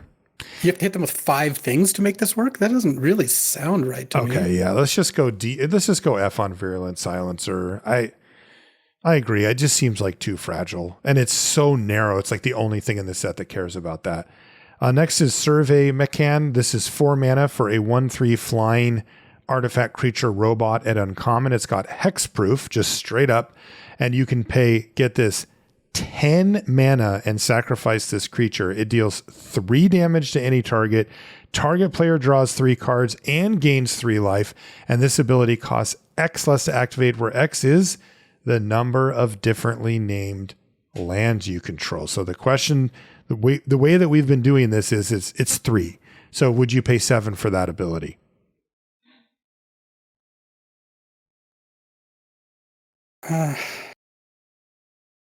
Yeah. Yeah. I mean, that's a lot of cards in life. I think I would too. The problem is you have to pay a 4-mana 1/3 flying hexproof and sort of sit with that thing as what you've put your 4 the mana hexproof in. goes so far here. Mm-hmm. Like you're able to like just play this and know that what looks like the Starship Enterprise is just probably not going to die. And then at some point you pay 7 mana to kill a creature, draw 3 cards, gain 3 life. Mm-hmm. It also means to me that like there is one common land. It's basically like kind of like an Evolving Wild Dish.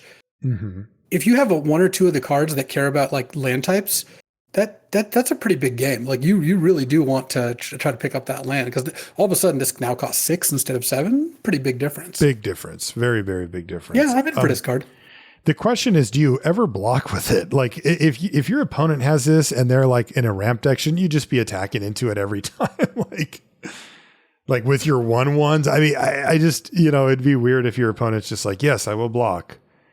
And you just get to actually get this thing off the battlefield for some stupid combat trick or whatever.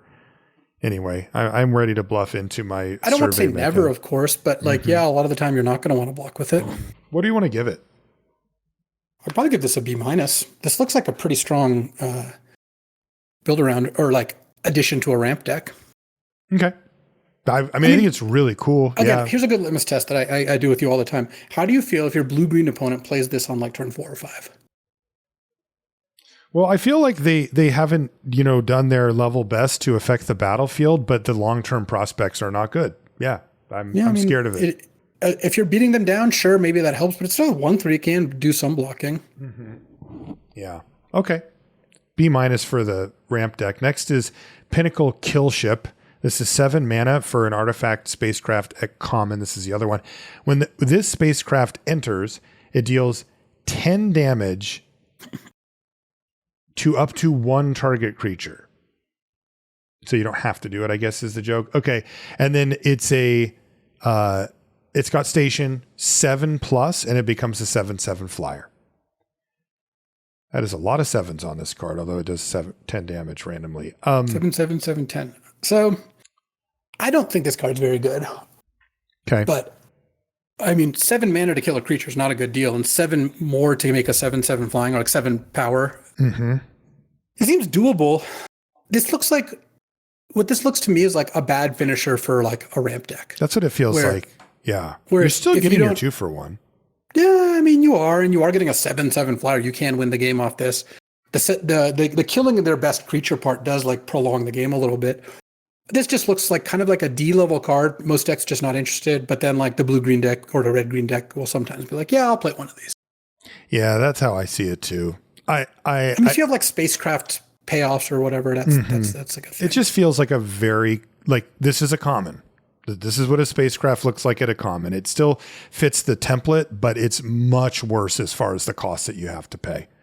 I would assume that this is like a D, and it could be a C in a ramp deck that just needs a payoff, because it does do that. It really does. Kills a thing and then gives you something to kill them with. That's enough for that. But 7 mana is a ton to get a 1-for-1. Last artifact is Bygone Colossus. It's 9 mana for an artifact creature, robot, giant, and uncommon. And it is a 9/9. And it has warp 3. Sick. So is the subtext here just warp 3 to basically turn on any of your spacecraft? I think that it's that, or you have like a way to give haste, or you have like, I mean, I didn't really see like a fling effect where you could really get some value out of that. Really. This looks like a cute card. It's like you would do this if you were making the warp mechanic. Like, look at this. This is kind of funny. It's like when they made the 3 mana 8/0, right? With trample, force of savagery. It's like, it's more of an intellectual exercise than anything else. Right. It looks to me like an F. Definitely. You could construct a series of events that would make it do something, but most of the time it's going to do still nothing. And a 9 mana 9 is obviously not good. So right. I think this is an F, but obviously there are some things you can do with it. It's an F that's interesting. I don't mind cards like that. Me Cards that neither. are obviously just like, here's a funny thought exercise, as opposed Right. to like, oh, this card's obnoxious to play with, Or like we like to talk about, that's a screenshot card. Hey, look what I did with this, right? It's like, oh, wow, you gave it haste and trample and you killed your opponent. That's kind of fun. Last card, Command Bridge. It is a common land that enters tapped. It says when this land enters, sacrifice it unless you tap an untapped permanent you control. Taps to add 1 mana of any color. Dude, that's actually pretty good. So you remember like Rupture Spire, those lands that were like tap for any color, enters tapped, and you have to pay 1. This is like a strictly better version of that because you can always tap a land, so you can play this on turn 2. Don't play it on turn 1. But if you went turn 1, make a lander, or turn 1, just play a 1-drop, you could then, if you wanted, tap that instead, or late in the game. Like you play this on turn 5, you tap a random food type token. So I'm always have a soft spot for these type of cards, but I don't know if there's really much of a home here. Like, do you anticipate a 5-color deck? No. So it's just that the funny part is that just with that small sub-cycle that we got for our preview cards, which ended up being all of the cards that had that thing on it, at least a common and uncommon, it's just the fact that this is a land that has a different name than the basic lands that seems to be like a real appeal to it. But it actually does have appeal for that reason. Yeah. When I say there's not a 5-color deck, I more mean like, I don't think that's going to be a routine archetype, but I could see a blue-green deck that splashes a white card and a black card or something like that. Yeah. Or like you said, there's a couple different things that pay you off for having differently named lands. And this one looks like a pretty good land to have in those decks. Yeah, I mean, I would give Command Bridge a C, but I don't think I would play it in just a straight 2-color deck without any other incentives. Like having a tap something else land is pretty annoying, especially if you have it in your opening hand and you do need to play it on 2. It's just kind of do nothing for that turn. So I would have Command Bridge at the C-ish level probably. And if you're in a regular deck, I probably just wouldn't even bother with it. What do you think? I think this is closer to a D. You're just not going to play this unless you have good reason to. You just can't put this in a 2-color deck. It's not good. You need to have a reason. That's the thing. Okay, that's it, Luis. We did a pretty good job with that one. This is a refreshingly simple set, I would say, compared to what we've had recently. Like, this didn't have double-faced cards. It didn't have an absurd number of words on every card. And I'm not saying that that's a good or a bad thing. I really like the complicated sets personally because they tend to be more interesting for longer. This one feels like it's kind of in the middle. It's not super simple like Bloomburrow was. But it doesn't feel like Final Fantasy did either. What's your takeaway? I think that I like both the setting and the mechanics a lot, and I think that I think that these mechanics look like the sweet spot of fairly simple to understand, but can lead to some cool stuff. I think so too, and I really like the setting. Also, this is a very cool place for Magic to take its worlds out into outer space. Okay, let's call it a show there. If you want to find us on social media, Marshall_LR and Luis is LSV pretty much everywhere. You can find everything related to the show at lrcast.com. If you want to support us on Patreon, it's patreon.com/limitedresources. And we want to thank our sponsor, Ultimate Guard, once again for their support of the show. You can check them out at ultimateguard.com if you want to see their line of products. That is going to do it. Thank you so much for hanging out with us, and we'll see you next week. Just started playing a new game and I wanted to update. It was really funny. It's a game called Peak, P-E-A-K. It's about scaling mountains. And the conceit is that like every day there's a new randomly generated map and you're like plane crash survivors. You have to climb up to the top to like signal your way out. But it's like a cooperative game up to 4 players and you have to really help each other. You basically can't do it yourself because you start to climb, you lose stamina, you fall, you die. And it is both a very fun game, but also one of the trolliest games. I've just started playing it. I don't know a lot about it, but you need everyone to cooperate. And I am just envisioning the like, Luis, what are you doing? Like, when I'm like, oh, oops, I am supposed to give you a hand there, wasn't I? And It seems like a recipe for both disaster and hilarity, so I'm looking forward to it. I'll report back with my findings, but we just started playing it and I'm like pretty stoked for it. Dude, this is funny. It says, I just looked it up. Peak is a co-op climbing game, which already sounds wild. And did you see who developed it? Landfall and Aggro Crab. Funny. Maybe Magic players.